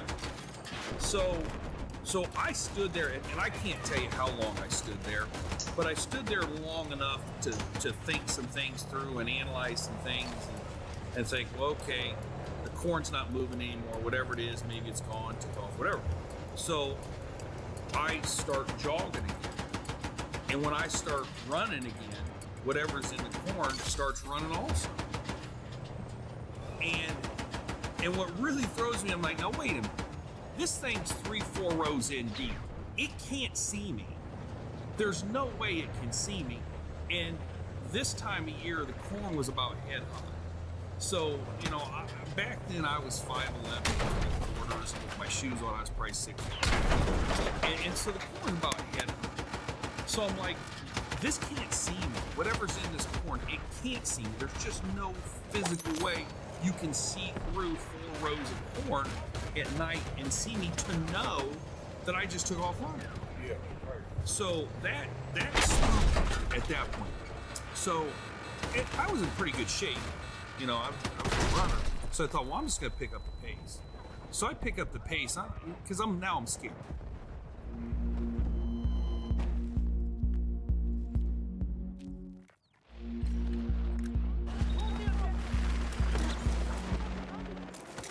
So I pick up the pace because I'm scared. And I'm going pretty fast, and whatever's in the corn is staying with me perfect. So now I'm like, there's no way this is a person, because there's no person, in my opinion, alive that could have ran as fast as I was running on concrete in a cornfield. So I've ruled out it's a person, I've ruled out it's a deer, and now your mind starts playing all kinds of stuff on you as to what's in there. So, like with the thrashing of the corn, seeing how the corn was moving like this, did you notice, I don't know, a sound of heavy breathing? No. Struggle at all trying to keep up? No, I didn't hear anything. Like, didn't hear panting, growling, nothing. And I mean, the only panting I heard was my heart ready to lurch out of my chest. You know, because so I run pretty hard, and then I just stopped. I mean, I just stopped, and when I stopped, it stopped on the ground. And so I'm like, how does this thing know I just stopped? And so now, you know the width of a country road. Yes. So now I scoot all the way over to the opposite side, because I'm like, I want to be as far away from the actual corn as possible. Which isn't that. No, it's not. It's not. So I'm standing there, and I'm just staring, you know, and you get this, you know, fight or flight type, you know, adrenaline. And so I'm really scared, and I'm thinking, okay, here's what I'm gonna do. I'm just gonna catch my breath, and I'm gonna just take off as fast as I can, and I'm gonna see if I can shake this thing, right? So I take off. You know, well, okay, 1, 2, 3, 4, ready, set, go, one of those things. And I take off, and I mean, I'm running like a 400-meter dash. And it takes off same time I do, and I can't shake it. I can't shake it. It's staying with me. So I stop again, because now I'm almost like hyperventilating, because you take off you run too fast, your heart's already pounding, and now I'm thinking, okay, I need an escape, because I can't outrun it. Whatever's in there, it can sense me, it can see me, it knows where I'm at. I don't know where it's at. I can't outrun it, and so now you start panicking, thinking, okay, I've got to somehow get out of this situation. So there was an old farmhouse up on the right that was coming up. I wasn't very far away, and it had I remember that it had a tree right out by the road. So I thought, okay, here's what I'm going to do. I'm going to get to the flying, tree. man, honestly. I'm just spotting everyone for you. Tarzan it. And I'll just get high enough up in the tree to where whatever's in that corn can't get me. Which may be the most unbelievable part. They're on top of B rooftop. Let me tell you, your mind plays tricks on you. So, but I tell you what, as scared as I was, I'm thinking I climbed up that tree.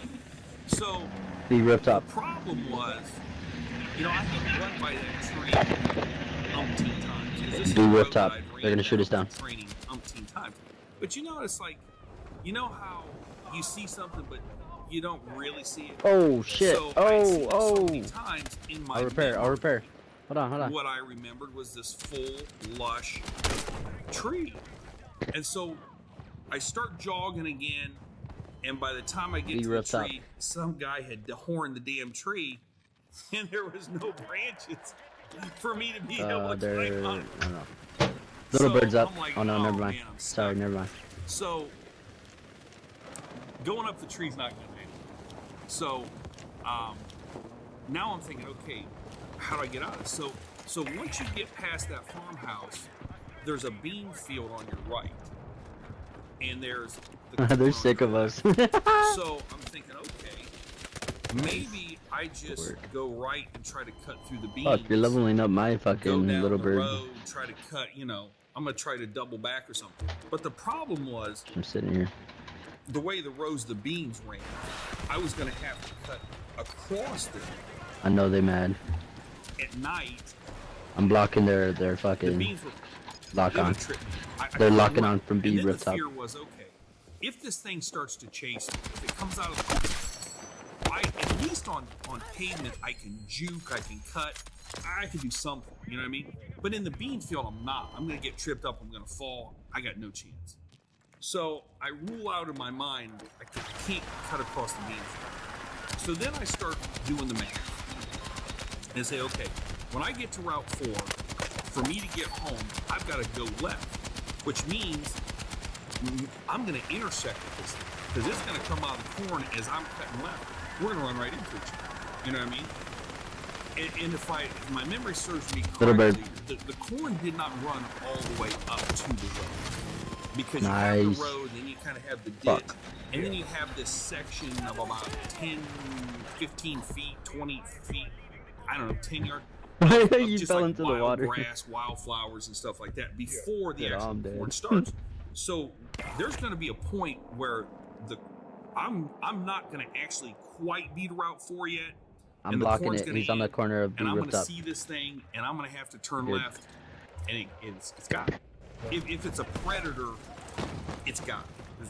I'm stuck. So one of my good friends lived. I'll block their lock. So I'm thinking, okay, I'm not going to go left and go home. I'm going to go right and go to my friend's house. But the problem with that is he lives. I don't know why it's not fucking blocking it. 200 yards to the right. So there's going to be a point where if this thing Yep, comes he's trying to lock on again. it's So I unobstructed got by it. the He's dead. He's and dead it's now. going to be a foot race for me to get to my buddy's house. But by now, it's 11 o'clock. You know what I mean? Ooh, close. It's late, and I'm thinking they can have the doors locked. You know what I mean? He's I'm right not there gonna on be the able to floor, get on in- the ground. Get in the cars. Right there. You see him? And I'm He's right thinking, there by okay, the so shore. even if I get there, what am I going to do? But then If you I peek out to the remember right, he's that right my there. buddy has swimming pool. Right there, right there.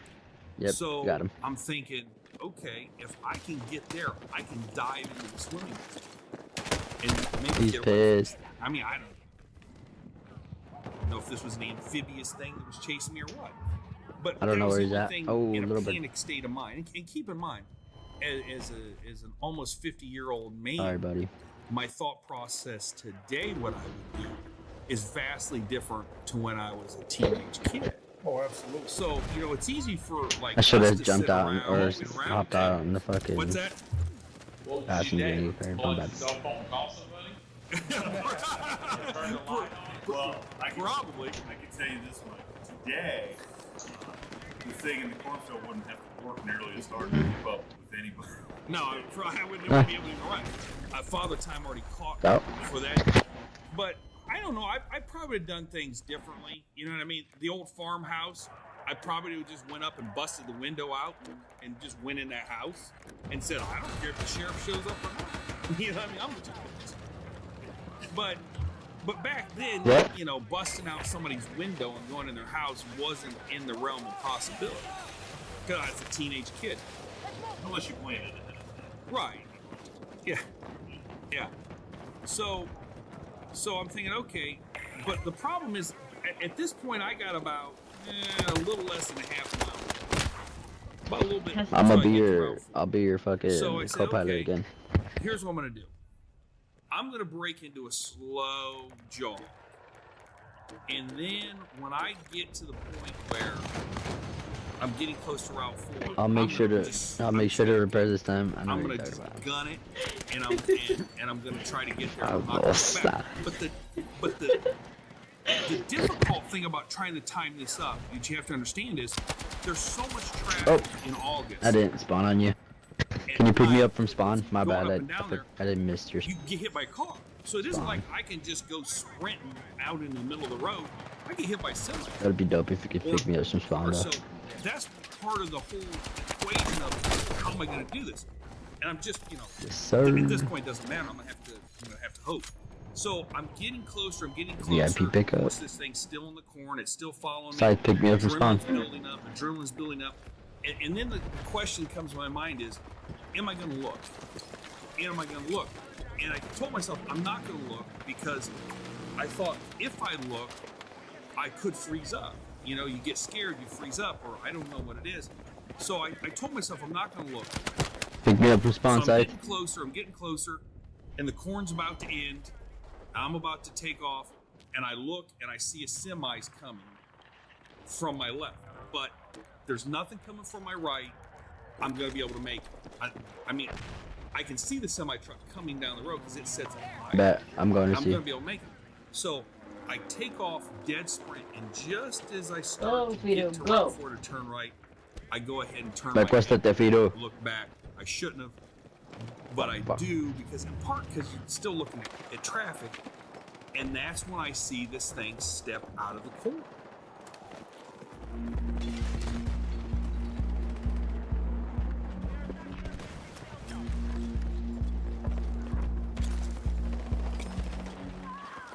And that's when I see this thing step out of the corner. And I got to look at it. I didn't stop it. Oh, they're camping in that fucking building. And the only thing that registered in my mind when I saw it, Alright, I'll push it right now. was it looked just like the Egyptian god Anubis. It was 6 foot tall, probably, maybe a little taller than that. And it kind of had that Anubis dog-looking head. It was dark, smooth type looking, coat, long arms, like kind of hunched. All right, I'm going to see you, It Spaceman. reminded me, in thinking back, I didn't think this at the time, but thinking back on it, it reminded me of somebody that was playing linebacker. They were kind of in an athletic stance, Adam. kind of hunched forward. Good It shit. reminded me of that. Nice, nice. So Med bag right I here. sprint. Let's start. And I'm assuming this capturing. thing is right behind. I'm assuming this thing is right behind. Watch out, grenade. And I'm sprinting, and then I Ooh, realize, got me. crap, there's a Pick- fence, pick me up. chain link fence around the pool. And I'm Watch thinking, out, there's a guy right "God here." Dang it. I pray to God that the gate is open. It's all good, you know bro. how one of those swinging gates has got the latch that goes up and out? Yes. I'm thinking, please, gate be open. Let's please, spawn gate at that be open. beacon and So I cut fucking. across the neighbor's Yeah, let's go yard, to 3 and let's fly and over I there. get to my buddy's yard, and it goes blacktop. We'll make a little pit stop so I here hit at A. blacktop, and as I'm getting there, I can see the gates closed. Oh shit, tank! Get out of here! Get out of here! So I Oh shit, it got me too. instinctually, I'm just gonna jump it. But it's too big. I can't jump it. So I'll spawn in the as I Bradley, get there, and and how I'm pushed to see. there's parts of the fence that go up in like a triangle shape above the bar. As I get there, I put my hand on it, my right hand on, and I jump and kind of throw my Multiple body on I see. top, Fuck. and it just cuts right across my waist. Because I'm not wearing a shirt or anything, it gouges me. I land and I dive head first into the pool, and I slide on my belly on the bottom of the pool all the way down to the deep end, because the deep end was like 10 feet deep. Yeah, it was Getting deep. pushed. And I blow all my air out. And then I pinch my nose, and I sit on the bottom of the pool, and I look up, Down the fully street. expecting to see this thing standing on the side of the pool looking at me. And I, holding my breath, He's down. pinching my nose, and I sit there, and it seems like an eternity. I'm sure it was just a few He's running seconds. over here. Um, I'm on his ass. but I don't see anything. So then I, swim to the top. Push By him. the way, that's not that easy wearing a pair of running shoes. Good shit.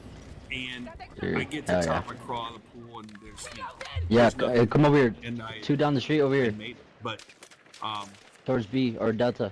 it absolutely just scared the hell out of me. But the thing is, when I saw it, especially when you're a kid, keep in mind, there was no internet. Okay? I didn't have access to Amazon. Yep, go to C, go to C. Like right now, I can go. Watch out, they're coming from Delta though.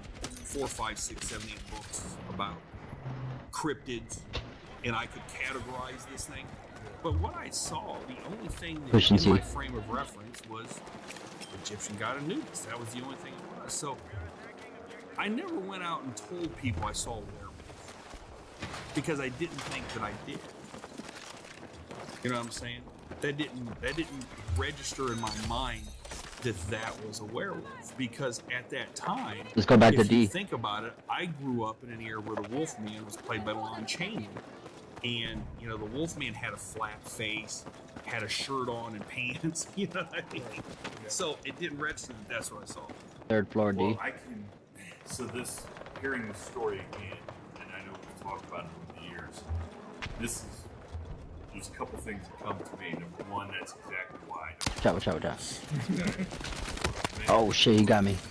Number two, I remember Thank you. the next night. Another one. Oh no, that's friendly. Hearing this story, like I said, at the car table. Now the best thing about this is that our friend, we were at Phil Gephardt's house, which was only a mile down the road on Route 4. Yeah, a little bit, maybe a little bit more. And we were sitting in the garage playing cars. It was one of those nights where and so he's on this busy road. He intersects a similar road. Right, Andrews Road, yeah. And so of course we're all just telling this story, and we're all, you know, you're full of crap. They're on the top. Oh no, we're good. So at the time, you did not tell us that you actually. Let's go C. I'm taking it. Right. Now I can. Now Oh, we've tank on C. discussed Take that, on but, C. I mean, tell the other guys why I was. Good looks. I mean, I remember the story like it happened yesterday. Well, it was crazy. Yeah, I didn't tell anybody You what sure? I saw at that time. I didn't tell you guys. Oh, I actually no. told a couple people, but I didn't tell you guys because I thought you guys would make fun of me. Wouldn't believe it. Well, you're absolutely. We're good. Go, go, You go. guys would have absolutely made fun of me. Because for the same reason Yep. stated, all we knew There's some on our left. maybe a Bigfoot, maybe a Loch Ness monster. Right. There was nothing. The point was there was nothing I could categorize. And one of the things, as a grown man, if I saw something today, I would call you up and I'd say you're not going to believe what I saw. But when you're a teenage kid, Yeah, just let him go. you worry about people making fun of you, or you worry about people calling you a liar, or you worry about you know being scorned. And so for me, I struggled with what I saw. Because Multiples I at could C? not place it. I just could not place what I saw. And like I said, C's clear. C's clear. werewolves Push never in. crossed my mind. It never crossed my mind that I saw a werewolf. And back then, I don't even know that there was a term invented yet of dogman. You know what I mean? I knew. Look, I watched. Oh, shit, $6 from behind Million us, Man, towards one of my A. favorite shows. Okay, I saw Bionic Bigfoot. Okay, which was Thank played by you. Richard Field. But so I knew what Got him. Bigfoot looked like. Shit, who's down? Okay, we're supposed to look right, exactly. And this Oh, from my one, right. that just wasn't it. You know. I got you. So it's like I just couldn't. I Oh, couldn't wrap shit. my mind around what it was that I saw, and so I didn't go around broadcasting to people what I saw. At the time I told my dad, and he gave me the same treatment that you guys would have gave me. He gave me like full Got you, credit. bitch. But the thing was, Ah, fuck. They're on Bravo rooftop. my dad basically acted like I was full of crap, you know. But I noticed for like On your multiple space, man. nights when he went outside, he had a gun tucked in his From my pants. right, coming from A. And They're down. I'd never seen him carry one. Like I knew there was a gun in the house because Dad said, "Look, there's a gun in here. You know, whatever you do, don't ever play with this gun. If you ever, you know." Watch out from So Bravo I knew rooftop. there was Don't a peek gun, over but there. I'd There's never snipers. seen it, never knew what it was. But I'm telling you, for at least multiple nights, my dad went outside because we had animals and stuff like that. He had a gun tucked in his pants, and I remember I never asked you. Coming from me. I never said, "Hey, Dad, you carrying that gun because you kind of believe what I'm saying?" But it was one of those things in my mind that gave me affirmation that he kind of believed me because, well, why are you carrying that gun, man? I've never seen you carry a gun. Like, it kind of resonated with him, like, maybe the kid's not full of crap. But then I thought, well, maybe he's just telling me I'm full crap, even though he believes me because he doesn't want me to be scared. He doesn't want me to be paranoid. Because let me tell you something. Sniper. After that experience, going outside at night, it caused a lot of trepidation. To this day, you know, and I talked to a guy on I'm out. one of the big dog man sites. I told him my story. I said, to this day, when I go outside Don't. at night, I still look. You know, Stay low, I stay still have low. that Oh, you got me? ingrained in What like, the hell? No, could you're dead. be. And obviously, the name of our podcast is From the Shadows. You wonder It's what spawn on could site be so we can hiding in those bushes. What could we're on be the rooftop. just Oh around shit. the edge of the garage? What could be knelt down by your car that you don't see? Yeah, And, go ahead, side. Even to this day, however many years later, it Here, still let's is in the back of my drop us mind, off on the rooftop by A. There always could be something there because I've seen it. I don't think this fucker can hear us. Copy. Can you take us to the rooftop on A? There's a rooftop sniper. Even to this day, however many years later, it still is in the back of my mind, Oh, I see there him. always Yep, could I be see him. something there. He's right there, side. Because I've seen it. See them marked? Absolutely, no doubt. And a lot of our listeners probably feel the exact same way about that. They probably have had things that happened to them and did not want to share it for the simple feel that they I see couldn't the wrap sniper. their mind. Oh shit, he's gonna kill me. And so they couldn't expect any of their peers to treat them any different than what the same. He's on the you corner of felt the building. that your peers would have treated you. Well, I've Fuck, I seen can't now get up some there, but shows, I'm like right next to him. Monsters and Mysteries, Terror in the Woods, various shows and stuff like that. And I've seen where people said, well, I didn't tell anybody. And you think to yourself, I know why they didn't tell anybody. Because they didn't want people to think they were an idiot, or they were a liar, or they were just a buffoon. Yeah, I can't get up You know there what I because mean? I'm like on the steps over here. I'm gonna go down to get A. it. If You you know want what to I stay mean? up there, that's fine. So Ozark Hollow. Yep. Oh, in all there. your What did you ever Down. go back? Another one across the street. No, I Over didn't there. go back and I didn't go back and go through the cornfield. I mean, even in the daylight, I probably didn't want to go back there poking my nose around. They're going towards C. For fear that it was still there. Oh, Now you were asking me, Shane, if there's I a guy right there. Just say, Shane, On my you were mark. asking- What I was going to ask was, so all your years on the road as a deputy and a highway officer, I'm down. you know, Oh, it's okay. you had to patrol. No problem. I'll spawn on you. Good That's spot right. up here. I You like guys it. ever be Oh shit! What's on a call where there was something strange across the road or something in somebody's backyard? From the floor, you from the just couldn't floor. explain at all? I got him. Yeah, but they usually ran back to the trailer park. Whatever was there usually ran back to the trailer park. Good game, good game, guys. I'll tell you an interesting If you guys want to stick together, I was let's talking to this guy just press X in to stay an with squad. Airport, believe it or not. And we struck up conversation. You Oh, stuck yeah. there, and we're talking about stuff. And I told him my story. I'm done. And he was from the Minnesota That's area. And he kind of looked at me and he goes, "Well, I know why it didn't come out of the corn and get you right there on I got the road." 62 assists. And I said, "Okay, why?" And he goes, "Well, if it's a wolf, they're pack hunters." And he said, "I think what it was doing is it was driving you to the pack." So Yeah, it could have been, or yeah, that's right. Or even in the, if you watch the African lionesses, they all usually 2 or 3 of them will run the prey until it gets too slow or till it get winded, and then the 3rd or 4th one will jump in and kill you. yeah, that's Or an interesting the point. prey. You know what I mean? Yeah. So if I would have turned left, there could have been, according to this guy, he's like, well, this thing was driving you. If you'd have went left, because on the opposite side of Route 4, which was on the same side of... Oh shit! Hell yeah, we're still in the same game. Yep. Sweet. I'm gonna take a quick dab real quick.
Oh shit, crashed the jet.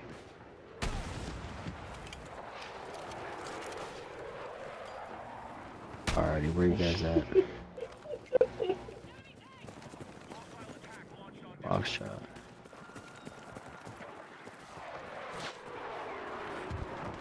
I'm gonna come and pick you up, spaceman.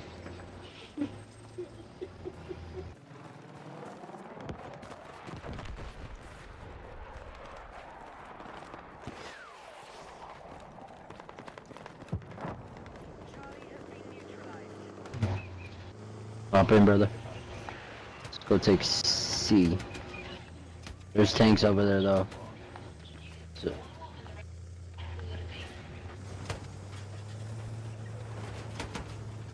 Oh! Let's go, let's go, let's go. I know, I know.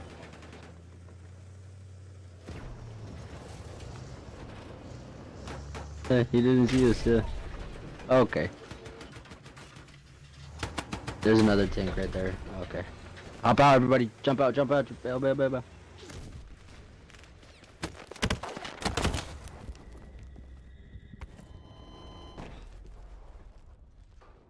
I'm gonna come back as engineer.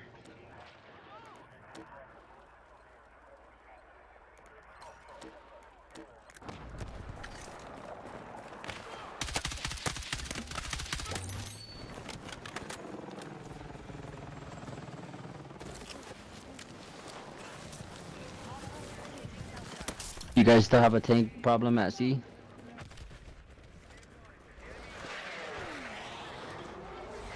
Nope, but there's a Jeep by you guys.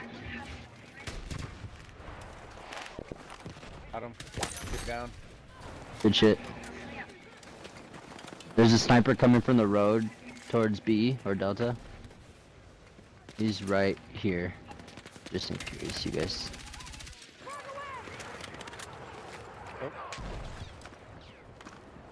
There's more guys in the C building. On the connect. He's marked. He's weak. I got you. I got him. Out. I'm down. Port so I can re.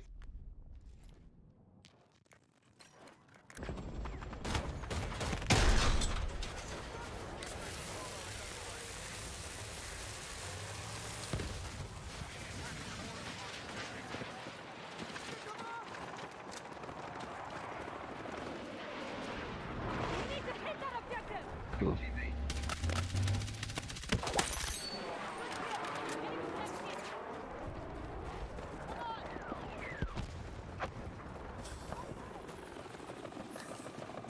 Attack chopper over our spawn.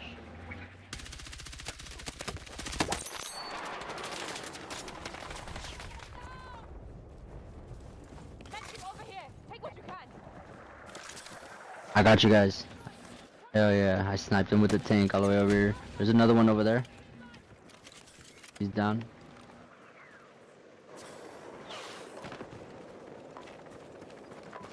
Cover, I got cover fire right now. Another one coming in down on you.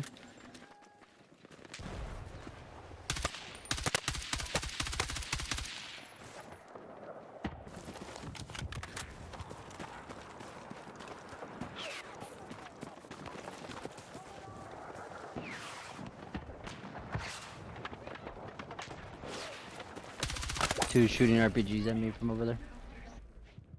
Got me.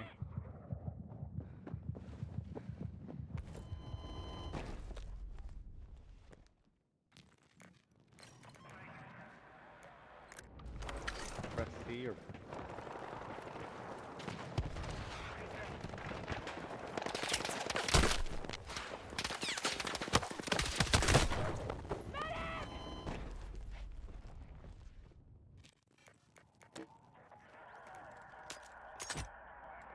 C?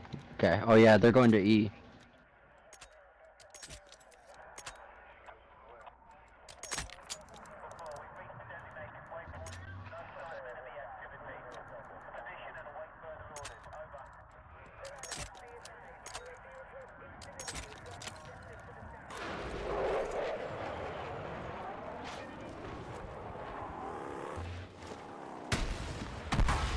Got a tank over D. He's down.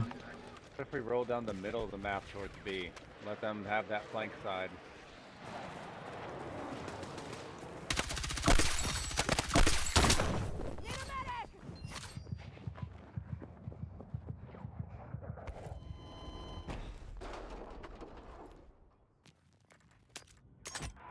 There's no one in that middle.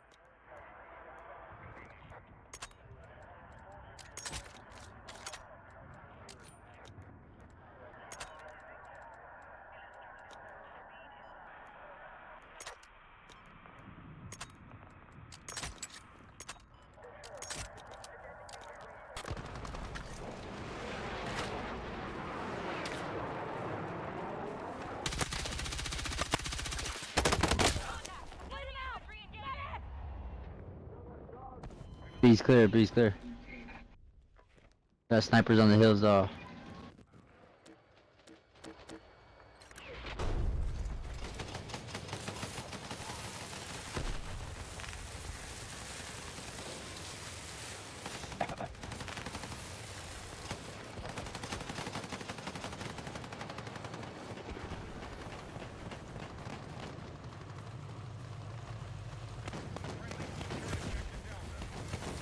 Tank coming towards Z. Hit him.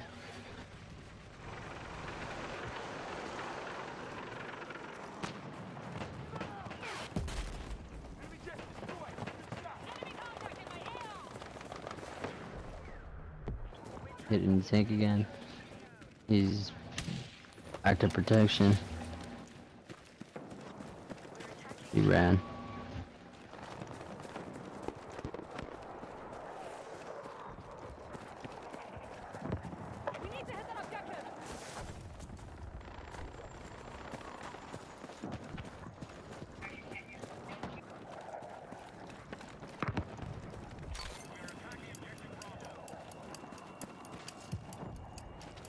You guys are clear. Snipers on the hills. Shooting at him.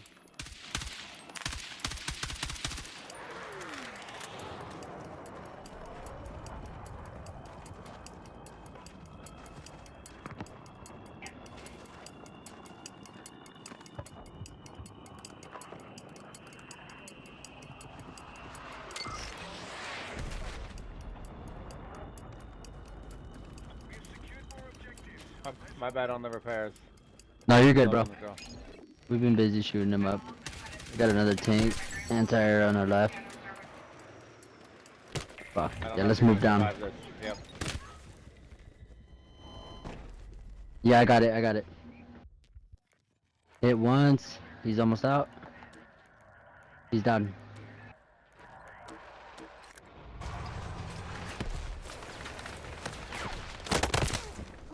We got another tank coming up the road. Thank you for the repairs. Got you.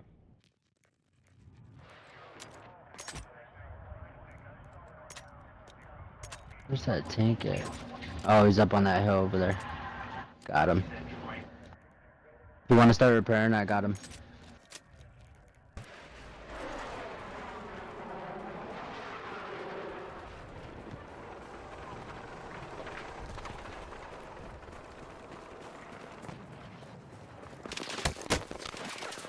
I want to move. Now he's running. Bitch ass, I got him. Hell yeah. Got it. Okay, coming up, coming up. Sorry. We're busy. Yep.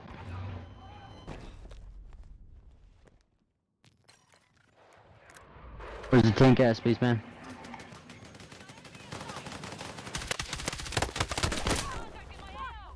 Oh shit. Bottom? Oh, there he is. Oh, I see him. Okay. Yep, on him.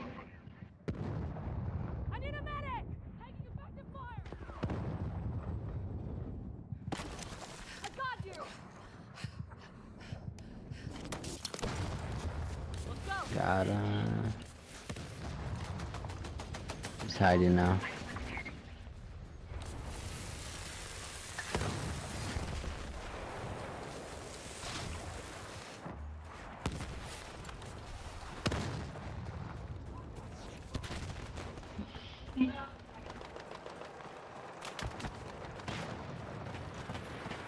He's hiding now. Motorcycle.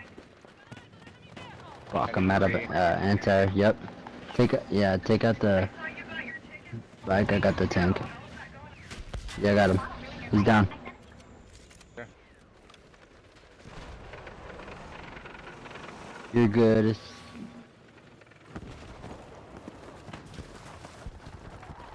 Got the guy locking on us. We got infantry coming towards Delta.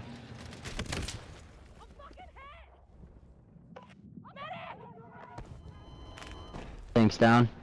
Yep. Yeah, vehicles down. Multiples hopped out of there.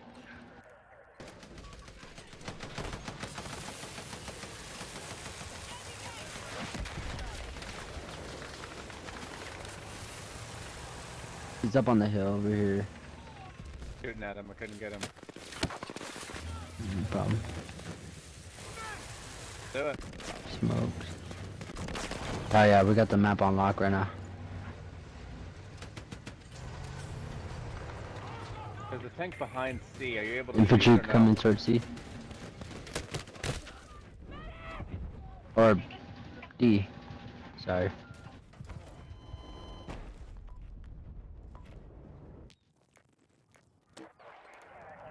Don't worry, I've injured all of them. Yeah, me too. Yeah, we gotta go. They're pissed. They're coming for me. About to run out No of ammo. problem.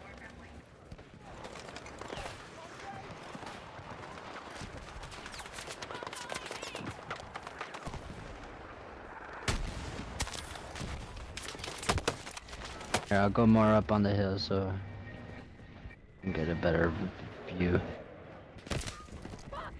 Turn the tank around so they're not nailing us from the back. So they're over there in that Hulk. In between, I'm shooting where they're at. Got it. There's two of Let them. me just get in a better position. Hulk of the vehicle. Okay.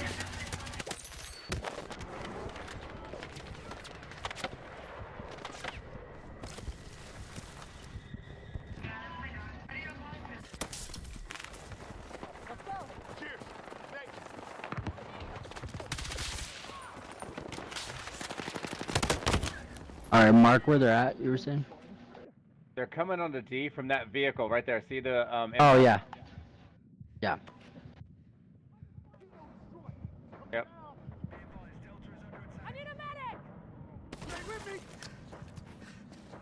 Shoot that vehicle one more time and get that Yep. Hulk out of the way. They're using it for cover.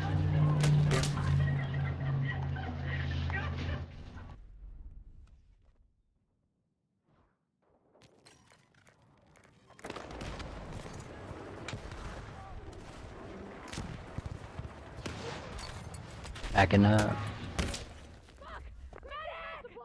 There's... Yeah. Ah, shit, I need ammo for my... Oh, I see them. I see who you're talking about. Those tanks have tow missiles on you. You're painted. Yep.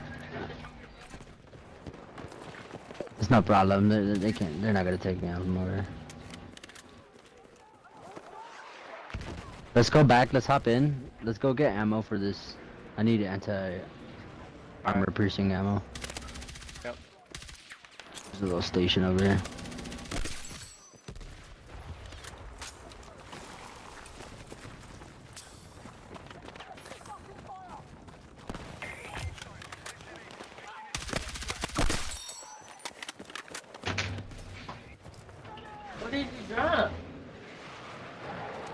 Hey, look to behind our F. There's our plane's chasing him. Can you get him?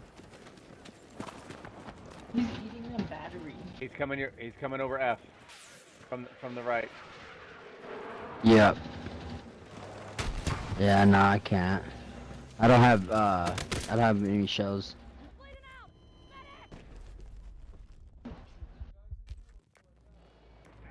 Yeah, no, I'm coming back. I gotta reload on shells, sorry.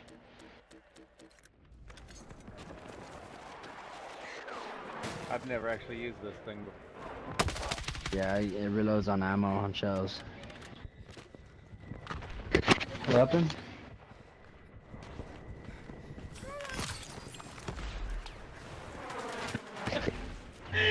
We have this map on lock right now.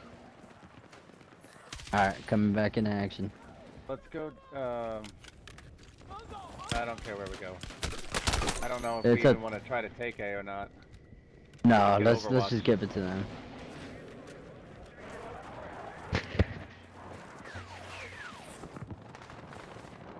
Oh, there's There's a vehicle that on B. You MRAP. see it? Yep. Oh, missed him better. By like a hair's breadth. Nice shot.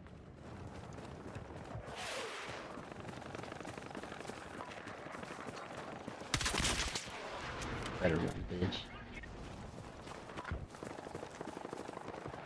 Coming from A over here.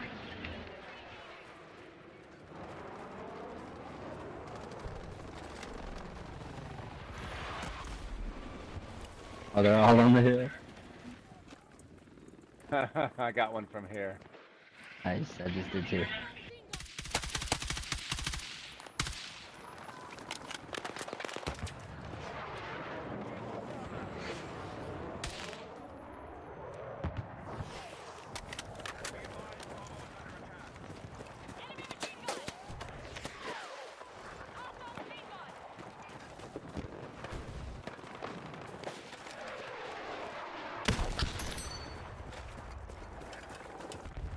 Oh, somebody just shot their halo. Nice shot, Spaceman. Wicked shot. Oh.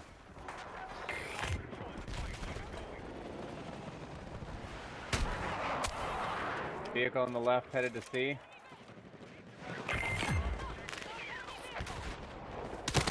About to crest the hill on the left. Left side by the drills. Oh, they got it.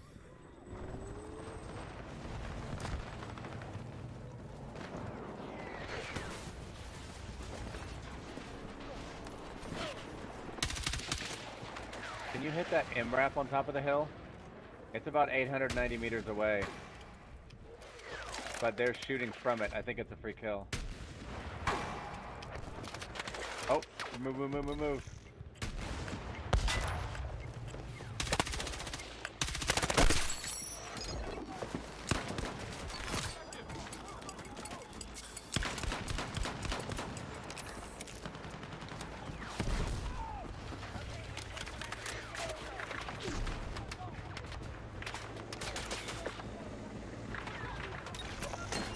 Alright, press, press, press, press. Right over to B.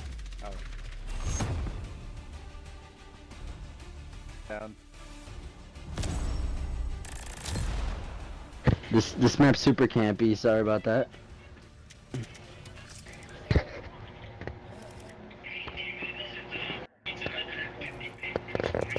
I just use tanks on this map. That's Sweden.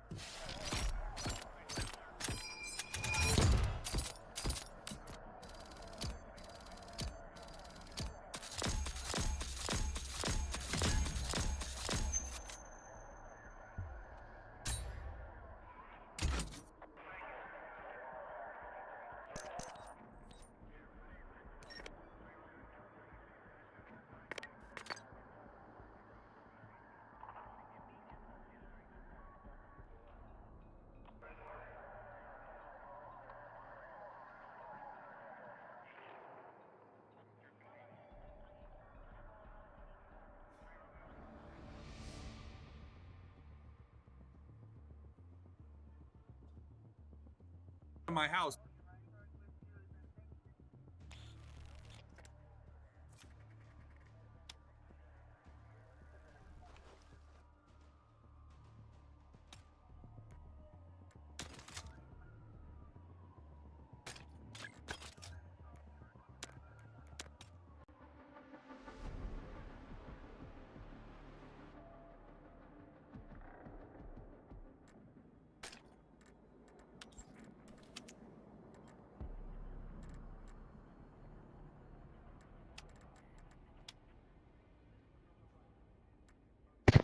Oh yeah, listen. Oh, he's back. I'm on a game on the Fire State. Oh yeah, I'll join that.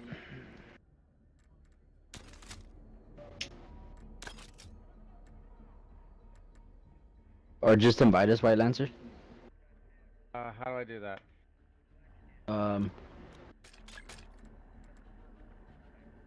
You are Spaceman. Or just back out. White Lancer, back out of your game.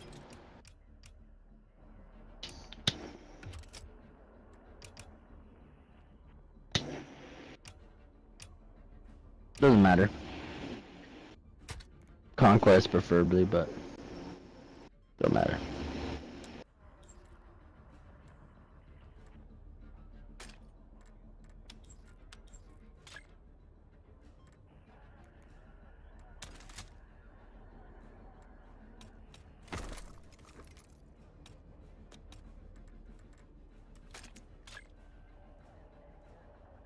Come in.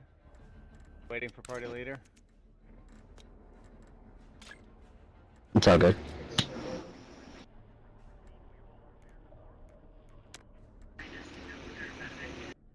Yeah, pick Empires. Or any close range. Yeah.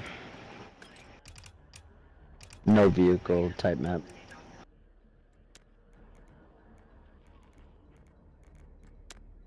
Haha, yeah, it's just, it gets stuck at sea.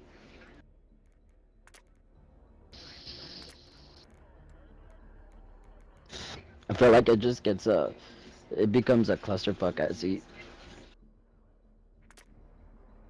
Hey, you should turn down your TV, Spaceman. No, you're good. You have a mic, right? Oh, no problem.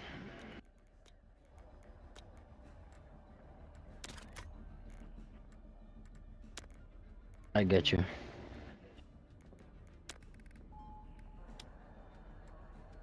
Good. Mic check, mic check.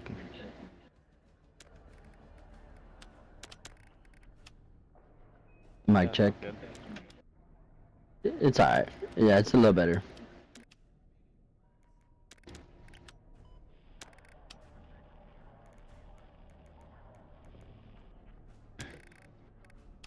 Okay. Yeah, that sounds better. Cool. Thanks.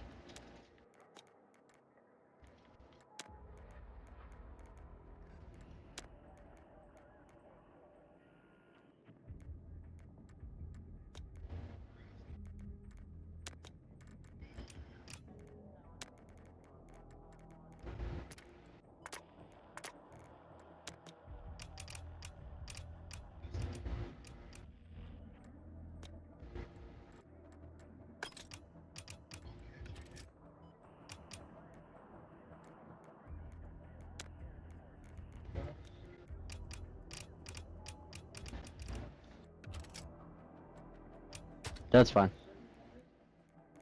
Or you go custom cert. That's how you pick which one you want to play. But it doesn't matter, bro. Not that deep. That's fine. Sadie.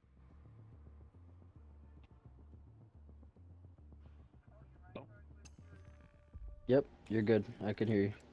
What state are you guys? Washington State.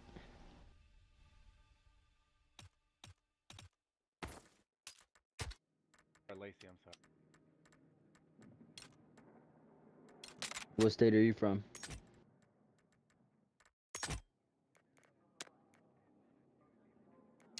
California, for sure.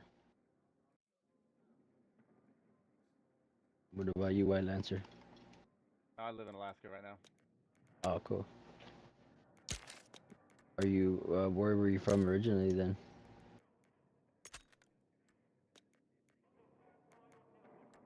I was from Indiana originally. Oh, cool. Boom. That was crazy. I know, right?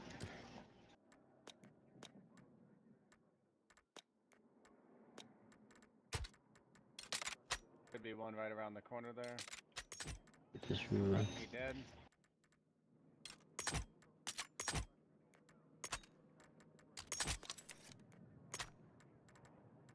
Let's push B first before we push C.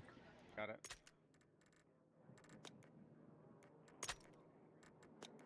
Hate coming from this.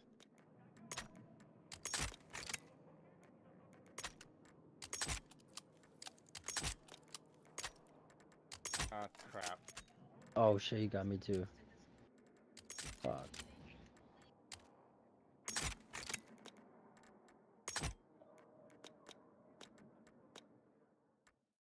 Yo, Spaceman, you good? You here? Yep, for sure.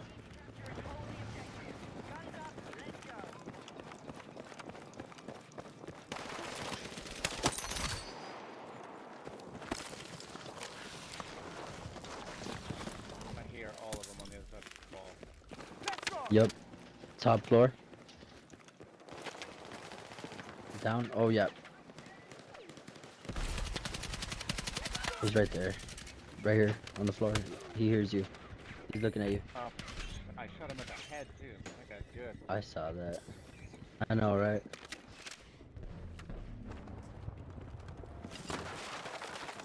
We're trying to push B, Spaceman. I think we might have to switch to D because they're all defending it.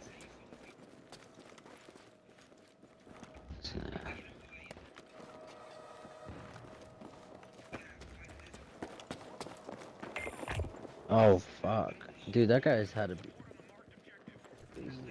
He's hacking, bro. There's no way he fucking saw me. I don't know, you watch some of these guys play in their panels, they are just... It's kind of suspicious, huh? Does seem a little... I'm talking about, look at that guy that you shot in the head. He was already looking at you, bro. Like, he was already looking towards you. And then right now, he just, like, fucking two-piece me from across the map. Get you revived.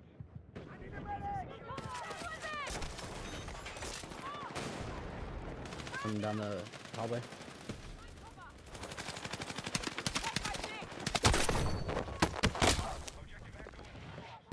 Got you. One more coming up on the... Out. Thank you so much.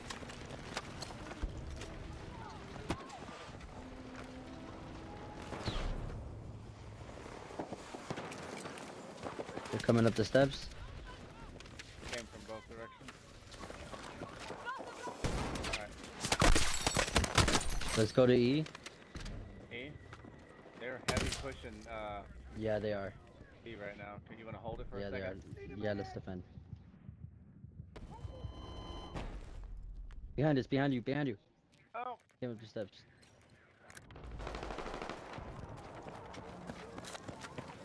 He's right here. Wow, Nice. he had a lot Good of kill. armor. Oh yeah, thank you. I'll revive everyone. Watch out, they're pushing. Oh, got me again. He's coming up the stairs right there. Top of the stairs. He threw a grenade at you.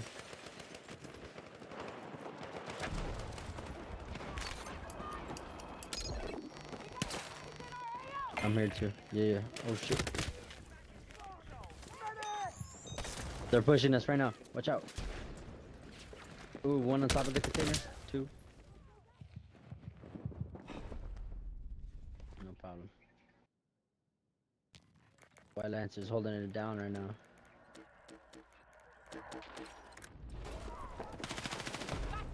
They're pushing D hard. I bet you they have a spawn beacon on the fucking... Watch out. He's behind you, behind you. Oh, sorry. No, it's all good. He's over there across the way.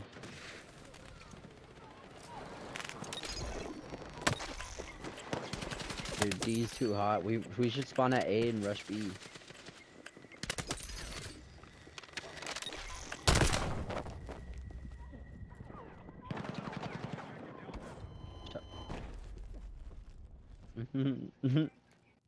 Nice. Yeah, there were two pushing D too hard. Behind us.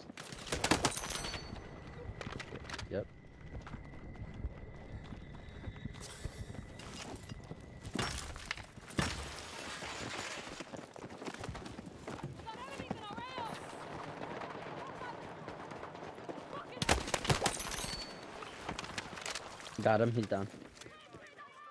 One on the other side. Oh, almost fell down.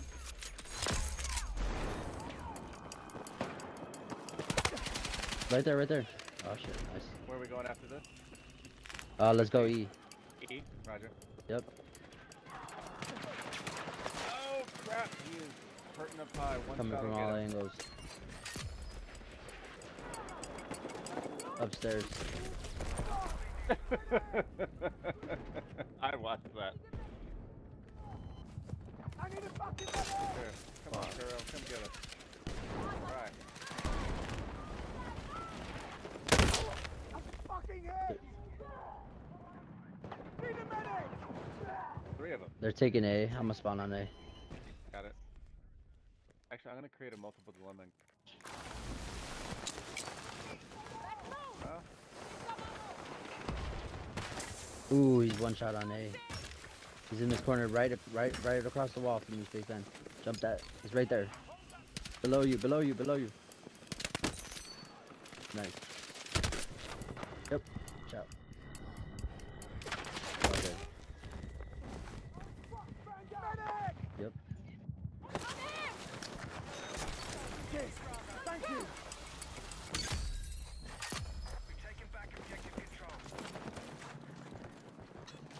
Fuck, it's a Bravo. oh, that hurt. Where's he at? Step in the, Oh yeah, he's on the bottom floor now. He's dead. Oh, one's second floor C.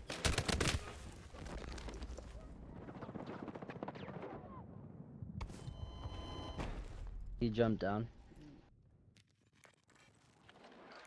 Thank you.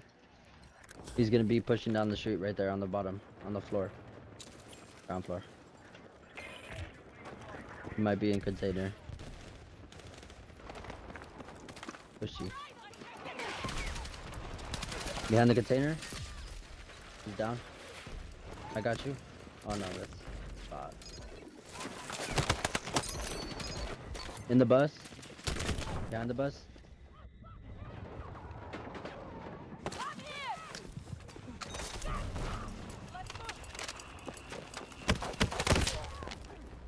oh my Lanta. I know, he's 8 health. This guy's got us though. I got him. dang on it. He's down.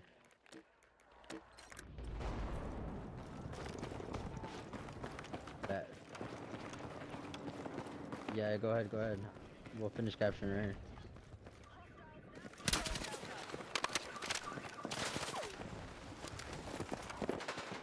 They're on second floor C, shooting down on us over by the bridge. One's in the container. Charlie's clear. Nope. Two on me. Oh, dang on it. I had the worst gun. I should have had all Charlie's 3. clear. Let's go. Go ham. Go up Nope. the road. Charlie's not clear. Nobody is watching that zip line up into D right now. They're all looking at the stairwell. They're on C bridge, second floor, looking down on C.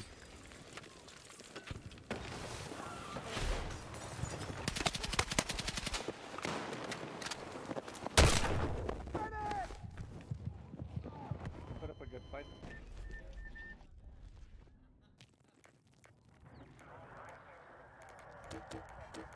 Oh yeah.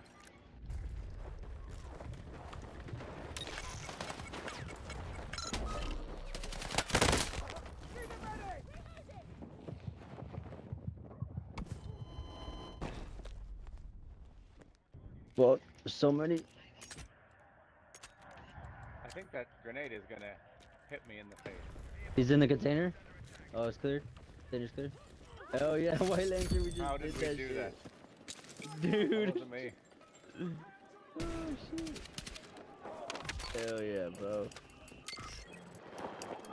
Oh, get up! Watch out, grenade on you. I got know, you. there was no space to get up, it said.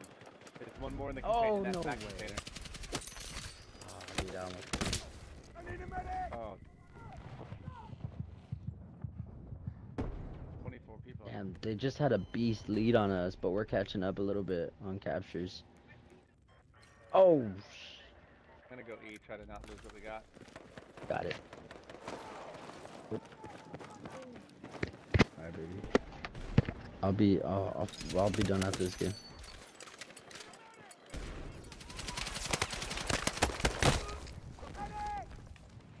I'll avenge you. I'll revive you. I injured that joker over there. He's still in the same spot. Oh, poop. Dead. Don't worry, I absorbed his bullets for you. Oh, there's another guy underneath those three. Ooh. Oh, wow. Another guy behind down. us. Oh shit. I don't know who this Neo Phantom guy is.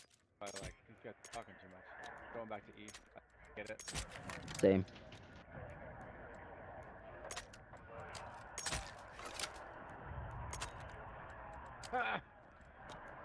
I got the guy back there. I got both. First, nice shot. Oh, they're laying down. Fuck. Alright, pushing B. A to B is what I'm doing.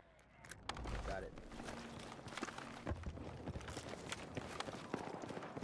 Or should we go A, D, E, E?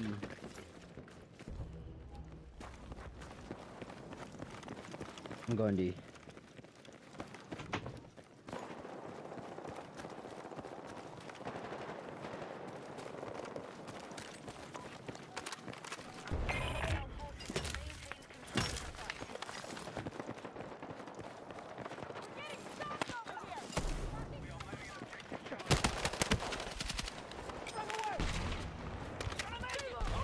Two of them.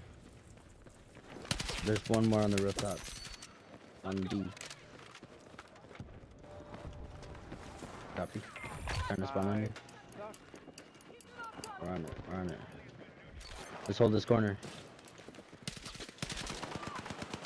Yep. Down. Got him. Whoa, whoa. Yep. He's in the fucking rubble.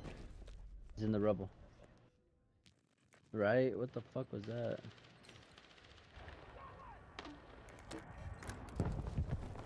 Yep. Damn, these guys are fucking pushing this hard though. Let's go B.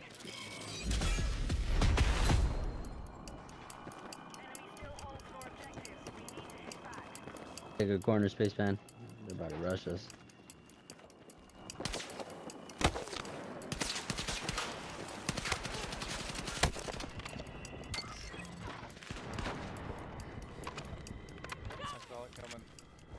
Violet lasers. From my right? See. Over here? Throw a grenade. Like, Throw a grenade. okay. No, we're good, we're good. They're up top.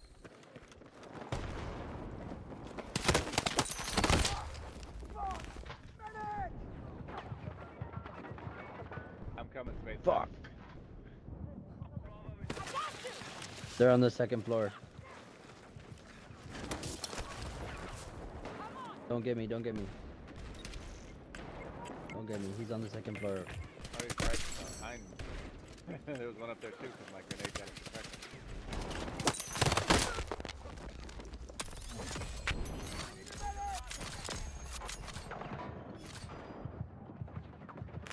I love me a good time.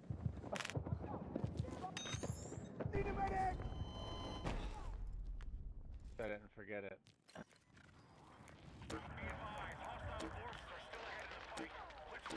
Trying to spawn on you, but it's not.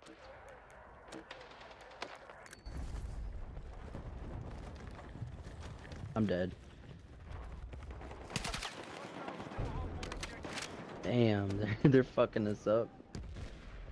I think our squad's doing pretty good, but I don't know about other squads. Spawn on the bot. Let's go. Oh my gosh, behind you. Behind you. Sorry, Spaceman, it was too late. There's at least 8 people right there. Yeah, I'm out of here. I'm out of here.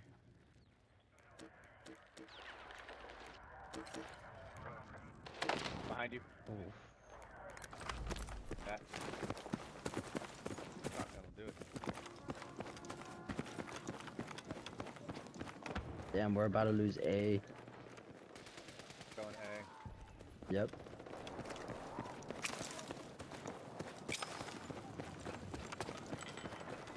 Oh my gosh. Sucks so bad. Got you.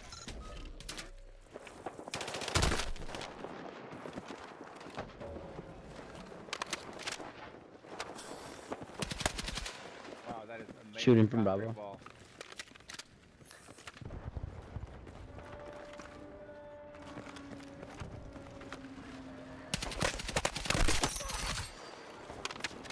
Fuck.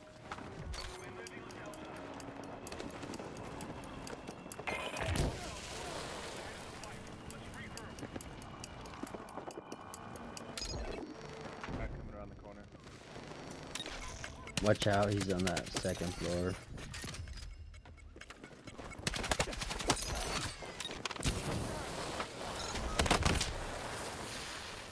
I'm going E.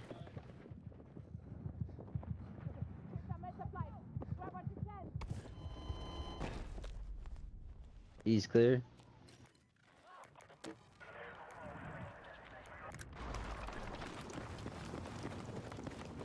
I'm gonna go E and flank B. Because they're pushing us from B.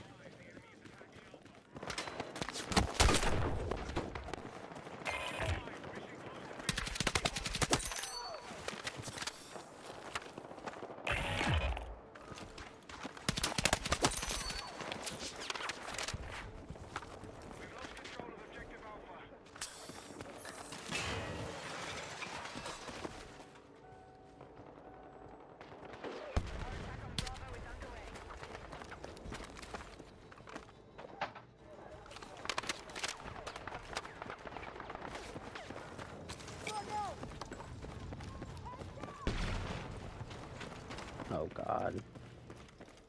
Good game, guys.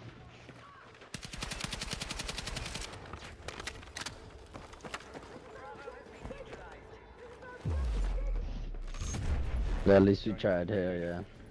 We're definitely one of the top squads.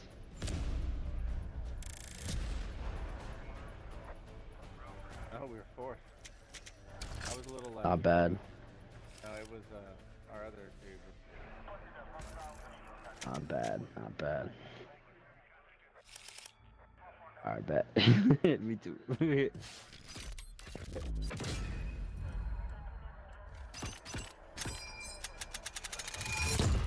Plus, I'm already on your own business. Gotta go in whenever I want.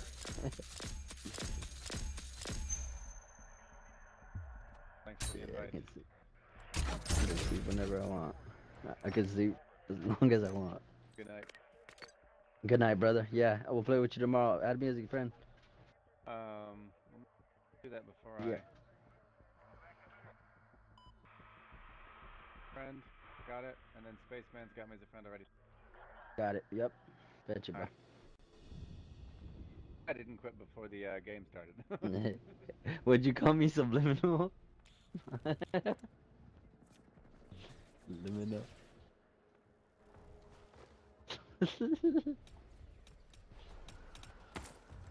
Spaceman, have you ever played like Domination and King of the Hill? You down for one of those? Okay, that's fine. Yeah, let's just play this one then. I'll be good.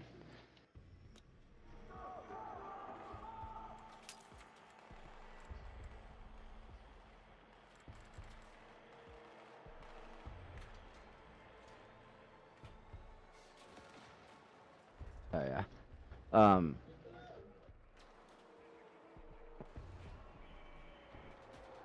Dude, I get down at that solo. Let's do long range guns. Kind of hit him from afar.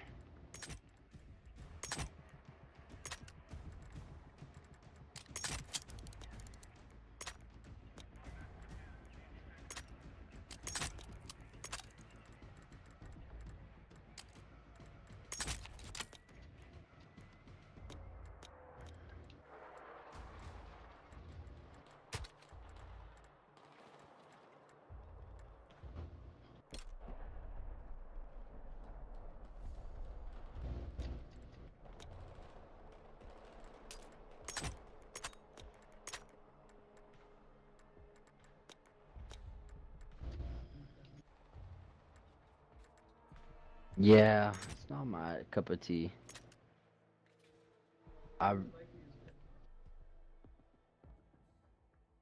Yeah, I like the SOR for carbines. Oh, you're talking about the oh, M417. Yeah, that is a good one. Yeah, I like that gun in real life, the M416.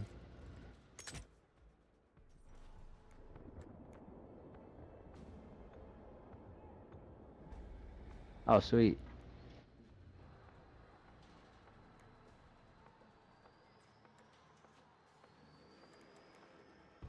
The one from what? Oh, okay. Sweet. Is that a holographic? Nice.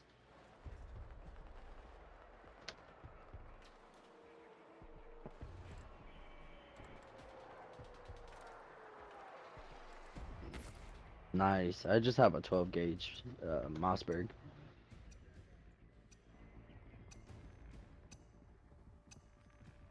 I wish. I just got the 500. I got a pistol grip on it, just shorter barrel. Little flashlight, it's cool. Little home defense.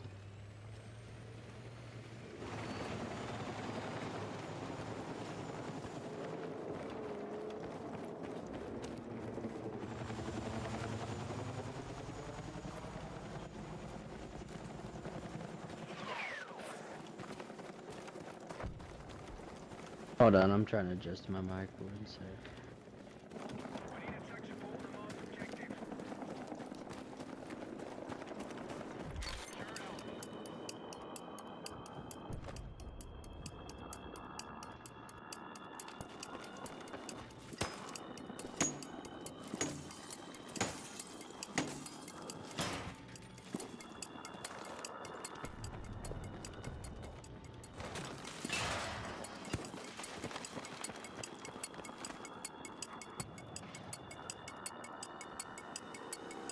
Alright, where are we going to be?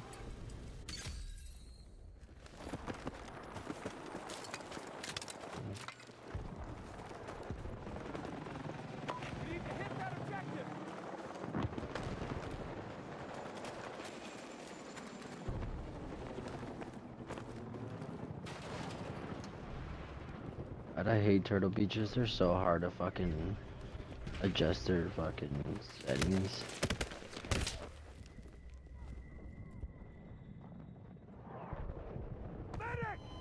Oh, okay.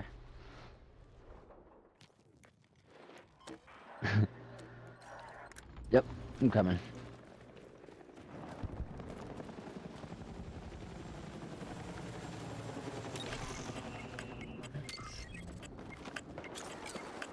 In that room. Oh shit, he got me.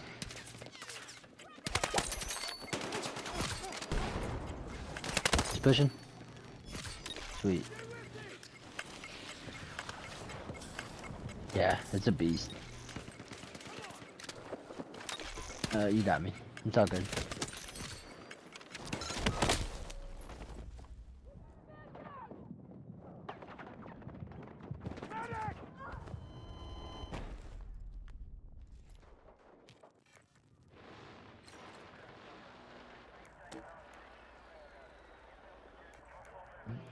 I'm going on the chopper. I'm going back to B.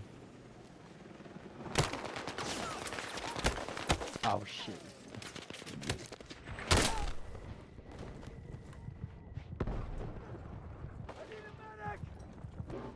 Yeah.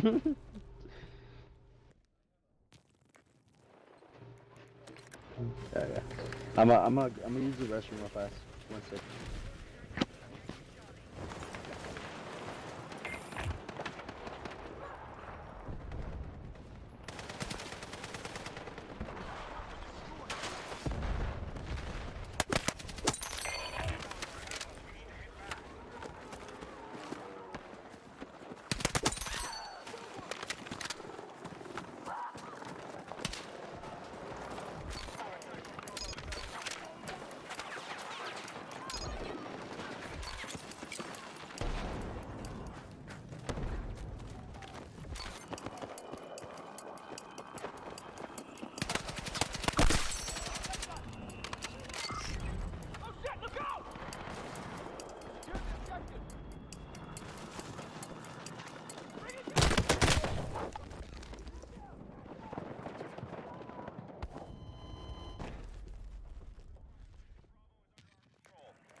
fucking medic!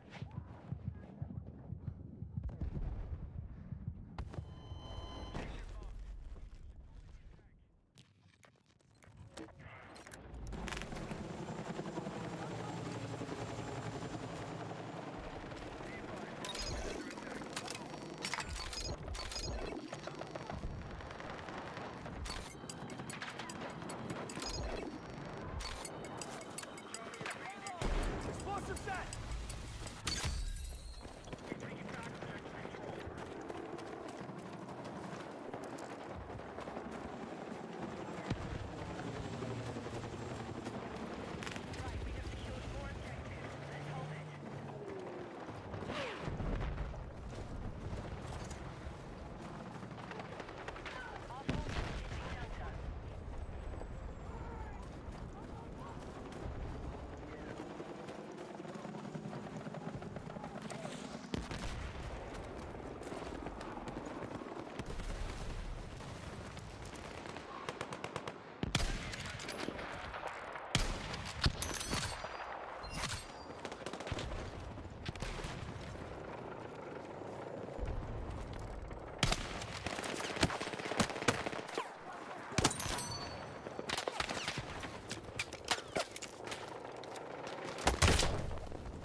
binding of blood.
No!